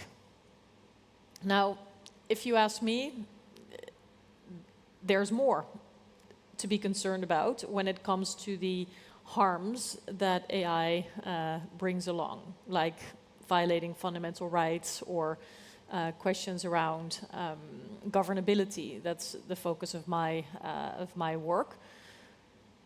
But typically, governments should regulate not only to enable innovation, even though that's important, but to correct new realities that go against constitutional obligations, like protecting national security or protecting fundamental rights or other things. So I think it's really hard to say, one thing that regulators should be doing, because it very much depends on which one of those areas are under pressure or which one of those new realities are created that need correcting. And I think we're now at a point where knowing the effects of business models is harder. Anticipating the harms of AI is hard, because even AI developers say the unpredictability is the nature of the beast. So we have to also rethink regulation in light of the new realities that these technologies create. And so should we fear that, or is that fear inspired? Too much focus on risk, if you ask me, if you look at the full spectrum of effects of generative AI and AI writ large. But that's, with that sort of need basis is how I would approach the proper role of regulators. Then, I think you mentioned looking east, and I know you meant India. What I think we can take from India is that they have developed a more comprehensive vision of how they would like technology to be facilitated by government. There's a lot of criticism, for good reasons, on whether or not the public digital infrastructure is actually public, whether there are not all kinds of unintended consequences that are hurting people's direct interests or positions of being empowered. So between promise and practice, there's quite a big gap. But what I would give the Indian government and even the Chinese governments is that they've come with a vision that, especially in the case of the Communist Party, I'm very worried about. It's very far removed from what I think we Europeans believe in, but they have developed this more comprehensive regulatory framework. And I do think that in the EU, by and large, there's been too much incident response. And in the democratic world, there has not yet been such a comprehensive governance model. So there's still a lot of work to be done. And hopefully that can be done in a way that we spark innovation, limit the harms, and make sure that some of the foundations upon which this continent is built that feel more lonely with every day, especially yesterday, of a rule of law basis, of respect for democracy, for minorities and for human rights, survives the digital revolution. That was a super insightful conversation, and I don't want to be the last obstacle between you and coffee break, but I want to bring something forward. So Friends of Europe published these 10 policy choices for a renewed social contract. They conducted focus groups all across the continent, and when listening to citizens, a lot of queries, worries and hopes came about the digital transition. And this will be an ongoing conversation. We'll probably have a similar panel and similar conversation in the next months at Friends of Europe. Please join virtually, hashtag State of EU, and connect to each other to follow up on this conversation. So not on Twitter, rather on LinkedIn or some other social network.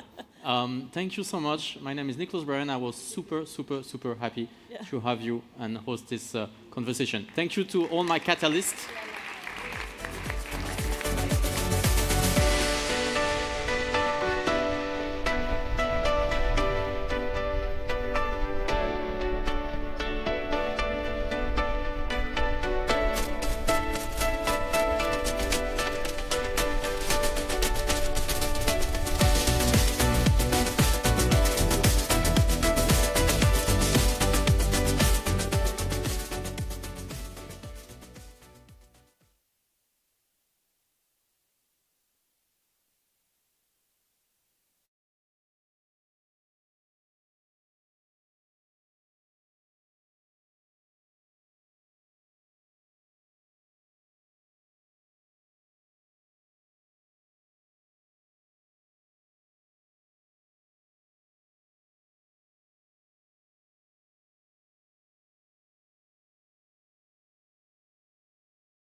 je n'entends pas sa réponse, moi. Hello. Are you hear me? Yeah, perfect. But perfect. So we are ready. Yeah. Yeah, perfect. I hear you. Perfect. Nice.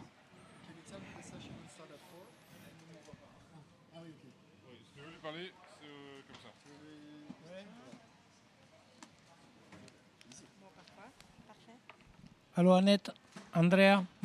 Parfait, parfait. Very well. Je te vois sur l'écran.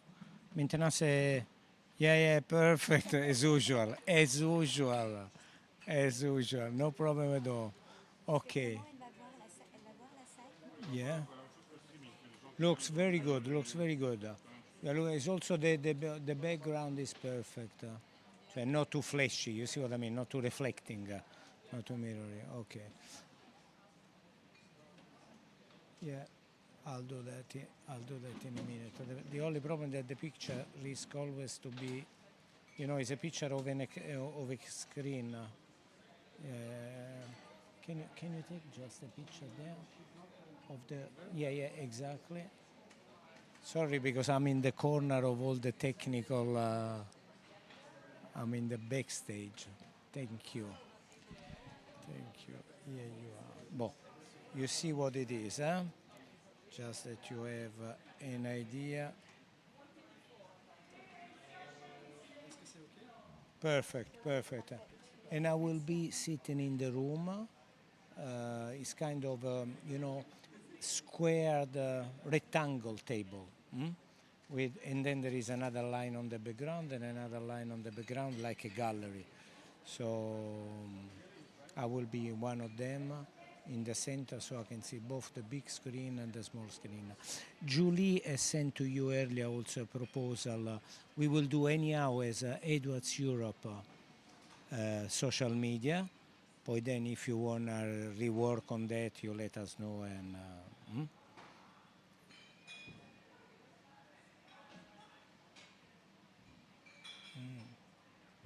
Is that better? Yeah. I'll talk with exactly like that. Yeah. No. Ça c'est mieux, non? Avec monsieur, avec les, vous voyez, un peu plus centré, qu'on voit pas les desks, les bureaux. Ouais, ça c'est mieux, je pense. Yeah.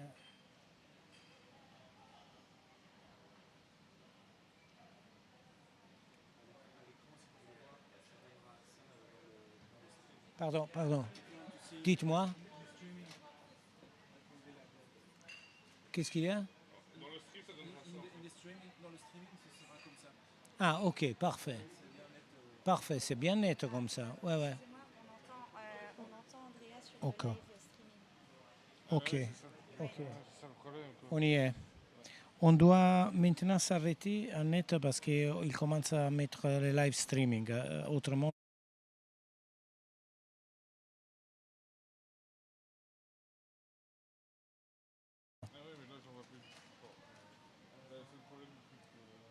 yeah.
Good afternoon.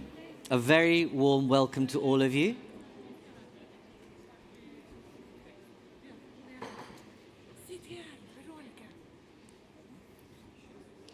Sorry to break up the conversation. Firstly, thank you for staying the course. It's great to see a full room for the last session of our 21st edition of State of Europe Roundtable. We conclude with a discussion, a conversation, a debate about aligning capital with ambitions for Europe's future. Obviously, a timely reference. You'll note that we didn't say question mark or exclamation mark. We just state it. And this is the point of this debate, is that how do we get there? What are the things that we need to be considering, and are we up for it? We heard a lot in the morning session about the need for reform, agility, etc. and so forth, and for Europe not to take a business as usual approach. What we do know is, up to this point, Europe has been characterized as being, if you like it, short-sighted rather than foresighted. What we do know is that there are some suggestions and a lot of criticism this morning about being sluggish, overly bureaucratic, far too slow in what we do. The need for us to think about what will the new MFF look like. So as you know, it's the only continent, it's the only place where you have a 7-year budget established. An innovation, if you like, an innovation in real terms. But when we think about the past 4 or 5 years, one would like to think that the MFF would be crisis-proof, and have shock absorbers in it to make sure that actually don't think that it's going to be all rosy and without crises, whether they are multiple, serial, and sequential. So the budget is going to have to be something which enables us to be flexible, responsive to the things that climate and security are likely to throw up into our context. And that requires a different kind of ingenuity to think about the negotiations that will go into it, the vested interests, whether that's to do with agriculture or other parts of Europe that will want other bits of it, of their stake in the MFF. But what will be really clear, and it's what Margaret Vestager was saying, there needs to be a greater sense of coherence if we're going to actually meet the challenges that are upcoming, especially in the context of the election outcome in the US. The clear message being we should be thinking more self-confidently about ourselves in Europe and look to partners that are more willing, of a similar mind, and have the capability to grow together with us. So there's a number of factors that we need to be thinking about when we align capital with Europe's ambition. And the key question will be, you've got the long-term MFF approach, but also, what about the money that's currently in the system? Could that money be used more wisely, more smart, in a smarter fashion? And are there ways in which we should really be thinking differently about how we bring venture capital into the mix, social investment into the mix? All manner of ideas, I'm sure, will flourish during the debate. But that's what's on store. We have a number of Kickstarter contributors to aid and, I suppose, stimulate our conversation about aligning capital with Europe's future ambition. It gives me the greatest pleasure to have someone who you all know, doesn't really need any introduction. And those of you who were there last night will have witnessed a stonking speech from this gentleman, the original Super Mario, if I can call him that. And it's okay, he won't be offended by that, but he is the original Super Mario, as you all know. So, Mario, if I can ask you to, again, delve into your brain and your experience, which you do so well, to comment on the fact that is our current state of affairs pointing us in the right direction of what we need to do? So we've got a Draghi report, a letter report, etc. You've been in the governance of the EU for a long time. You understand the single market. You've been critical of what's been happening. You said last night that don't tamper with the key foundations which have created what we are. So my question to you, my challenge to you is that what's your take on where we find ourselves right now? Do you think we've got what it takes, and can we move in the right direction? In 5 minutes. That's plenty enough, obviously. Well, I think we got all the answers if we duplicate the title of this session aligning capital with ambitions for Europe's future. I believe that by aligning capital, you meant capital as one factor of production or financial capital. But the rest of the topic is coming up if you put an S at the end of capital and you discuss about aligning capitals, therefore member states, which I believe the serious problem about all this. You mentioned the Letta and the Draghi report, both excellent, both timely. I sincerely hope that most of the recommendations will be seriously taken into account and hopefully implemented.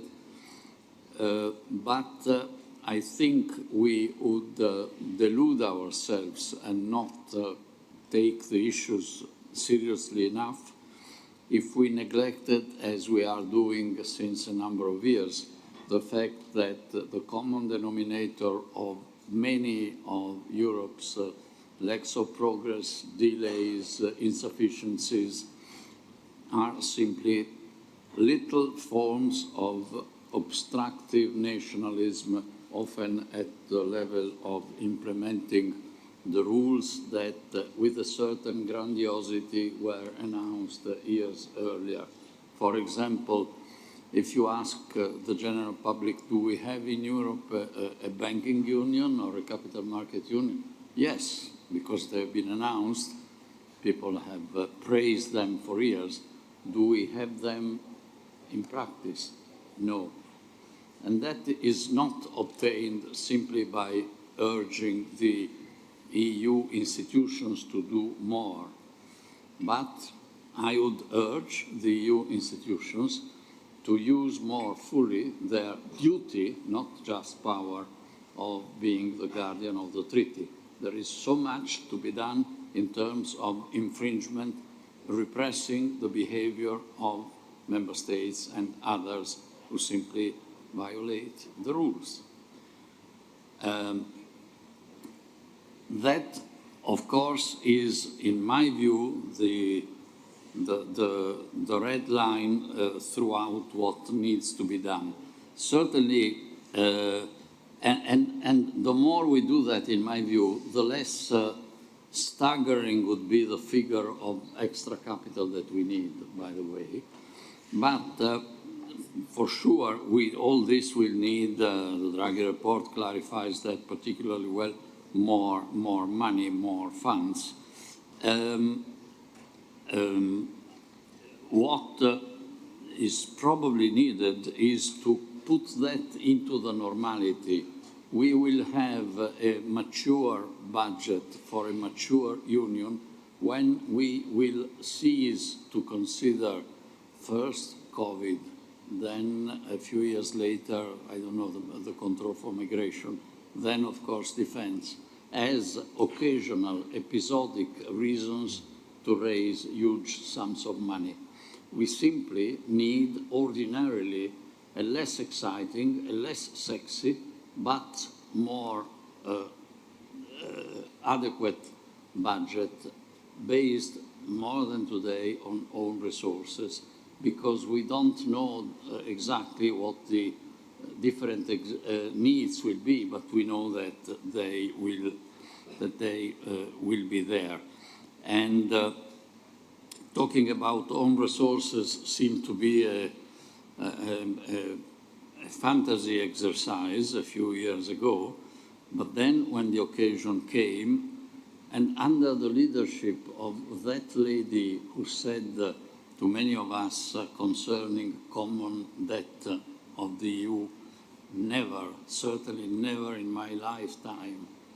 Well, she went out of her career with the main achievement of having put in place extra own resources and common bonds for the EU. Thank you. And common bonds for the EU, not only during her lifetime, but pushing them as the last act of her leadership in the rotating council under German chairmanship. So even German thinking can evolve if occasionally it were to evolve slightly less slowly. That would not harm us or them. For example, now, this is my last word, isn't maybe the formation of a new coalition and government in Germany, whatever it will be, an occasion to rethink, even by German minds, that financial constraint that Germany put upon itself of the Schuldenbremse, which makes no economic sense at all, but which cripples the logic and the behavior of Germany in financial matters. I think that is one of the things that, with a small change in Germany, would facilitate the advent of more rationality across Europe. But of course, the main topic is aligning capitals, and there a more vigorous and forward-coming European Commission will be able, in my view, with a good cooperation with the new President of the European Council, to put things in place and to deflect the growing micro-nationalism, which is doing a bit of harm to member states and a lot of harm to Europe. Thank you very much. Hold those thoughts. We'll come back to him, and I'm sure you've got questions that you will be raising in your mind as a result of what Mario's just said. I'm going to now move to a private sector perspective. And we have Annette, who's from Edward Life Sciences, Executive Vice President. Let me just make sure she is online. Hello. Thank you for joining us. Hi. Thank you for joining us. I know you couldn't be here in person, but you'd like to have been. But thank you for making the time to be here virtually, if you like, and be able to engage on this discussion about aligning capital with Europe's future ambitions, or ambitions future, in terms of what Europe could do. There's been a theme running through this discussion about public-private partnerships, but to do them differently, and not in the old-style way, but to think how the private sector can work very differently with the public sector. We know, and we discussed this earlier, that private sector invests more in R&D, research and development and innovation, than the public sector. And so there's a kind of a cycle here where innovation can attract capital, capital can attract more innovation. How do we make sure that loop continues? But more widely, just your thoughts on how a company like yourself would want to work differently and better with the public sector in the context of the various crises we're about to witness and have witnessed so far. Over to you, Annette. Thank you so much, Dharmendra, for welcoming me online, and I really regret not being with you in person today, but I was called away for last-minute business need, and so now I'm talking to you from the beautiful state of California, just one day after the elections. Right? Wow. So it's my honor and immediate pleasure to share some considerations from the private sector on how to align capital with the ambition of Europe's future. And for me, being in industry and leading a sizable business in Europe, Middle East, Africa, Latin America, and Canada for Edwards, who is an innovative medtech leader in the field of structural heart disease, I understand firsthand the difficulties of bridging ambition with the actual resources we have at hand. Mm-hmm. And at Edwards, we continue to invest 17 to 18% of our sales back into research and innovation, which basically is the double of most of the other companies in our sector. And our goal is really to save patients' lives, to improve their life, and to develop new technologies, but also invest in building clinical evidence, improving clinical practice,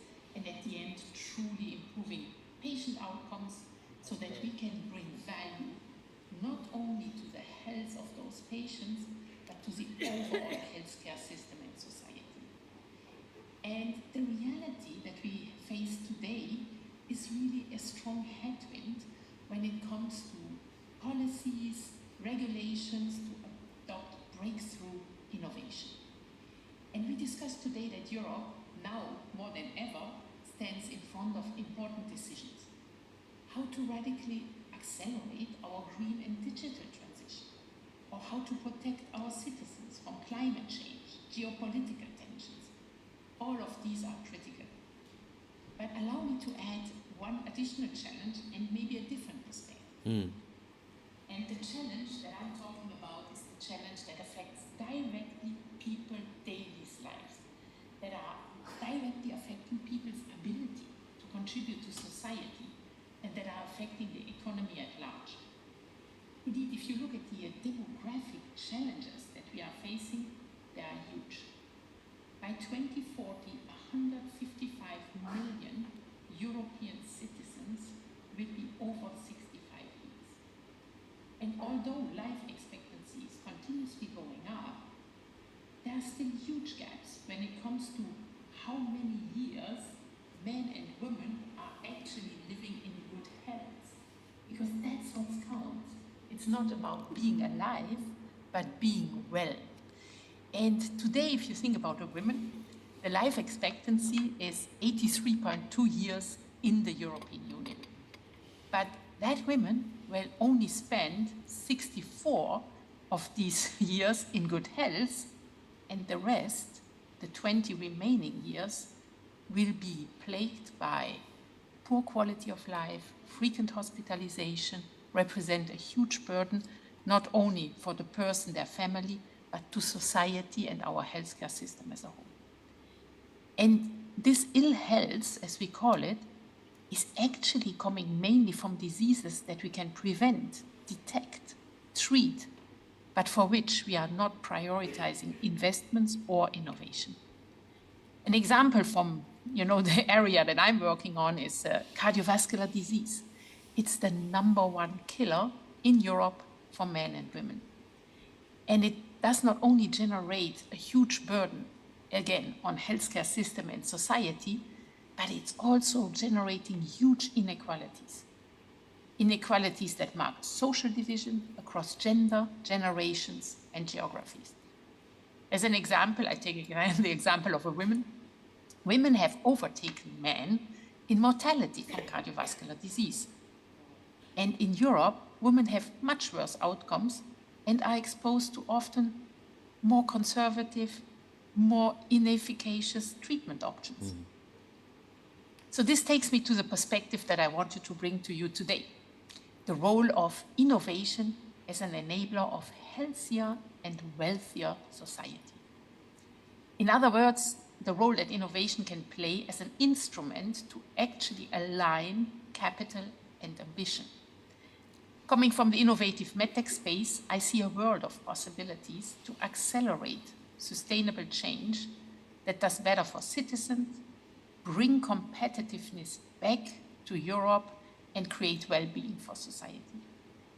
So I'm convinced that embracing innovation should be at the heart of a renewed social contract. Europe has always been at the front of innovation in the medical space, the medical devices, science, and so much more.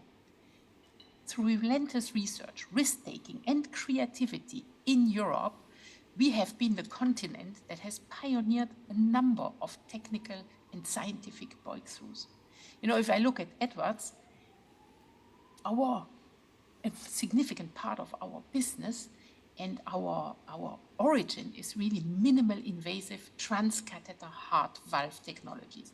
What does that mean? Instead of in the past where you had to open the chest of a patient, have an open heart surgery to replace a valve, and then afterwards have weeks and months of recovery, today we can do the same procedure minimally invasively in maybe same day or one night of hospital stay, and patients are recovering immediately.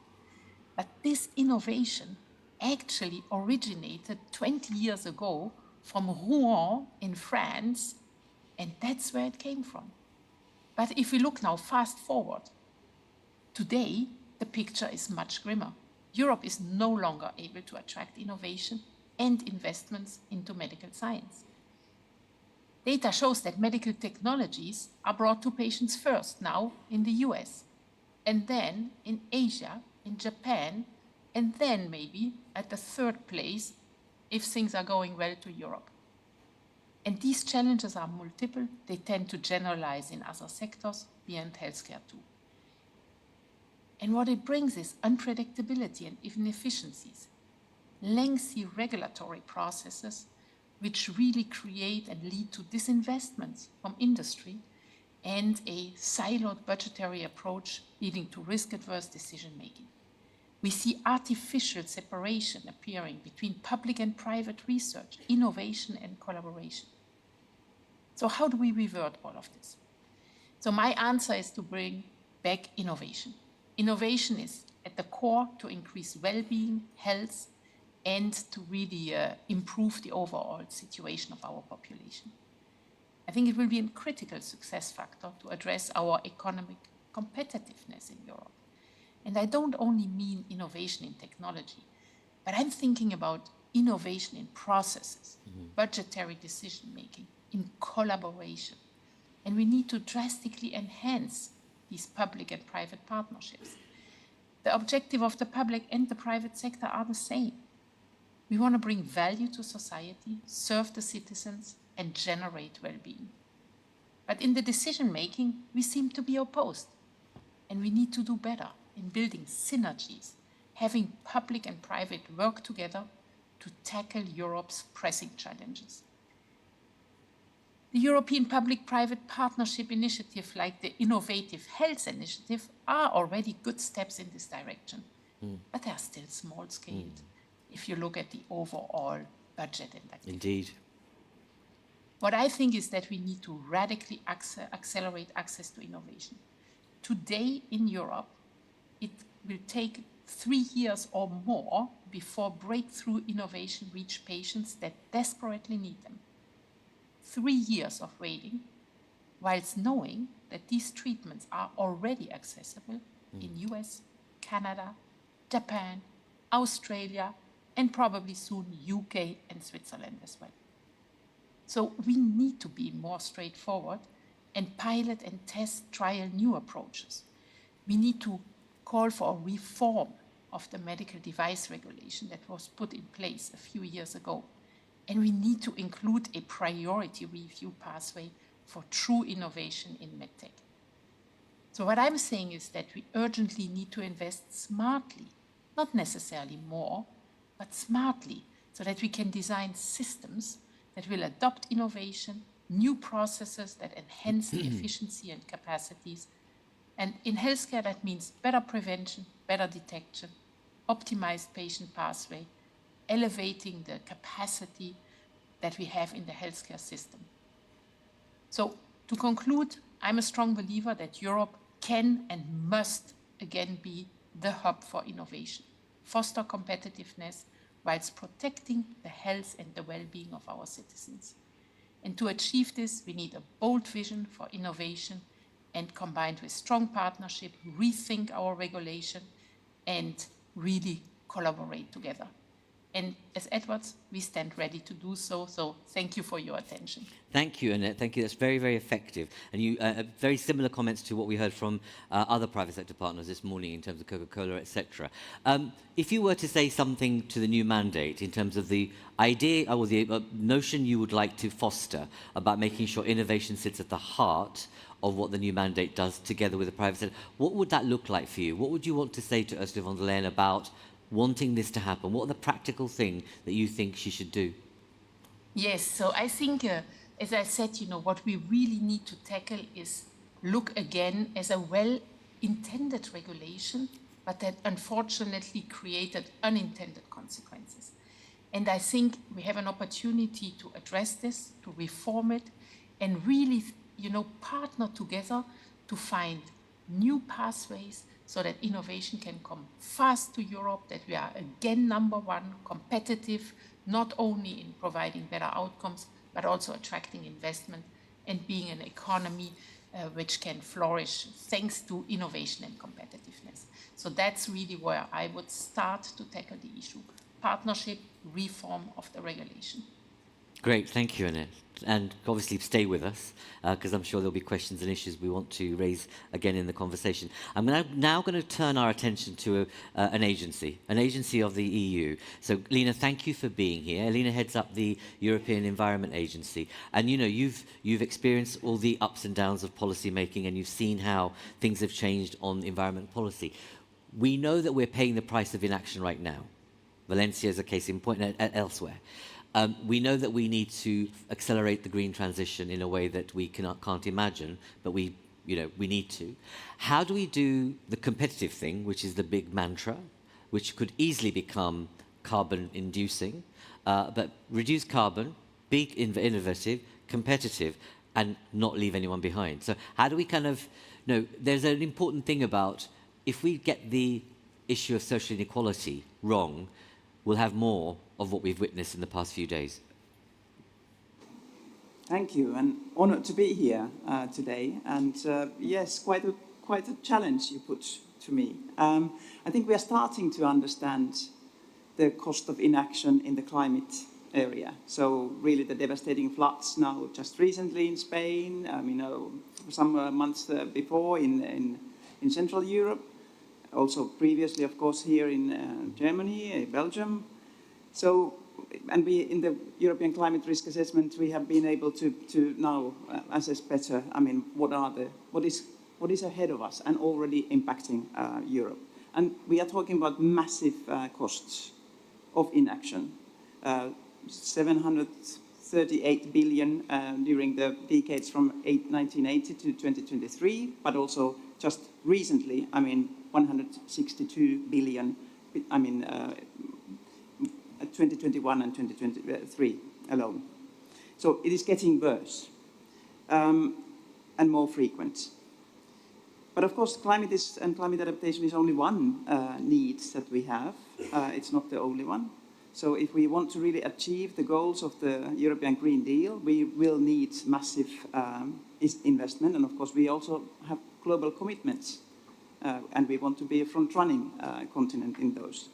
So, and we will basically need quite radical changes in all our core systems: mobility, food, how we consume, how do we produce. And this is indeed, as highlighted in all these recent reports, Mario Draghi's report, Enrico Letta's report, also Sauli Niinistö's report, which acknowledges the climate risks very well, that yes, we need billions in the coming years.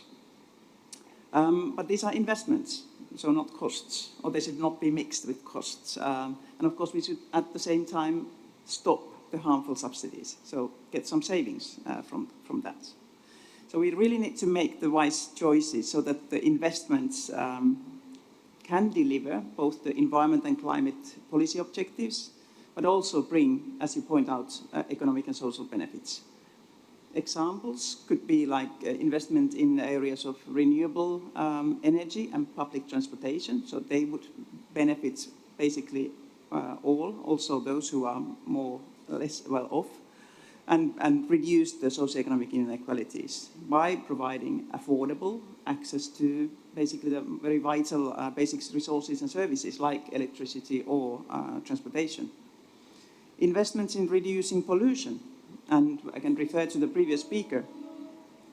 We can prevent many diseases also by addressing pollution. So really, we have just recently, today actually, published a report tackling pollution and energy poverty in reducing chronic respiratory diseases in Europe. And of course, with the aging population, this is becoming serious. We have to have a healthy children, healthy young people, healthy working age people.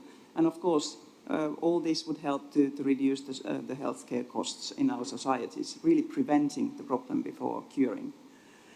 But of course, as you point out, the justice and just transition, addressing the inequalities, is really key. And I can take an example for example, the water security under significant pressure based on our recent reports, especially in the southern part of Europe, but also elsewhere, price of the water, but also really improving overall our water resilience can really bring also economic benefits and social benefits for those who are less well off. And of course, for sectors like agriculture, which is struggling with its own challenges, and industry, also key. Of course, also that there are regional inequalities. It's very clear now with the climate change, but also with the policy, even with the pollution, also with the so-called legacy pollution, still experienced, especially in the eastern part of Europe. There's really a lot that we have to address in the coming years.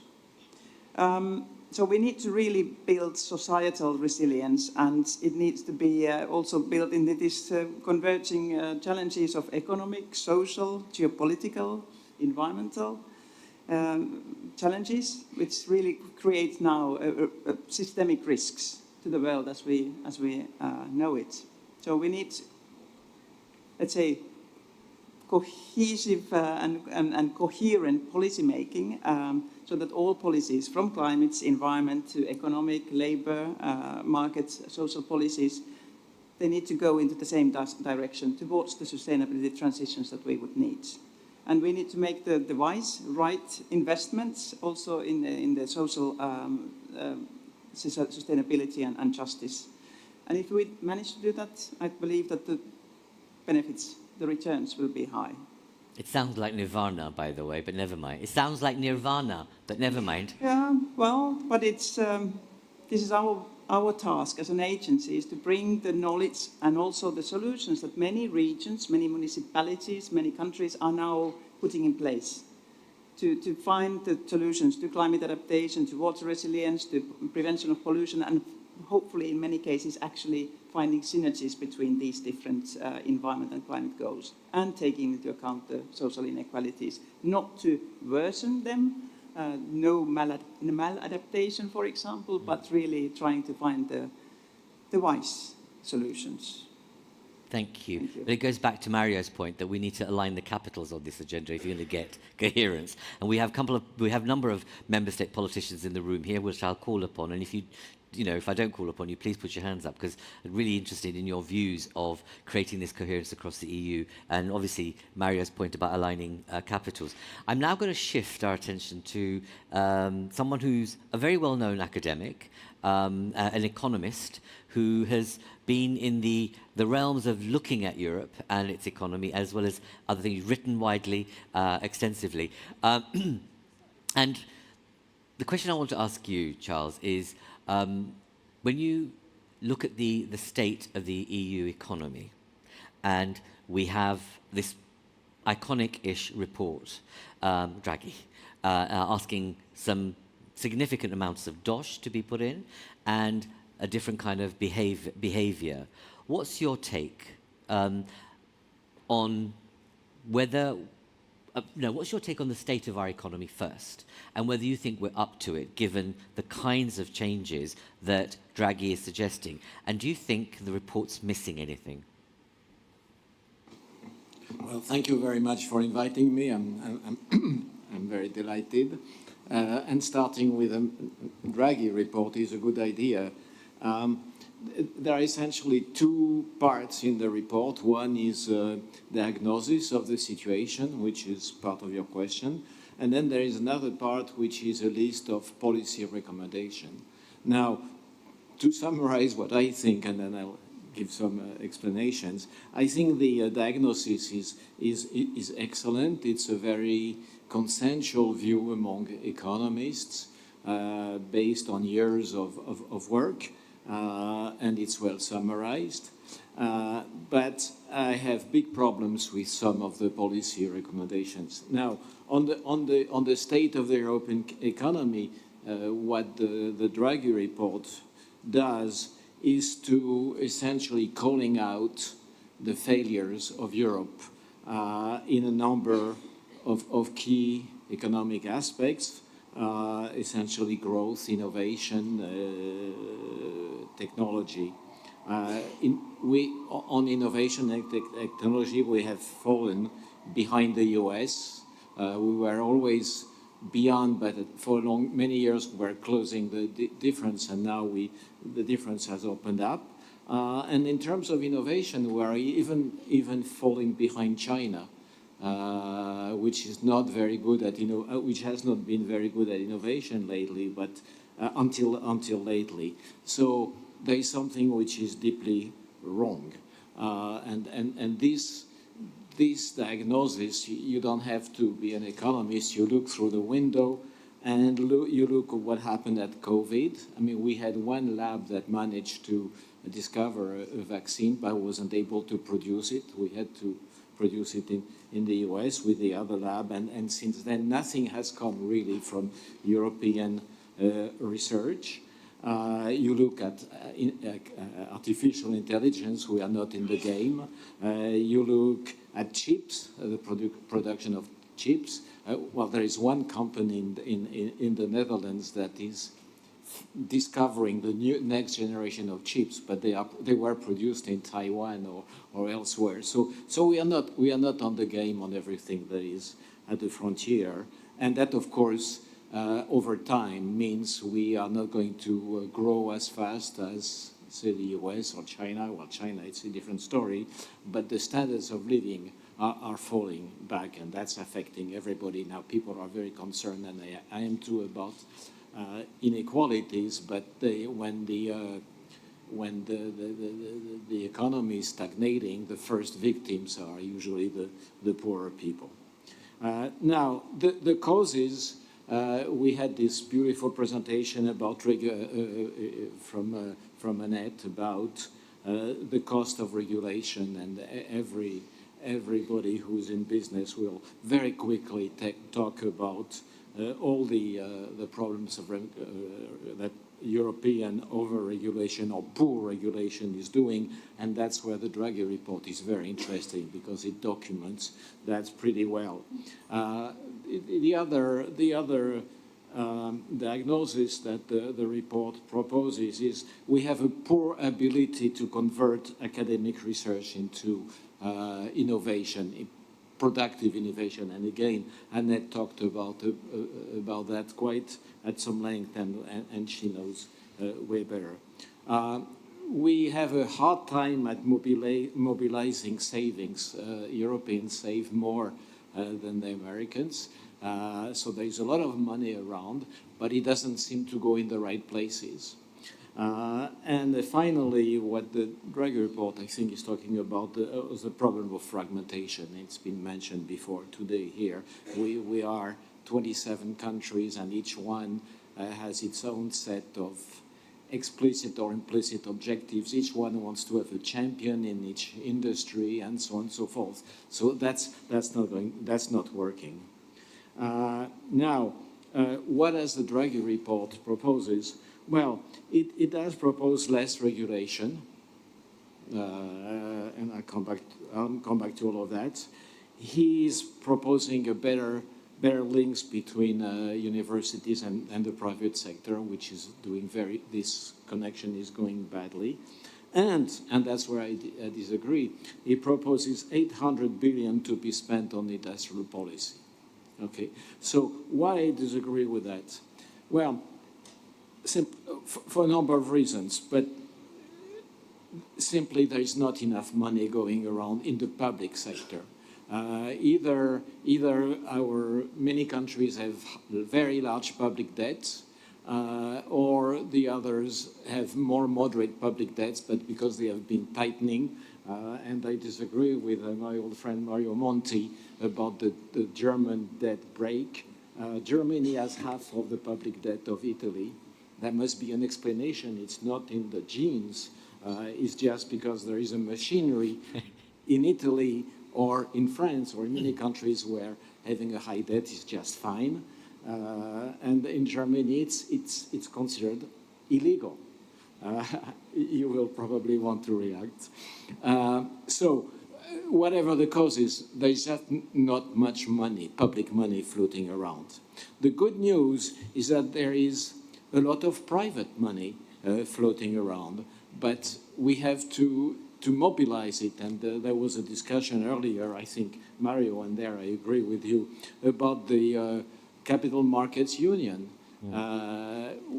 We don't have financial markets. The size of the biggest European financial markets, Paris, Frankfurt, they are tiny, tiny, tiny in comparison to the US financial markets. That's why a lot of startups in Europe that start growing when they need money, they go to the US and they can find them. And there is such a rich network.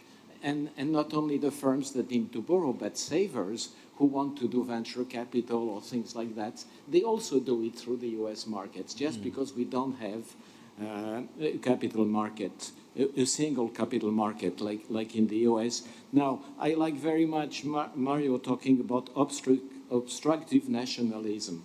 And if you want to understand why we don't have a capital market in Europe, it's because you would have to shut down Paris, Frankfurt, Milan, Amsterdam. You would have to have one capital market. You could have it in any place, but you cannot have each country with its tiny capital markets survive. But that's something that is not acceptable, of course, to the people working in this capital market, but also to regulators who are controlling what's going on, and to the governments themselves, because it's part of the pride to have your own capital market.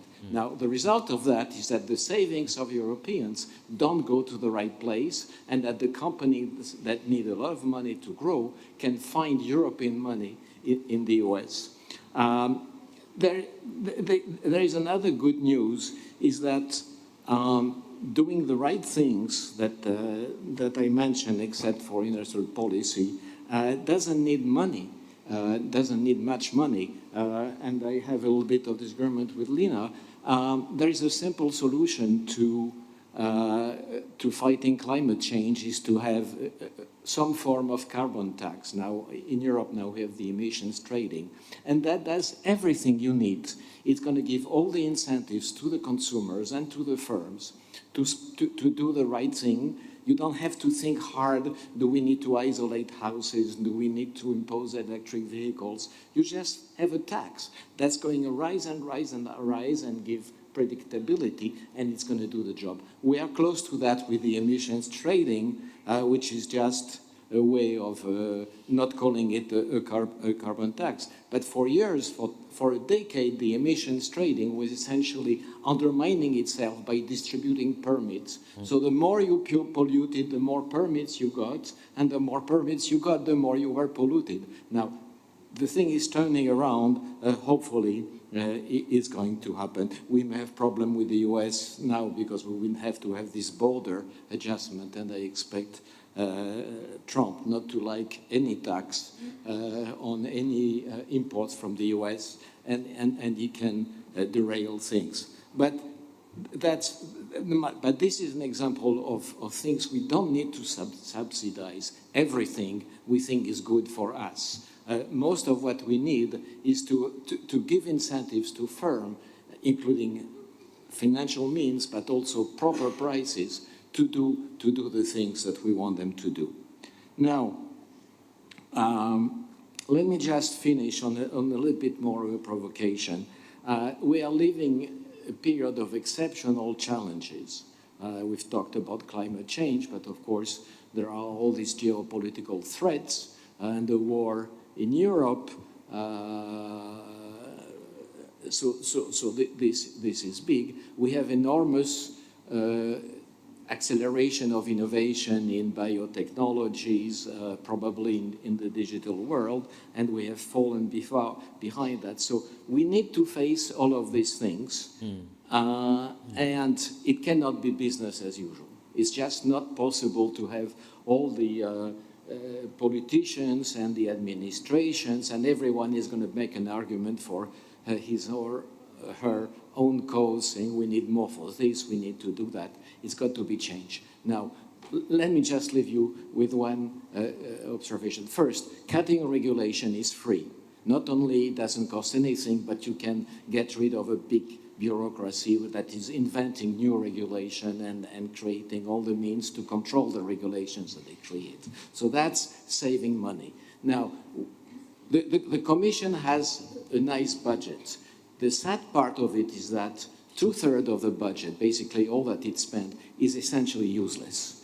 The common agricultural policy, I don't think many people want to stand up and say it's great. It's a waste of time. It's 1/3 of the budget. Now, all the regional policies, I know some people here will decline, but these regional policies have been in place for decades. Now, in my field, in academic economics, there have been studies and studies and studies trying to detect what good these regional funds do. And the answer, at best, zero, and probably negative, because it creates all sorts of bad incentives. Now, you can free overnight, if there is political will, 2/3 of the Commission budget. The last third is the administration itself. And that's quite a bit of money. And if you need money for some good causes, take it from where the money is being wasted. Now, it's been discussed for years, these things, but in the very extraordinary period we are living through right now, because the threats are enormous, if we don't shake what we've been doing for the last decades, we are not going to make it. Thank you. Charles, thank you so much. You know, in these last 3 minutes, you woke everyone up completely. It's great. Thank you very much. And thank you for being brave and bold. And people might say, because you're an academic economist, you can say what you just said about the budget. It would be seen as being blasphemous if you're in the Parliament or the Commission, potentially. But let's take some reactions to what we've heard. There's a gentleman over there who's obviously quite keen. But I'm also going to turn to you, Antonio. I'd ask both of you, are you obstructive nationalists? No, go. Please introduce yourself. Okay, Dragos Puslaru. I've been privileged to be the co-rapporteur, the negotiator of the European Parliament on the Recovery and Resilience Facility. And my plea is we just need more Europe. That's the solution. We don't need to reinvent the wheel. We have been able to put instruments such as the RRF forward. And when we were negotiating the RRF, we've been confronted with the nationalism and the different position of member states. From the beginning, the RRF was thought by several member states as a cash machine, not necessarily as an EU tool for reforms or raising ambition. The Parliament has entered with the support of the Commission, and through the interinstitutional negotiation, we have right now what we have, successful instruments focused on reforms and investment, that has actually provided a way through the COVID crisis. But the problems have been, in the negotiations, very well highlighted. We asked, for instance, from the Parliament that more money should be put in what is called cross-border or common EU policies, projects and funding. And this has been rejected by the member states, that they say that they want to deal with the resources on their own. So this wasn't the negotiations. This is the lessons learned. Right now, only a small part of the overall amount is spent on common cross-border projects. Second, we asked for leverage on for the private sector in the negotiations. And this is not so well known, if you look at the regulation, you will have the option there, because we couldn't make it a mandatory thing, but the member states have the option to put money into the InvestEU framework. This has not been used by member states because the member states just paid bills and use it as a normal budget resource. But we were actually thinking in leveraging private sector. In several member states, the RRF money is less than 10% dedicated to private sector, 90% dedicated to public investment, and so on and so forth. What is the lesson? We can use the same instrument, but leveraging more the private sector to using EIB, EIF, and so on. And this was a normal thing to do, to leverage the things that are working on our markets. Third thing, transparency. We asked from the Parliament side, saying that this is a very important thing for evaluating the result, full transparency in terms of how the expenditure will go. We are still struggling right now, and the European Court of Auditors is hated by all governments in asking, resource by resource what is there. And we don't have a framework at EU level on how the RRF money is spent. This is a crucial lesson if we want to have the confidence and the trust of the EU citizens and governments alike that the money are well spent, then you need to do that. And I would like to end, of course, I am a great admirer of Professor Whitlow's work, but I disagree. I do believe that there is a complementarity between cohesion investment and RRF type of instruments. Cohesion is supposed to be based on subsidiarity and, bottom-up, entrepreneurial discovery and so on, whereas the RRF is more about the ownership of the governments in a pan-European setup. So I don't see an either-or thing, giving up to cohesion. I disagree with the fact that cohesion has zero economic development, but that's another debate that we may have.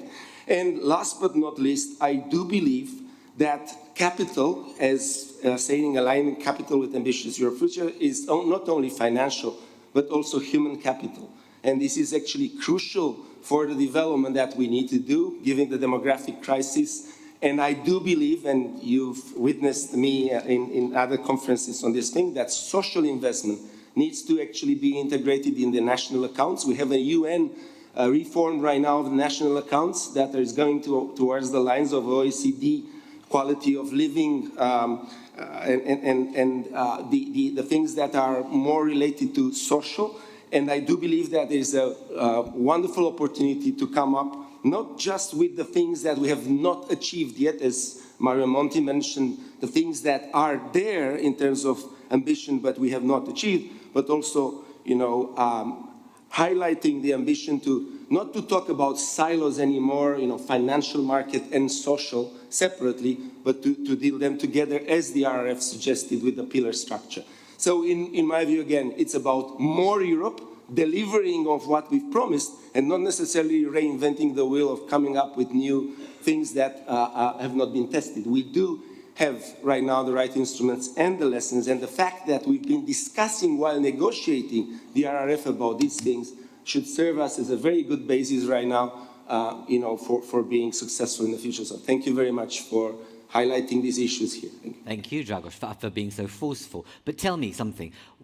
Is it the Parliament that's dragging its feet on not creating the transparency about the spend on the RFF? Because it's a bit shocking that I remember interviewing Gert-Jan Koopman at the time of the launch and then a year after, and I said, how are you going to evaluate this? And we were told there's a whole system being put into place, there'll be reports to Parliament. What's gone wrong? I believe that Celine Gauer and the team at the Commission have done a wonderful job, but this was more or less in a constant fight with the member states in actually getting towards the final beneficiaries.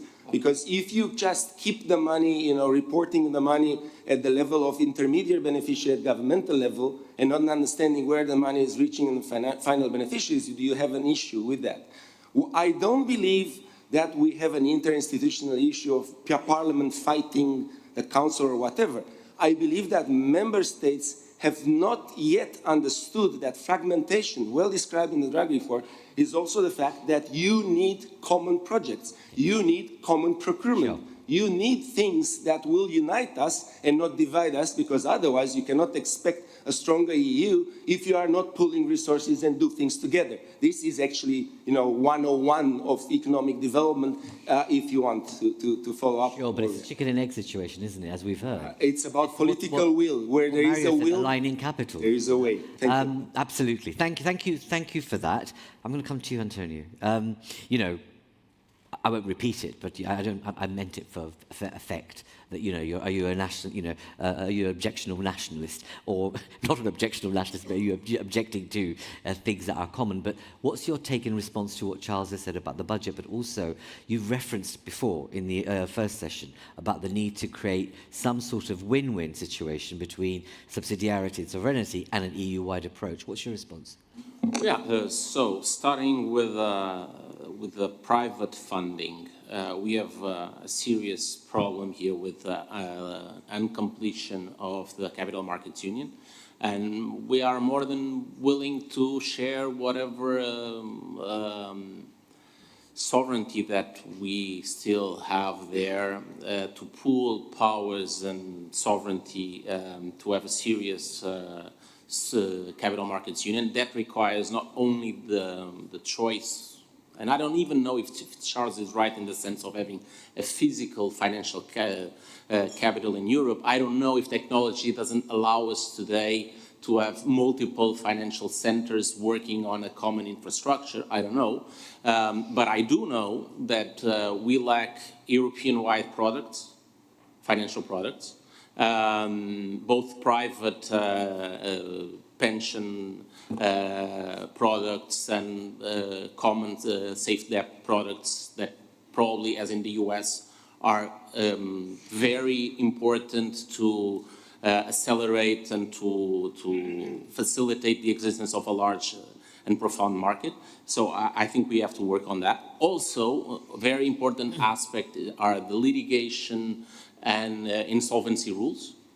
And I think it's one of the areas where we need to do more together, pool sovereignty. It doesn't matter for us to have a very small stock market, Portuguese stock market. Well, we have our own stock market, and what can we do from that? So all for pooling sovereignty there. And seriously, not only having one directive, we have to seriously share resources, powers, infrastructures, and financial products. On the public financing side, my question now is, we have, I would say, probably 3 models now of public financing and channeling EU money to the ground. So we have Horizon-style EU programs. We have MFF cohesion funds and so on, that worked through decades, 7-year programs for a while. And now we have the Next Generation EU. Halfway through, what is the assessment? And then I agree with, what is the assessment now? There was a dramatic shift. I'm not as pessimistic. I thought that you were optimistic. I'm not sure if you are so optimistic about the project. I think you still suffer a little bit with the ideas that you couldn't pass through. Yes, your baby, exactly. But I think there were a few great ideas there. And the question is, moving forward, should we have these 3 models of financing, and mostly these 2 that go through states, MFF and Next Generation EU? My feeling is that Next Generation EU is the better model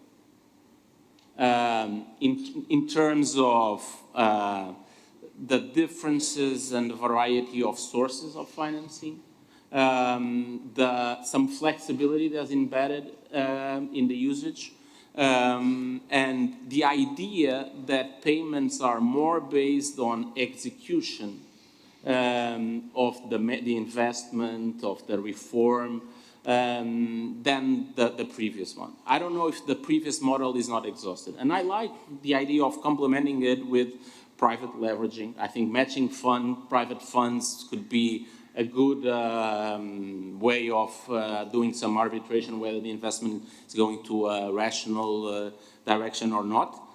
I'm not sure whether the general framework of goals was concrete enough. I think we stuck at the level of ideas, so resilience, greenery, social. It was not enough to have to build and to connect with the idea of European competitive advantages. So I think if you could narrow it down a little bit further, we could stop there. And then, final step, then get rid of a lot of European bureaucracy. You have Habitats Directive, Resources Directive. Just to say this too, Margaret Vestager today answered to me that, but you have people that are concerned with birds, and you have to have an administrative procedure to let that people speak. And I say, well, I think there's the case of adjudicating that conflict at a legislative level, and then stop. Because we are so concerned with birds, we don't have that renewable farm producing. And then we have climate change, and then we have many more birds killed, and many more people suffering. And so I would say to environmental agency, I know that you are well-intentioned, not in you individually, I truly believe in your intention, but I think there is this addiction. I believe so much in this interest, sectoral interest that I have. I need to put, and states as well, I need to put my mark in this directive. And that is hindering the capacity to use these public schemes of financing. And if we want to make them work, get rid of that regulation and the money would flow faster. Thank you. Thank you for being bold. And as I said to you, I hope you're having these conversations with your peers in the ministerial network so that we can get it kind of bring it out. But in terms of this report, one of the things that we suggest is that we should pool all those big funds together into one fund of funds, because there's a level of complexity, administrative bureaucracy, and actually what does it serve by having these three different models? Why not pool them all? But that's an idea of ours, and I'm sure people will have reactions to what you've said and whether they actually think it's the right thing or not. And I can see there you go, John. Please introduce yourself. Honestly, right, I went last week to a consultation in the neighboring village to the village I live in Bourgogne in France, about the building of a wind farm, right? Your bonfire of the regulation is legitimate protection for nature in those circumstances. This afternoon, you come up with that one-liner, and you think that we actually ought to take that seriously. This morning, you said GDPR goes too far, with just a throwaway comment, right? This is pure political populism from you, sir, right? You've got people in this room who understand some of the details of getting that legislative balance right better, and we would expect slightly more intellectual thinking before you come out with those sorts of one-liners, please. This is a space for open discussion. So it's good. No, I won't make this a kind of right to reply type stuff. John's has had his air time and expressed himself, which is great, and we can think about it. Now, some of you might agree or disagree with him. There you go. But let's not just make this a ping pong. We have other people who want to contribute, I believe. Who have I? Yes, I'll bring you in. Anna. Only a few words. I would like to respond to what Annette said about innovation and what we invest and how we invest in innovation. And I think there are three issues. The first one is regulation. We have already discussed on this. The second one, and the most important in terms of politics, is how we unify the research, technology and innovation policies, because we have a horizon, but there are no results, at least the results we wanted. And the third issue is our universities and research centers. So I think there is the big difference with the United States, because there is no ecosystem, there is no European ecosystem which can support students, professors, by venture capitalists, by angels, in order to support them to present or to produce products, ideas, innovative services, etc. So I think there is a lot of investment, but we do not have the results that we need at the European level. Thank you. And I can see you on screen, Annette. If you want to come in, please do let me know, raise a hand or something, because I can't see all the time. I know that they're here. And then, Nicholas, I'll bring you in a moment, but there you go. Please introduce yourself. Thank you. I'd like to react to this discussion, starting with your introduction, the introduction made by Mario Monti. So I need to say that when Mario Monti report was published, I think 2014, if I'm not wrong, on the new own research, I remember that my reaction was, is not ambitious enough. So, but we are 10 years later, and we didn't do enough to have the new own research on the EU budget. So this is clear, because the first challenge is the repayment of the Next Generation EU. And the repayment of the Next Generation EU, you know that there are an interinstitutional agreement between Commission, Council and the Parliament that the repayment of the Next Generation EU must be done by new own research. New own research for at least the repayment of the Next Generation EU, opening the door that we can enter with new own reserves to the normal EU budget. It means to the multi-annual financial framework. So this is one point. This is a challenge for the new parliament.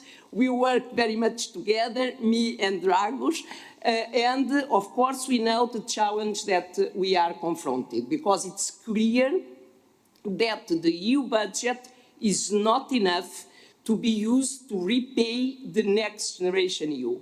So this is the first point. The second point, less than 1 minute was given to me in the previous panel, so I need to say here, because we have the challenge of enlargement. And it's clear that the current architecture of the EU budget is not prepared for new enlargement. It means the current architecture, EU 27, it's not compatible with EU 30 or 35.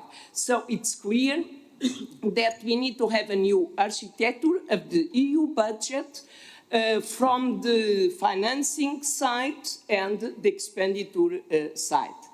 A last point, a detail. It's not a detail, but it's an important point in my view. It's very easy to say that cohesion policy is doing nothing in the European Union. It's not true.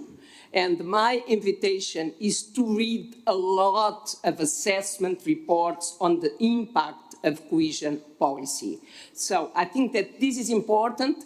We know very well a lot of reports prepared to fight cohesion policy, but of course cohesion policy is needed, and it was clear how European Union fight COVID crisis with cohesion money. We used cohesion money to fight COVID. It was clear on jobs, on vaccines, and so on. It was cohesion money, so we need to know, and this was an exception, but cohesion policy, cohesion money is still needed in the EU budget for now and for the future with the new enlargements. But you'll accept, right? Oh, great. But you'll accept that the use of cohesion money in that period was exceptional. It wasn't its original purpose. It was to bail out the fact that you had no money elsewhere. But if you were to say to somebody, and this feels like a cruel question, is that if you were to say, you said there has been impact of cohesion policy, how would you communicate that to people out there? What's been the impact of cohesion policy? Yeah, it's a good question. The stars in front of the projects are not enough. So I agree with you. We need to have, and I think that something is already done, finally. But we need to explain how important cohesion policy is. Because it's not charity, it's not to distribute money to countries, it's to act and to deliver. And maybe what we need is to show better what is delivering, what is supporting by cohesion policy on infrastructures, for example, on training, on jobs, on innovation, on investment. So we can do the list where that... Sure. As I said, it's a cruel question in a sense because you've got Charles saying, nah, it's zilch. Their assessments from an academic point of view, nah, nothing there. And I can understand that some of you will say, no, it's had a huge power and huge effect. But at the end of the day, the EU has to step up on its communication of being able to demonstrate the value of the European taxpayers' money, especially when times are tight. And so I get your point, but I think this one requires a broader, bigger debate. I'm going to, so 2 or 3 of you want to come in. So Nicholas, very briefly. Annette, I'll bring you in too. Mario wants to come back in. And I know that we have the EIB here, so I might pull upon you as well, please. Hi. My name is Nicholas. I'm a tech entrepreneur. I'm applying AI to optimizing waste management. So I have absolutely no conflict of interest with agriculture. And I had a question for Charles. I don't understand when you say that agriculture isn't a pro-growth part of the budget. I don't see how we can achieve food sovereignty.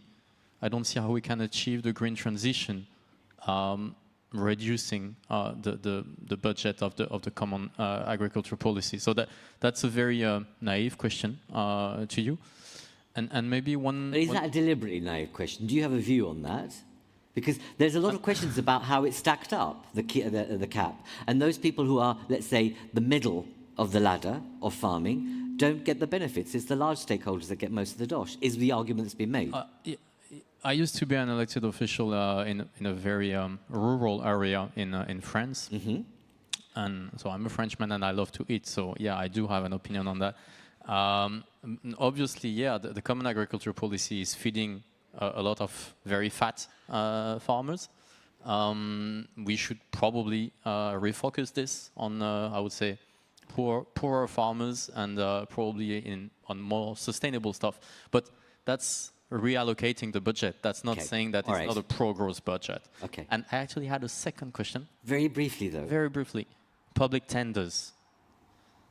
I can get a meeting with any investor on the planet in 10 minutes because I'm doing AI. So they all want to invest in my startup. And then I get into the meeting and I say, hey, I apply AI to waste management. And all of a sudden, well, they are not so interested in investing in my company. Why? Because if I try to enter this market, all my clients will ask me for my last 3 balance sheets, fiscal years.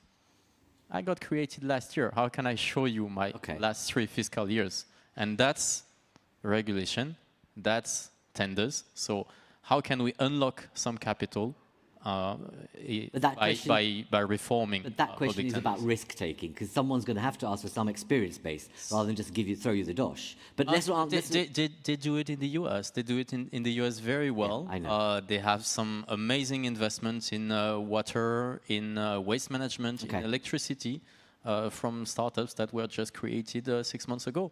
Okay. And they achieve some results. Thank you. No, thank you, Nick. Annette, you've been waiting for some time, and I will come back to some of the others if you want to respond. But Annette, back to you. Yeah, no, I thought it was a fascinating debate, and there was a couple of things that I wanted to comment on. I think we have been talking about how investments of European go into other areas, like, for example, the US, other geographies. We see this a lot in this in the innovation of the medtech space as well, where we have companies. I just had an example very recently from Germany with great technologies. Where are they going to go to find their funding now and to try to see their IPOs, etc.? Of course, in the US. So my point is that I think we have an opportunity, as I said before, to create a virtuous circle, you know, embracing policies, regulations that facilitate innovation, that will bring back funding, that will include public and private partnerships, working with the universities, enabling more funding for universities that then can benefit again to drive new innovation. So I think there is an opportunity now to really focus and rally to make a change and create a virtuous circle that will have multiple consequences and tackle many of the issues that are being discussed here. And I think it starts, you know, we have heard that there is the willingness to create a cardiovascular disease plan, for example.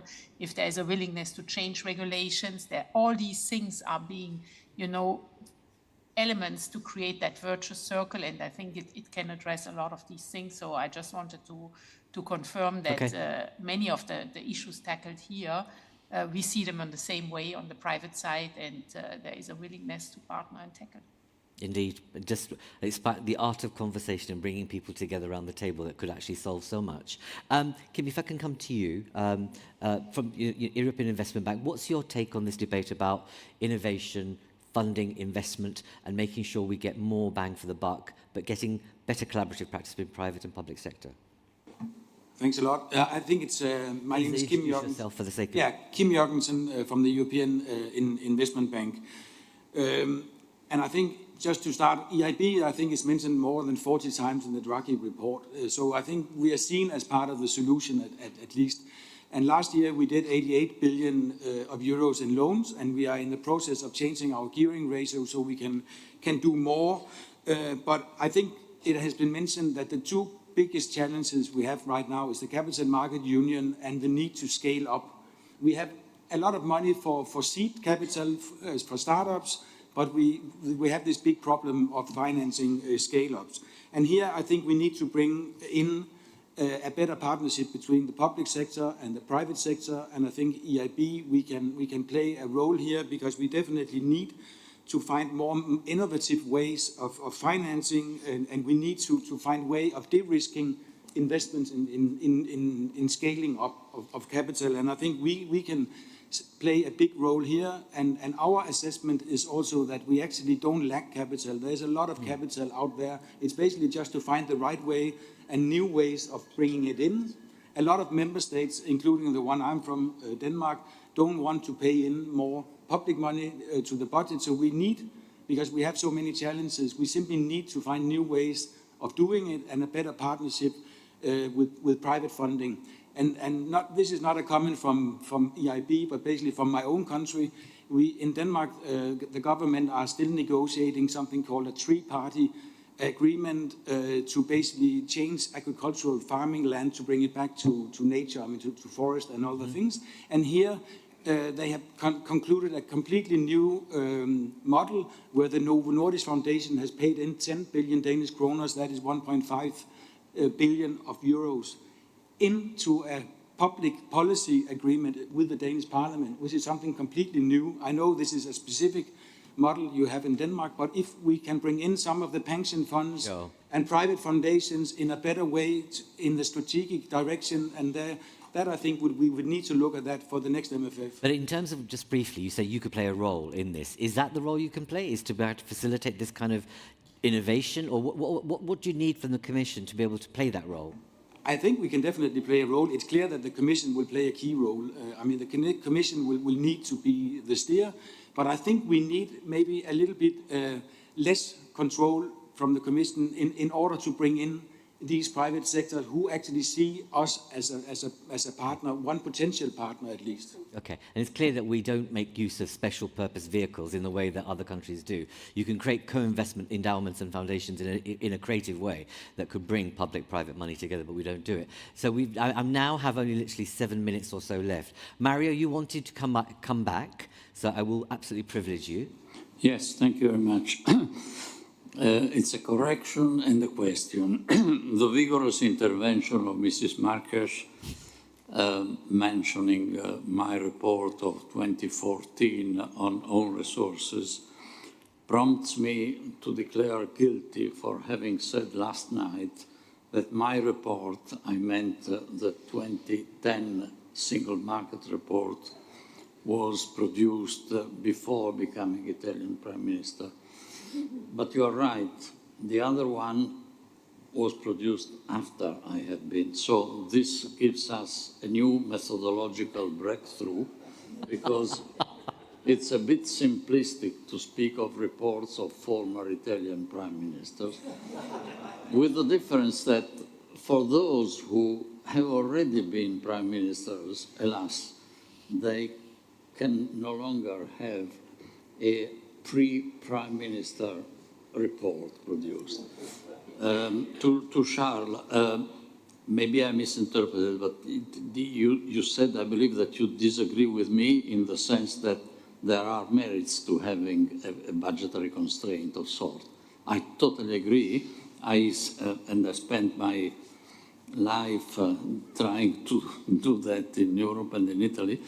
All I was saying is that whereas the previous constitutional budget constraint was more or less a golden rule, the new one, extreme one, introduced in 2009, the Schuldenbremse, simply prohibits debt without any regard to what is behind that debt. But on the principle of budgetary constraints, thanks God and Germany that Europe has got some. Thank you very much. I'm going to, because I really need to wrap up. Lena, do you want to come in and any comments, or are you okay? And then obviously Charles, go on. Very briefly, I think I need to comment on the deregulation and warning about the risks. We have been hearing about the calls for more Europe, And somehow I don't think that it goes without some regulation. So I mean, and even birds, habitats, member states might end up anyway protecting them, and hence we would not have the internal markets that I believe many of us, most of us, want to have. So more EU normally means also, perhaps unfortunately, some regulation. Not for me to decide what regulations are to be made or what should be deregulated, but definitely legislation plays a role also in the future, I believe. I also believe that some sort of funding for the regions, for the municipalities which are now struggling with, for example, with the climate adaptation or have just been devastated by floods, there needs to be some mechanisms. But yes, maybe other pots of money, big pots of money like CAP. I referred to harmful subsidies. Maybe there are places where we can really redirect at least significant number of money. And cross-border collaboration, really, a key also for learning from each other on the solutions in the sustainability transition. So really would like to encourage collaboration at all levels between cities, regions and countries. More EU. Thank you. Okay. Charles, again, very briefly. Okay, very briefly. I just would like to repeat that we should be very, very careful, given the state of our public finances and given the dramatic situation we are in, to think that the solution to most of the challenges we have will be to spend more public money. We won't have this public money, so we have to start thinking about how to fund the public challenges that we face. So what I'm saying, a big chunk of that doesn't need public money. Another chunk of that will need public money, and we'll have to find it somewhere. And I just like to comment on the Next Generation EU that everybody says it's a great example. It has some benefits, especially in the sense that it's conditional. So if you don't do what you committed to do, you don't get it. That's a big progress for the cohesion fund, relative to the cohesion fund. Now, the Next Generation EU is not funded. It's supposed to be funded by own resources, but you and I know that these own resources will not show up. Okay, so at the end, it's going to be largely, not all of it, but largely the public debt of existing governments, many of which are over-indebted. So that's not a good model. And in fact, when you teach about budget, the first rule is if you have a spending, you have to know where the money is coming from. It can be paid for by the tax system, it may be borrowed, but it has to be clear at the beginning where is the money coming from. And Next Generation EU is violating this very fundamental rule. So I don't think it's a good example as we go forward. Thank you. And in our document, which I keep on invoking, if you go to the policy choice on accelerating carbon reduction, there's an example of where the Commission's been really enlightened about carbon tax. It's the European Council that shelved it, unfortunately, and said, no. So, you know, there are solutions there, but it's a shame this can't be brought back, because it's an ideal solution, as you just suggested, in terms of moving forward. I need to wrap up, but Francesca, I'm going to allow you to have the last word, if I may. Because we pride ourselves on diversity, and I mean that in terms of you are an author, a well-known. Please introduce yourself, because it's great to get different voices into this debate. I'm Francesca Cavallo. I'm a book author and a publisher. And I had a long experience of having a media startup in Silicon Valley.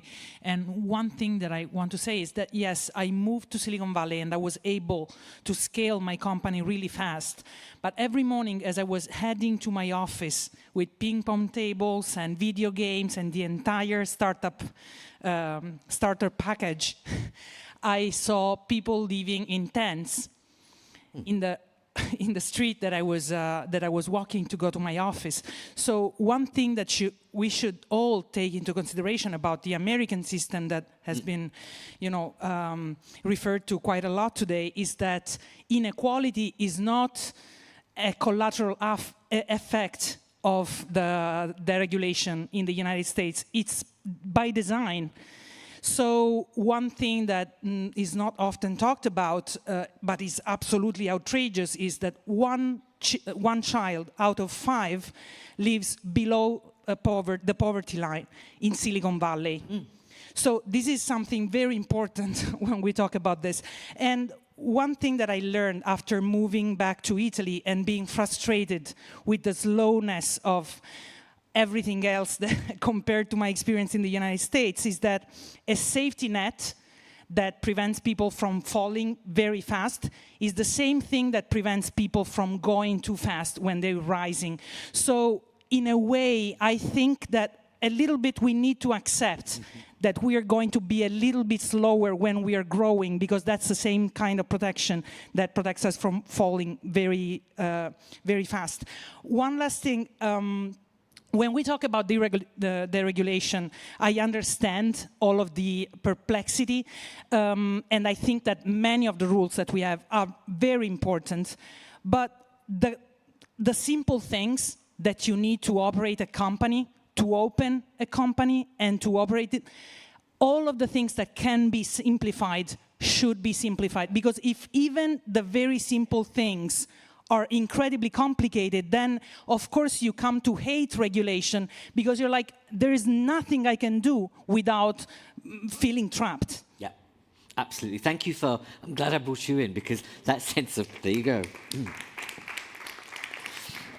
It's really disappointing that we don't understand the notion of passporting processes across the Union, because if you created a startup model and it was basically interoperable across Europe, that would be a really fine thing to do, wouldn't it? So, colleagues, I'm sorry that those of you who've wanted to come in, I can't bring you back because time's up. It's the end of our State of Europe Roundtable for this year, at least. We have obviously went through a number of phases and stages during the day. Thankfully, we didn't have rain, but we had noise. But it was good noise, because it was a demonstration about refugees and childcare. But I hope that all of you have found this stimulating, thoughtful, productive use of your time.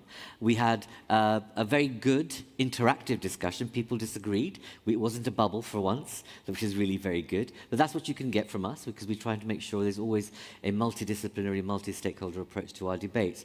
I hope that you have journeys safe home. Those of you who want to stay, we have a special post-US elections briefing, which is taking place between 6:30 and 7:30, and it's going to include the former Dutch Minister for Social Affairs, Van Dynep, Ahmed Abdramin, social entrepreneur, and Glenn Jarretts, who's a director of Estonian Development Agency. It's going to be moderated by Kirsten van der Huul, who is director of arts, etc., in the Netherlands. So it'll be an interesting thing to stay for if you have the appetite and the capacity, but also the freedom to stay. Colleagues, thank you very much for being here. It's been a pleasure to work with you, and take care. Thank you.